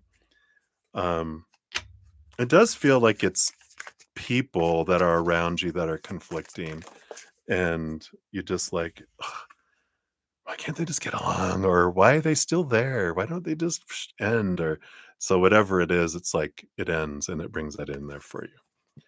So, and then you have the owl spirit coming in here, which says, soul search, access your intuition and trust your instincts as you seek deeper understanding. I like this too, because it's almost like you're an owl on a perch watching and observing someone what's going on. And I feel like whatever this conflict that's been going on, it really opens up to where you can see things more clearly. You understand, like, because you're observing people go through things, you're going, oh, wow. So this reminds me of something I went through. I feel like you're learning and gaining wisdom by watching this conflict, but it's like you've learned enough and now you don't need that in there anymore. So I like that. So that is what they have for you, cat goddess. Yes, I give you your owl spirit there. So many blessings. What is this I'm seeing about an owl and a cat? Is there some sort of story regarding that? I feel like that's important to you. I'm not sure why. All right, Blazing Amaze, you are up. Oops, let's grab your timestamp here. Let's grab your correct timestamp here. There we go.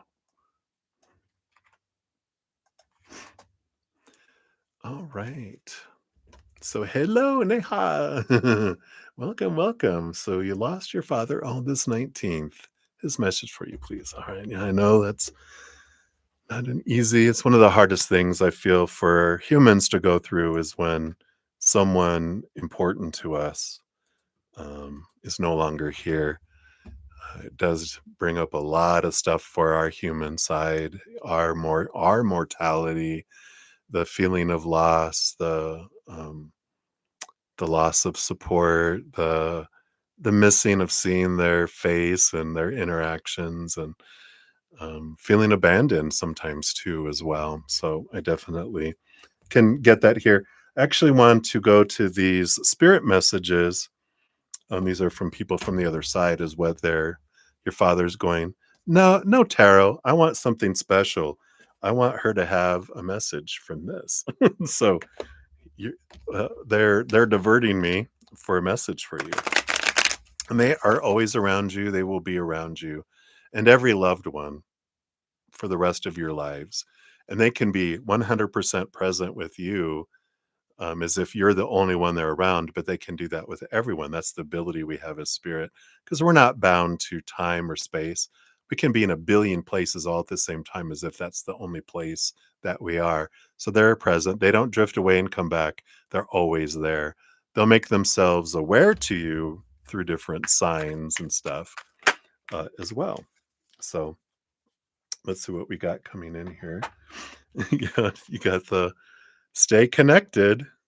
Their hand has reached down to you here. It says we're all born connected to spirit, often known as the divine source, yet many of us have a tendency to pull away from that connection as we journey through life in the physical world. Now is an important time to reconnect to that source. Interesting. Let's see what the message is that comes in here.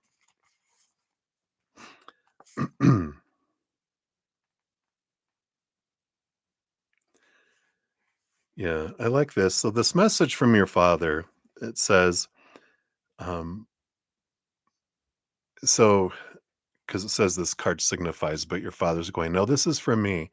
So I'm wanting to know that you can possibly be overreaching and striving too hard in the material world for things that will make you feel good or that you're looking for specific answers.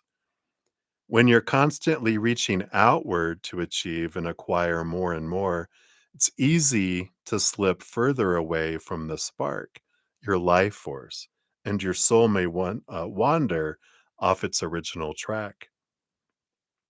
While we're all born connected to the spirit world, the divine source, we have a tendency to pull away from what was once natural.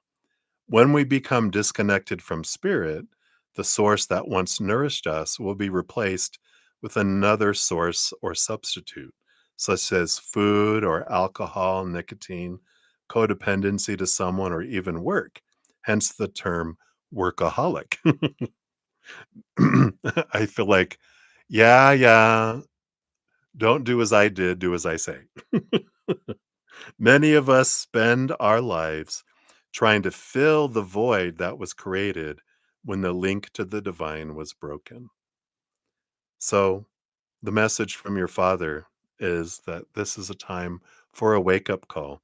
It's time to pull back from the stresses and strains of daily life and seek out that inner place of silence, calmness, and peace.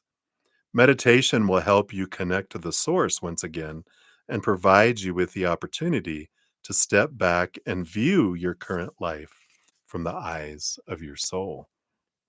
I feel like the message that's embedded in there from your father, you saying, you know, this is the point in your life that I needed to not be in your life. And it was part of our agreement that this would be the exit point that I would leave because it's gonna be a wake-up call for a lot of people of how we get caught up into the living, like, the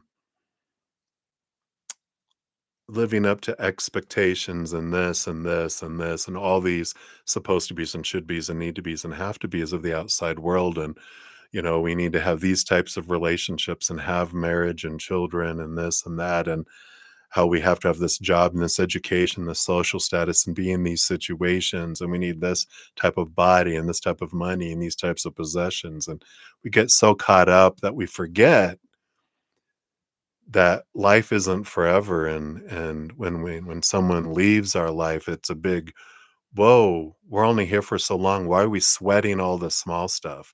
Why are we so serious? Why are we so caught up when it's like enjoy it while we're here? And I feel like they're saying, yeah, I know, don't do as I did, do as I say. I feel like they're saying, enjoy life more. I don't wish that I worked more and had more and did this more. I, um, not that they have any regrets, but they're like, I wish for every one of my loved ones to be aware, have more fun, just as a reminder. And I feel like that's what is coming in from them, right? See what your fortune cookie comes in from them as well here. Okay. Pardon me. Yes. The hummingbird, happiness, perfect energy. As you buzz through life, remember to enjoy the good times and live your joy. Can't make it up. They brought this card in for you. In fact, maybe hummingbirds or birds of other kinds, but I feel like hummingbirds to you will be a message from them to you that Hey, boo, be happy. All right. So that's what's coming in there. Sending you lots of love there, Nia. So many blessings to you. Right. Right. Ashish Bakaran, you are up. Let's grab your timestamp here.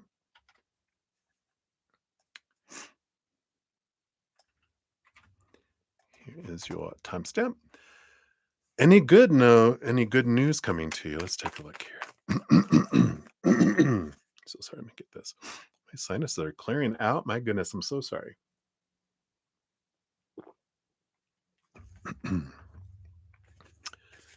Any good news coming for you here? All right. Yes. Double yes, because you got the 10 of cups, which is like joy, celebration, wonderful, wonderful things headed your way here. The six of pentacles is an energy of equal giving and receiving. It's a victory card too. This feels like abundance. It feels like almost feels like a gift coming to you from the outside world. It's in the physical world, can be in a way monetary, but it feels like abundance. But I also feel like it has to do with your, and I don't feel so much like romance, but it feels like an interaction with another person, that there's this wonderful gift to each other, this equal giving and receiving opportunity that's like, wow, just fills up your heart and you're overflowing with this energy here. So I do like this. I'm all scratching. Doesn't an itchy palm, isn't that money's coming? But what about an itchy wrist? Um, I do feel like there's this, anything else around this at all? It doesn't feel romantic, like I said, it feels more an important friend energy, but it feels like family/friend, a family friend or a family member who's a friend. So, um, maybe a cousin kind of energy, not so much sibling, because sibling, right? But, um, more like cousin energy, like a cousin who's a friend, and there's this great interaction and this ability to see them and get together. Like, I don't feel like they live close by, but they're coming to town, or there's a celebration and you guys get to see each other, and it's this wonderful thing that's coming here. But it feels very equal giving and receiving energy that's coming in here. So I like that. And if you've had a cousin who's been on your mind, reach out to them and say, "I miss you. Let's get together." And they're like, "Hey, let's get together at this event," or "I'll meet you halfway," or "I'm going to be in town. I'll come for this holiday."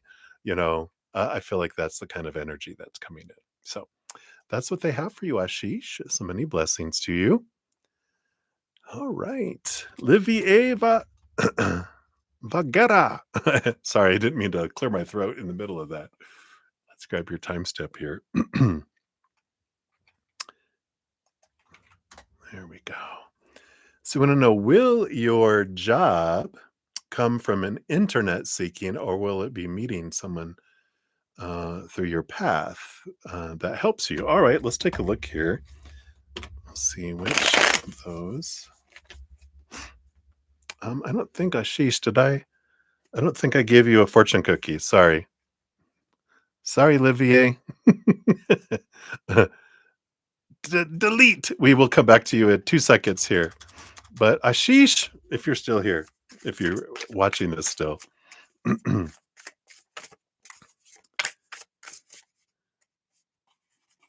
let's give you your fortune cookie. I even put them. Let me put them here even more so I don't forget it. Yeah, you got the grasshopper spirit coming in here, which says research challenge. Be brave enough to take risks and try to exercise your agile reaction ability and versatile skills. I like this. Um, take a leap, especially when it comes to go visiting, right? It's like, take a risk. It's like maybe if you've never traveled and gone to where they're at, like the cousin or the person that you want to go visit, it's like, I'm gonna do this. I'm gonna take a risk. I'm gonna overcome this challenge, this fear of flying or this fear of traveling alone or whatever. I like that energy. So That is what they have for there for you. Sorry, Ashish. All right. Now, Olivier. Sorry about that. Glad you're still here. Hello, hello. All right. So now,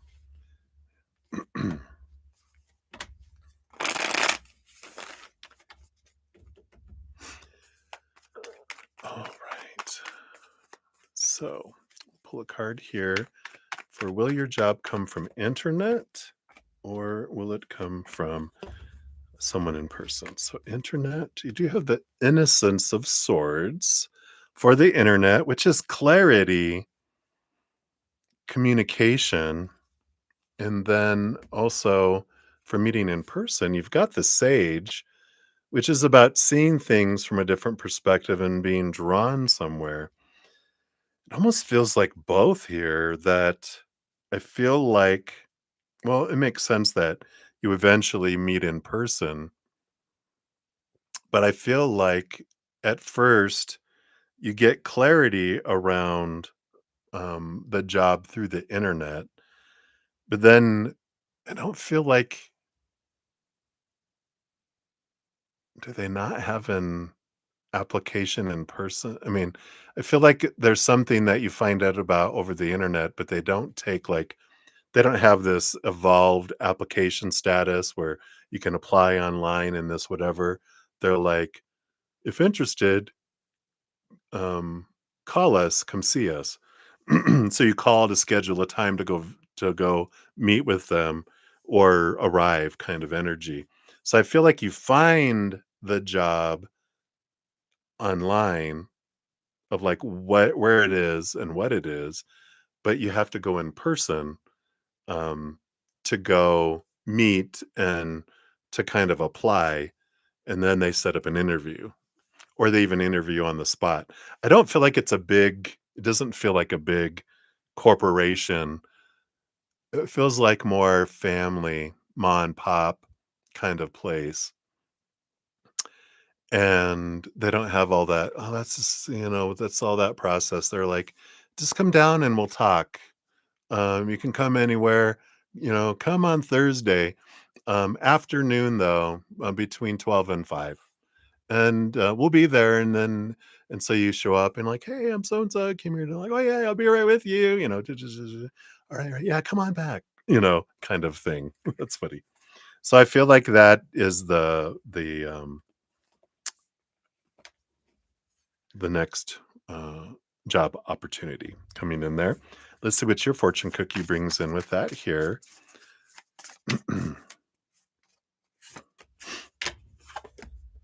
Yeah, you've got creativity.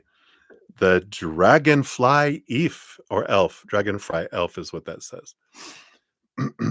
And creativity, color power, energy, and vibration allow inspiration to flow into your life. Yeah, I like this.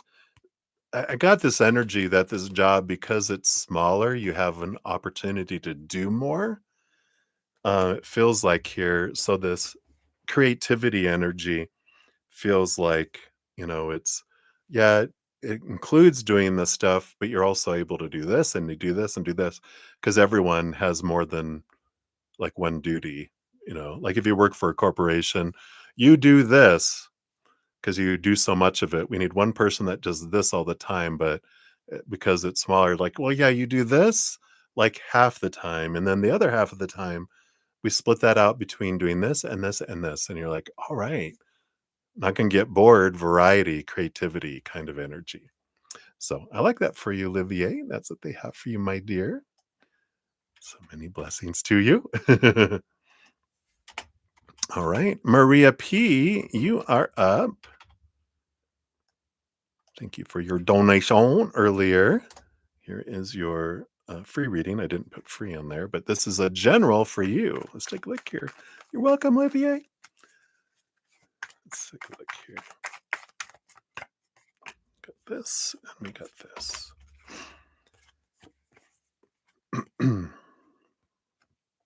Yeah, so you've got the innocence of pentacles here, which is a big piece of this message is about seeing your worth in relationship to the outside world in a different way. And you got the seven of swords here, which is the energy of betrayal and thievery and, um, you know, and so this is about looking at your worth in relationship to the outside world in a different way. And I feel like it specifically has to do here with this having feeling betrayed in the past and the fears you have around it. Some understanding of what you learned about yourself during those situations. I know we've talked about how I was, in several of my relationships, I felt, disrespected, but felt like I was cheated on. My first two relationships and my fourth one is kind of, but the first two.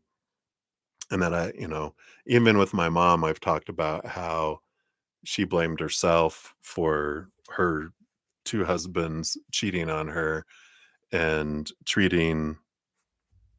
experiencing how she was treated, as that it was her fault and that she didn't, it was her responsibility. She didn't make them happy. And it's like when you realize, no, you can't make other people happy. If they're unhappy on the inside, it doesn't matter what you do. You can't make them happy. People will, and I talk in my podcasts about why people cheat, and we do it because we are empty and we feel like this hasn't to do with us. Other people's actions have to do with them.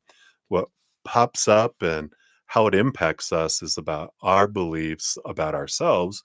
And I feel like this is a big piece of this. It's an important for your evolution of we can get caught up. That's why I love that you're asking for a general reading for you, not for you and Wally or you and someone else. It's like what is this relationship with me and this all this journey and this adventure is for you to see yourself as the priceless being that you are. And even though mentally we can be like, I know I'm priceless, it's like, but if our inner child's like, no, we're on the clearance rack, then we can go talk to our emotional and mental inner children and even our teenage inner child, our physical body. Just ask our body and our mind and our heart, what do you guys feel? Tell me what you need from me as this powerful adult you are now, right? What can I be for you? What do you guys need? And embracing that. So I love that for you. That's what they have for you for that. See what your fortune cookie comes in here. Let's see, do I want this? Oh, I want this one. Yeah, you got the green fairy, which is imagination. Says explore the mysterious allure of creativity and embrace your inner uniqueness. So I love that. I love it. I love it. I love it. So perfect card for your reading here. All right. So many blessings there. Oh, thank you, Sanja. I love your energy as well. I'm so glad you're part of my Zen friends. So thanks for being here. Make me smile. Thank you. All right. Gene XO, you are up.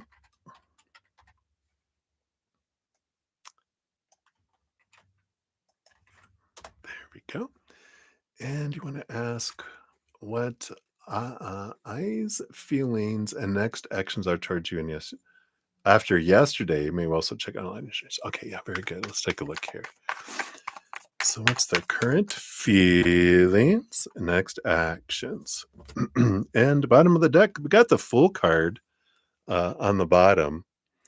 And of course, that energy is about new beginnings, letting go of old cycles, old patterns, wanting to have like this adventure without restrictions. Did we talk about this already with them? This feels familiar, like we got this exact card for them before. I don't know why it just feels unless I'm having deja vu from, a, yes, you did. I was gonna say, unless I dreamt about it. Sometimes I do have dreams about doing readings. So, it's like, "Oh." Um, so they're in that energy still, like, same old, as we were saying, not wanting restriction, not wanting I just wanna be able to flow, you know? I don't wanna have to have intentions and next actions. I just want the now, which is a really a positive outlook when we're doing it from a place of our self-love. But when we're doing it from a place of running away from fear of failure and rejection, that's different. So their feelings, yeah, 5 of Pentacles. Did we get this for them too? This fear of lack, of not being enough, of abandonment, being left behind, not having enough kind of energy. So they feel kind of this lacking energy. Not that one, but it feels like, that they're really, again, this is that running away from expectations, because if I feel like you have a lot that you expect, and like they're like, on my best days, this is what I can give you. I'm gonna disappoint you, and then I'm gonna be abandoned. I'm gonna be rejected. I'm gonna be put on the rejection pile, right? Yeah, and that would definitely be that kind of energy, you know, um, thinking again, that less than energy. They think you're up here and they think they're down here, right? Yeah, that's kind of what their feelings are. It's just like, I don't, things that we can do to help people, because we all, in some area of our life, we feel inferior to others, usually as a human, until we find our self love and find our pricelessness. Then we realize I can never be a broke fake diamond, that, nothing can break me. Even a diamond cutter can't cut me. The diamond cutter's a liar. It can't cut me. But, once we realize, when we get to that point, um, you know, as I was saying, that we all can kind of feel inferior in some ways. And when people can sincerely tell us, because we know when people are blowing smoke up our bohiny, right? When you were sincerely telling somebody something that we're grateful for about them and what we love about them, and specifically give an example, right? It's like how we learn this in corporate life. It's like telling someone they're great is empty. But when you specifically tell someone that, I love this about you, and here's an example of it, then it's like, oh wow, you really mean it. Yeah, I do, because this is where I witnessed it. I love this about you. And then it helps them be more aware of, oh wow, I'm not I'm not down here. We help. It's like, what is there's a quote, everyone has a handle by which they can be lifted. Yeah, and that's good. That's good. But um yeah, so I feel like there's a way in which we can empower others and let others, just by asking questions, like if someone goes, I have this problem, if we go, well, you can do this and you can do this and you can do this, like, oh, thank you. We can sometimes become a crutch for others' worth sometimes. And we can ask them, um, like open-ended questions sometimes of, um, so what are you thinking about, um, you know, overcoming that or working through that? Or what ideas do you have around, even if you've given them the subject, you have to give them the details. Like, have you thought about, you know, adding some sort of fun, you know, picture in the middle of your presentation just to lighten everything up? No, yeah. Well, what should I put in there? I don't know. What do you think you'd want to put in there? Instead of going, oh, you can do this, this, or this. It's like you allow them to be an adult kind of energy too, right? So I like that. Let's see what its next actions are. Yeah. Well, we got these two fives. The 5 of Cups is kind of like, what's their future action? To pout, to be, "Huh," to kind of, in a way, feel sorry for themselves a little bit here, and it's okay. They need to experience that, and sometimes we need people, as my host sometimes says, failure, we learn a lot through failure. We grow a lot through failure, and sometimes we just need to let people, experience what they want to experience here, because it feels like they're kind of caught up in this conflicted energy on the inside, you know, lower vibration. I'm feeling sorrow and low about myself, and I feel like I'm not enough and I'm not good enough, you know. It's like that Stuart did we talk about Stuart Smalley before? I'm good enough, I'm smart enough, and darn it, people like me. Yeah, and I feel like,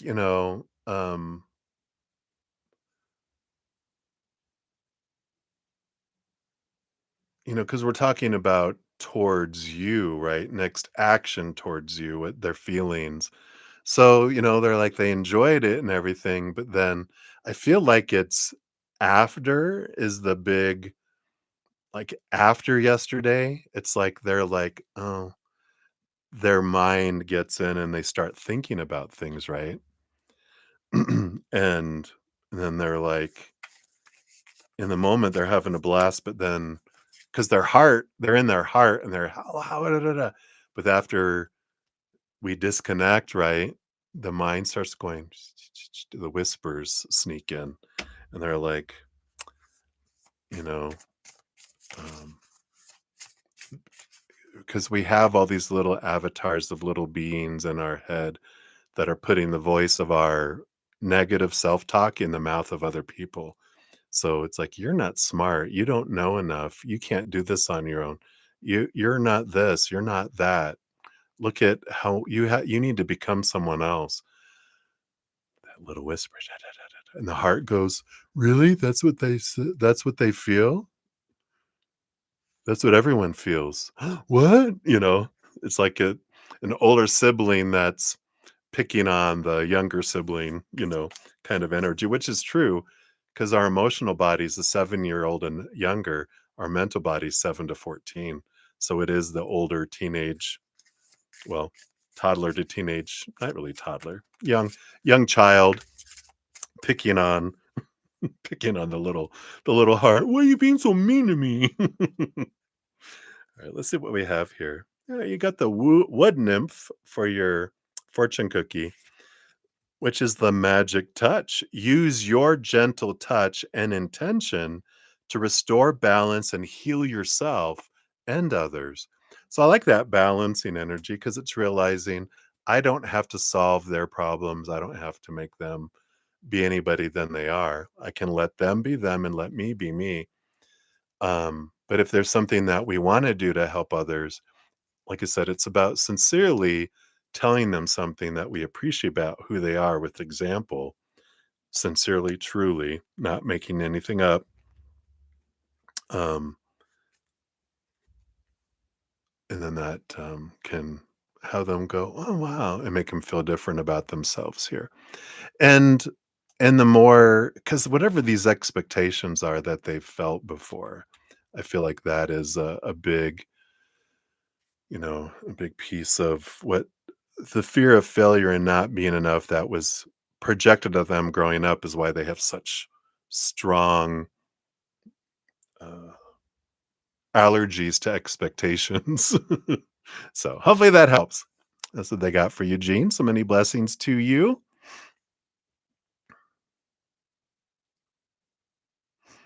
Hey, Jojo. Yeah, we'll add you on to the free list here. You're very welcome, Gene. Let's see. So we have Lucky and then Sudeshni, Anama, Magnetic Field, and then JoJo. Then I'm going to have to cut it off because I'm almost hitting 5 hours and I got to go eat and prepare. I will be back here in like a little over 2 hours. Wait, yeah, because we're almost at 4 o'clock. I'll be back at 6 p.m. this evening for more. And then tomorrow too at 11 a.m. Mountain Time. So we'll circle back around. Yeah, very good. No expectations on expectations. Wait a minute. Catch 22. All right. So, Lucky, you are up. Let's grab your timestamp here. Boom, boom, boom. There you go.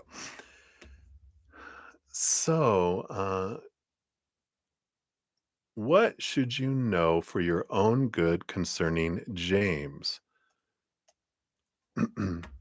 John has been a perfect gentleman. All right, let's take a look here. So, what should you know for your own good? I like that. Concerning James. Okay.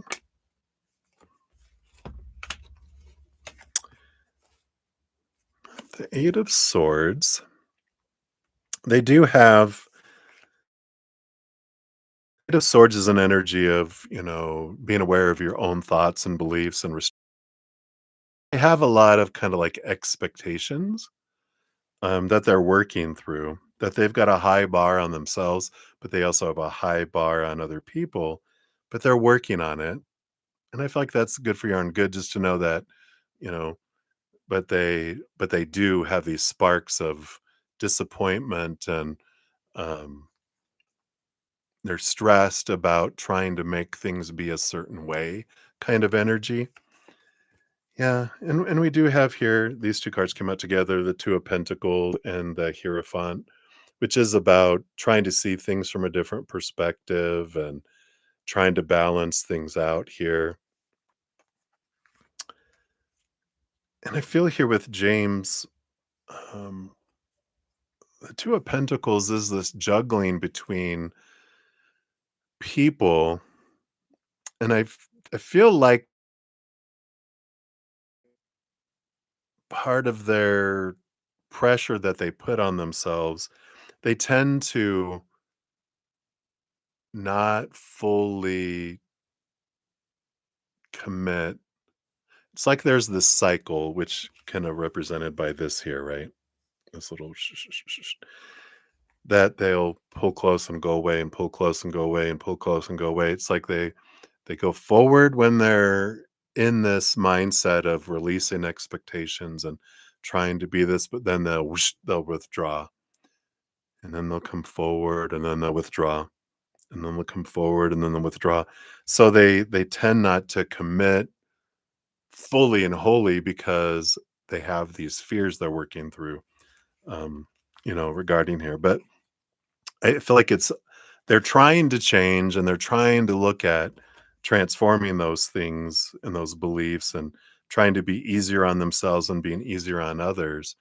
But they do tend to get stressed out at this time in their life as they're learning to let go of those things. So I feel like that's where, you know, concerning James, just knowing that and that when they run away, it's like I don't want to say they flirt with a lot of people, but they do engage with a lot of people looking for recognition from people, which can look like flirting, but they're just trying to be interested in people so people be interested in them. And they like the attention, but they don't like to put it all in one place because they fear that it'll be pulled away from them. So hopefully that makes sense. But that's what they have for that. Let's see what your fortune cookie brings in here too. What else around? This is James, not John. James. Yeah. Peacock spirit. Yeah. It is this thing, this beautiful elegance to shape one's unique spiritual outlook and showcase a colorful future. That's what they're on this journey for. But I do feel like there's the look at me energy of the peacock that comes in there too. It's like, look at me, everybody. Look at my beautiful plumes. Because there is that wanting attention because they didn't get attention when they were younger. So that's what they have for you, Lucky. So many blessings to you. All right. And then Sudeshni, here is your free question. Let me just make sure I put that in there. And whoops. Come on, computer. There we go. So in a previous reading, did Johann meet Belinda, his ex, around October and go out for dinner? Is she still messaging him? All right, let's take a look here. Did he meet Belinda? His ex around October. There we go. And is she still messaging him? Okay. Did they go out? No. There is this removal out of their life here. Wow. Lightning bolt burnt that down. Is she still messaging him? We have the Ace of Wands, which I do feel like she is still messaging him. She's trying to message him, but I feel like he's like blocked in a lot of places. But yeah, this Tower card is like the removal of someone out of their life. Zap. So I don't feel like they got together and didn't go and went to dinner in October. I feel like that bridge has been burnt, it feels like. But this Ace of Wands energy, it does feel like, and this doesn't feel like this is Johann welcoming it and wanting it, but it feels like she keeps messaging him and he'll like block that and then she'll show up in another, another app or, another social media, whatever, and he'll block them there. And so it's like whack-a-mole, because I don't feel like they're entertaining that there, but I feel like they are trying to create a spark with them, but not a spark like that, but a spark like, they're trying to get them engaged again with them. But I don't feel Johann is interested with that tower card there. Let's see what other energy comes in with your fortune cookie here too.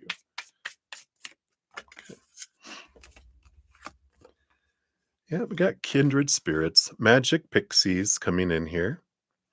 And this says you create lasting connections with deep understanding that transcends time and space. I like this. It's like the kind of energy that you have is more welcoming, and you create that kind of energy. People just feel this natural bond with you. They don't feel that way with the ex, and I feel like that's what they wanna bring that in, is that this is about you, what you do, and what you create. So I like that. So hopefully that resonates for you, Sudeshni. That's what they have for you here.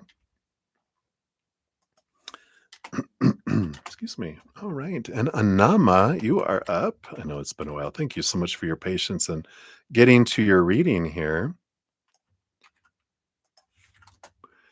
And let's see. I think you said something here. You don't intend to be pessimistic. I just truly see things reality of this world.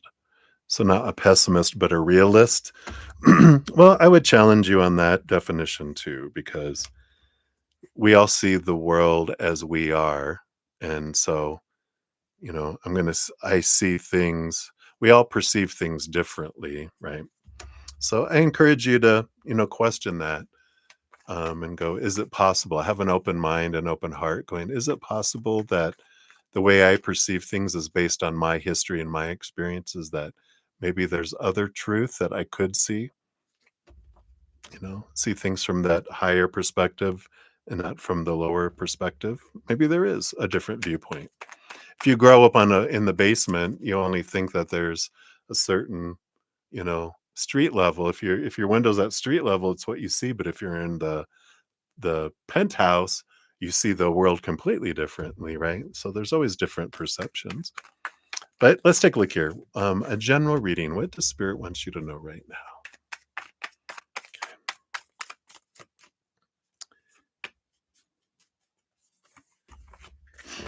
All right. So your first card, yeah, you have the Three of Swords. Heartbreak, disappointment. This is what life can feel like right now, right? The Three of Swords. The Three of Swords is an energy of, you know, expectations equal disappointment. When we expect these things as we're taught as humans, all these things should be and need to be and have to be and must be. And then it doesn't happen. We feel this disappointment. And when we look at life from that viewpoint of, all this disappointment, all these things are not unfolding the way I've been taught is supposed to be happening, then I live in that vibration. And the thing about expectations is that when we look at life from these small t truths of fear, all these opinions that we've had growing up, that we see life from a place of lack, like we because it's like you have this long list, right? And we go, "Is this happening? Yes. Is that happening? Yeah. Is that happening? No. Is that happening? No. Is that happening? Yes, yes, yes." Because like all these expectations that are there, let me do it this way. All these expectations that are there,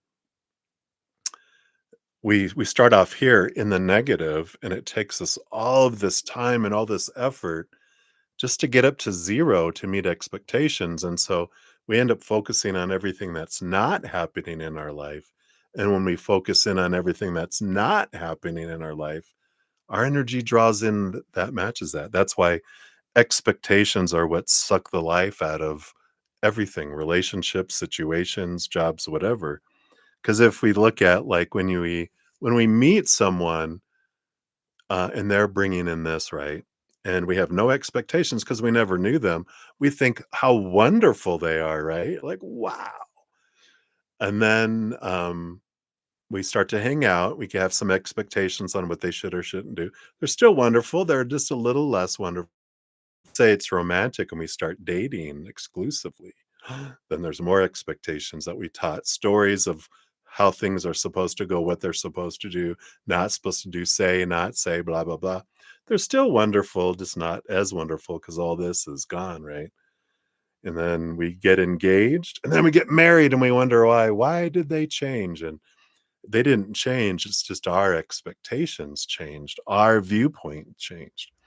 So, it's an important energy here, and it even talks about heartbreak with the 3 of swords of we're taught a story that we can feel heartbreak, and when spirit told me, "No, your heart can never be broken," I'll be, "Well, explain when my first relationship, when they first cheated on me, why do I feel like someone stuck, a sword in my heart like that?"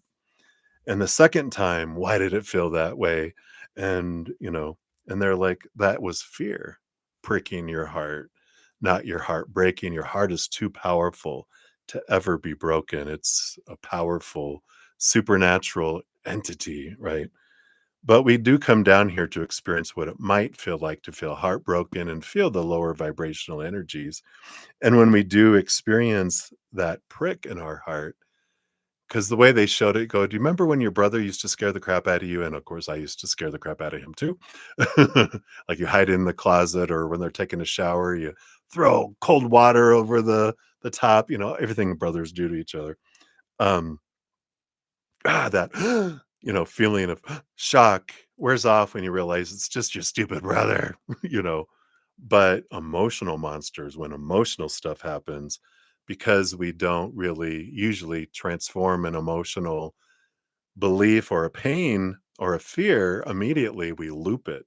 So that's why it feels like heartbreak, because the pain keeps on reactivating. You go into fear, into fear, into fear, into fear. So as we take a step back and we look at our beliefs around what life is supposed to be and should be, and we release a lot of that, and we realize that my heart can't be broken and that these are fears. As we look at those things, that's how our life transforms from a place of focusing in on all the lack and what's not happening. And we're able to see what are the wonderful things that are happening in the world. And the world is full of them. But when we have dark glasses on, this makes it hard for us to see anything besides what we're looking at. As I open up my expectations and release my fears, also my sight opens up and I see the world differently, and I see there's more to the world than what I was seeing. Yeah, you've got the 2 of Pentacles, which is about achieving a balance in the outside world, and the 6 of Cups energy here too, returning to that kind of almost like this childlike energy of looking at the world as a mystical place, that there's something amazing out there instead of that it's a scary place, that it's a fun fairy tale story and not a horror like the Grimm's fairy tales, which are the originals are scary and whoa. It's more of a fairy, wonderful, energy that we can return to that childlikeness and the adventure of life rather than the feeling like it's like the prison of life. So it's possible out there for you. I do like that for you. Let's see what your oracle card brings in here. The forest spirits. Yep, you got the nature spirit. Divine nature, your love and wisdom help you overcome your limitations and reach a higher level. And even getting out into nature sometimes can help too. Because when we get away from all the rules and all the stuff and we look at nature, we're like, we can see how beautiful nature is. And that's something always, that I like looking at the stars or the sunrise, the sunset, getting out into nature and seeing animals and flowers and streams and waterfalls and ponds. We see the beauty and the perfection that there is. It's just this thing when we get into society that screws it all up. All those beliefs. So hopefully that helps there, Anama. Um, Sending you lots of love. Hang in there. All right. And then we have magnetic field. You are up. Let's grab that one here.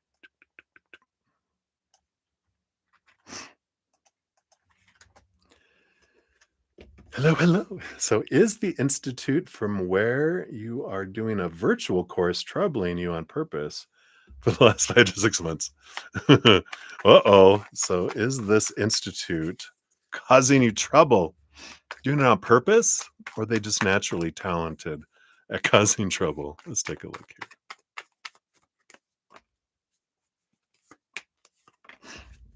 All right. Well, we got the Six of Pentacles, which is a little bit of energy here of mirroring. Can see how it's like this reflection back here, two fish in the same pond. Um, but it's also a victory card, you know, and this usually has scales in it, like the balancing of things. But I feel um like they want people to be successful. They don't want it to cause trouble because part of what they do, their mission of teaching and helping people learn, but also it's about success and also financial success, right? So they don't want to be doing anything that limits that.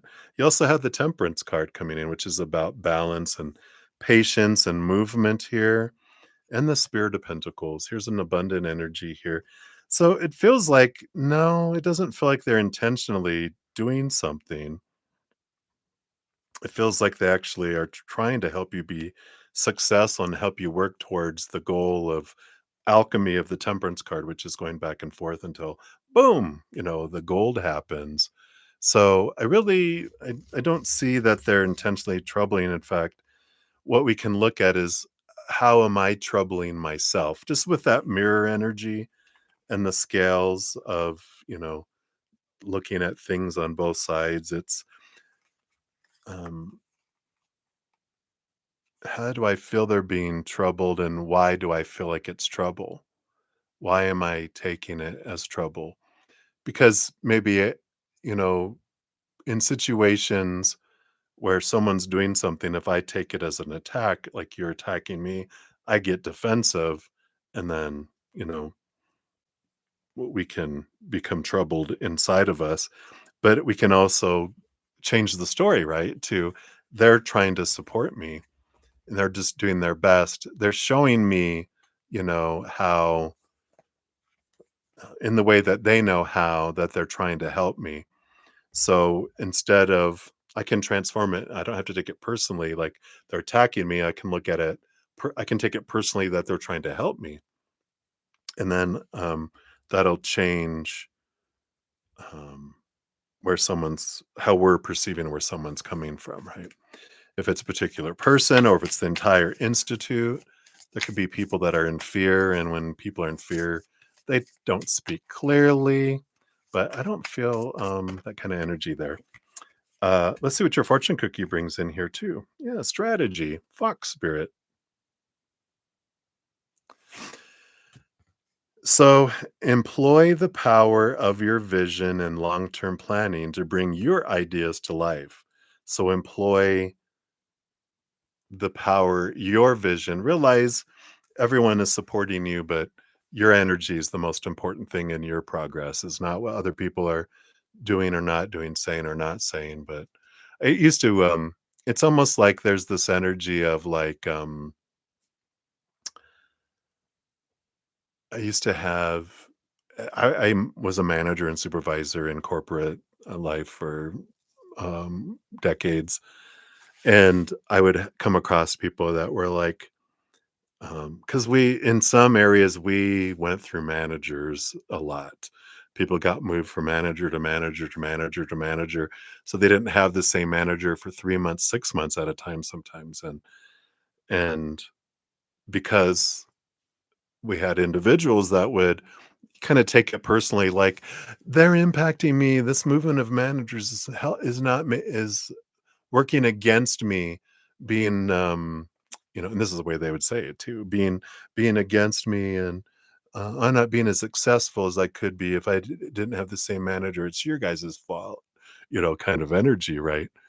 And but they would, but I would tell them, like, "You are your own manager." I go, "We're just highly paid admin assistants. My job is to make sure you're aware of your performance, what the expectations are for promotions and bonuses and different things. I give you tools that you can use to help yourself, but you're the one in charge of you're your own manager. We're just your support." And when we look at that and go, it changes things, right? When you take ownership of, I'm my own manager, boom, you know, then I am the one leading. And that's how we do in our life here too. We think the world is responsible for our life and everything else and everyone else. But when I take responsibility for my mental story choices and my emotional, my physical choices, it's like boom, I become a superhero, of my own life. And I'm like, yeah. But we come here to experience the drama of being the victim tied to the railroad tracks by a villain, waiting for a hero to come rescue us, and the hero never arrives. We're like, what's the deal? And then we get tired and we pull the rope off and we become our own hero. And that's kind of the hero story, right? So I like that. So that is what they have for you, magnetic field. So many blessings to you. Hey, Lucky. Oh, yeah, no problem at all. No problem at all. No need to apologize. You are good. All right. So we have JoJo. Hey, Toucho Love.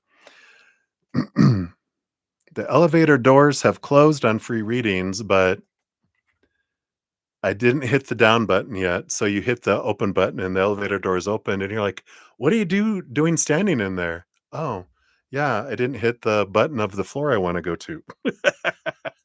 But a bunch. Anyway. So we'll fit yours in here too. So Jojo, yours is at 5:13:25 here, but I do need to cut it off because I need to go eat. It's been over 5 hours, so I'm gonna go head out after Touch of Love here. So why are you feeling this weird emotion here and there suddenly? Where? Where's here and there? Oh my. Just kidding. Let's take a look here.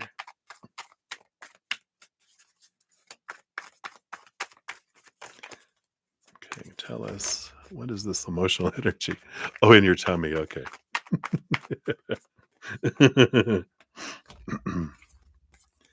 All right. Yeah, you have the Eight of Swords here, with the Page or the Innocence of Cups. There's this clearing away here. I feel like there is an emotion sitting, and it is sitting in your solar plexus chakra area. Because this Eight of Swords, this is about self love, and there's something, this weird feeling. 'Cause there's this belief and mindset that you're clearing some old beliefs out, but these thoughts and beliefs, because one emotion can create 1,000 thoughts and rules and beliefs. But they're showing like there's these 8 thoughts and beliefs that are tied to this emotion in your stomach, in your solar plexus. And this has to do with your relationship to yourself and your power of self. And whatever this is that you're you've been looking from the mind to the emotion, and as you're questioning and in your head and doing the thinking and the analyzing, it's tugging at the emotion that it's connected to. It's almost like I feel like someone's trying to pull up a giant carrot by the stems from the ground. And that's what you're feeling inside is this change that's coming in, this mindset. And so if you can even take a belief of going, what is this trigger that pops up? Let's see what the emotion is.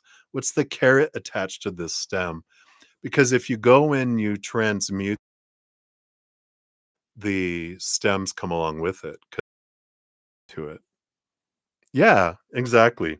It's helping you identify it and go, oh, that's the emotion. That's what these are tied to. And so then you can release that and pull it up. Then you can be, hey, what's up, doc? You wasky wabbit. Let's see what your fortune cookie says here, too. If it's a rabbit, I'm going to crack up. Let's see here. What's your fortune cookie for this one? Oh, wow. No, you got the full moon, baby. So here's that release. It's called release. In this moment of completion and illumination, release what no longer serves you. So that just confirms it's all about, especially emotion. It's all about the release of the emotion and getting to the root of that there. So I like that. That's funny. Oh my goodness. Alrighty. So that's what they have for you, my dear. Hopefully that helps okay. I feel like you know what that is now. All right. And then lastly but not leastly, we got Touch O Love at 51717. Look at that. Can't wait. So what's coming up for anything for you? Anything you need to know? Let's take a look here. Touch O Love. Okay. Do these two here. All right. And I feel like and we might have gotten some similar like this before, but you have the star card, which is like your dream come true. And then you have the 10 of swords, which is about letting go of expectations and ready to kind of separate these like, whoosh, oops, I'm sorry, whoosh, away. Because the 10 of swords are all these thoughts and these beliefs and these mindsets about, what is someone like, what is my dream supposed to be and should be and need to be and have to be? And, we got all these opinions that were given to us that have kind of formulated like um, what our dream should be and what things should unfold and blah, blah, blah. So we know when we're living someone else's dream when we wake up in the morning and going, oh crap, I got to go live my dream today. Right. And it's like, okay, that's not my dream. Because when we wake up, the dream of our heart, we're like so excited to live the day instead of, you know, going on there as well. So, I I like this. What's coming in is this clarity that's coming in and this, you know, getting out of our head and all the people pleasing and the fear of disappointing other people. If I don't live what everyone else thinks I'm supposed to live. It's like, hey, I get to live my dream. It's like having a meal in a restaurant with a bunch of people and there's this um like this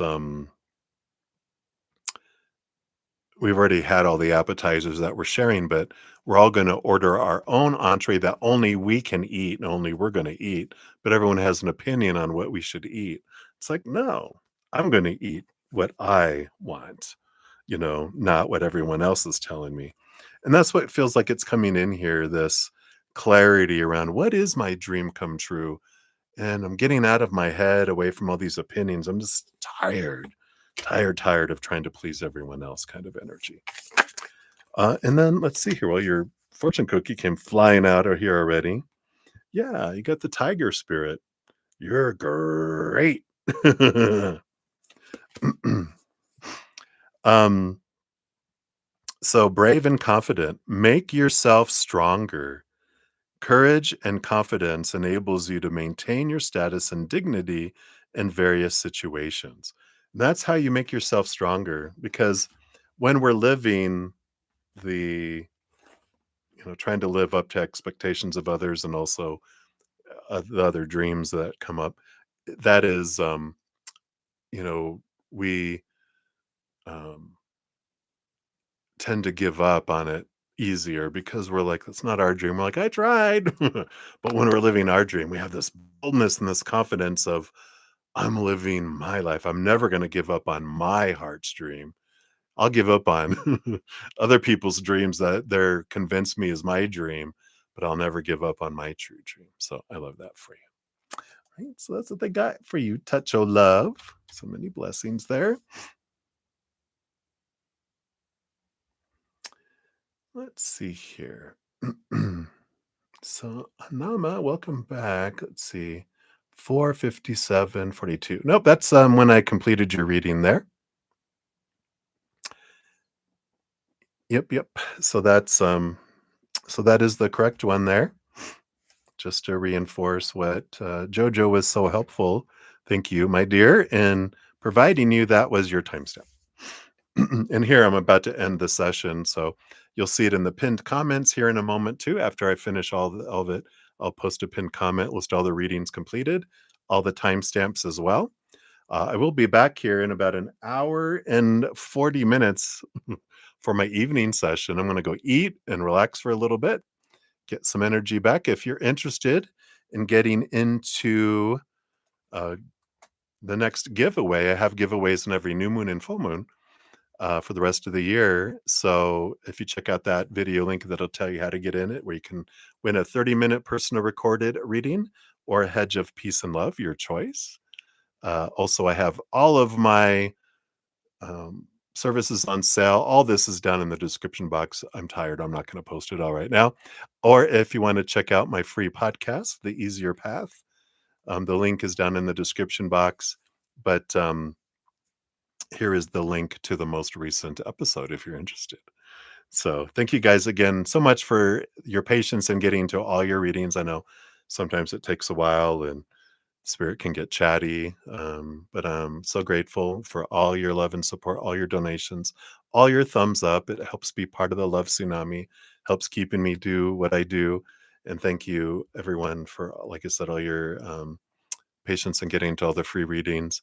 Um, uh, as well. And yeah, I think that's it. I think my brain's going, we're just time to eat. So until I see you guys again, remember every second of every day of your life, you truly are eternally and unconditionally loved by the mother and the father of all things, our creator. And of course, I love you too. So until I see you again, much love. Hang in there. Remember, have some fun. Why are we being so serious? It's a giant playground. Go play. All right, everybody. I love you. We'll see you soon.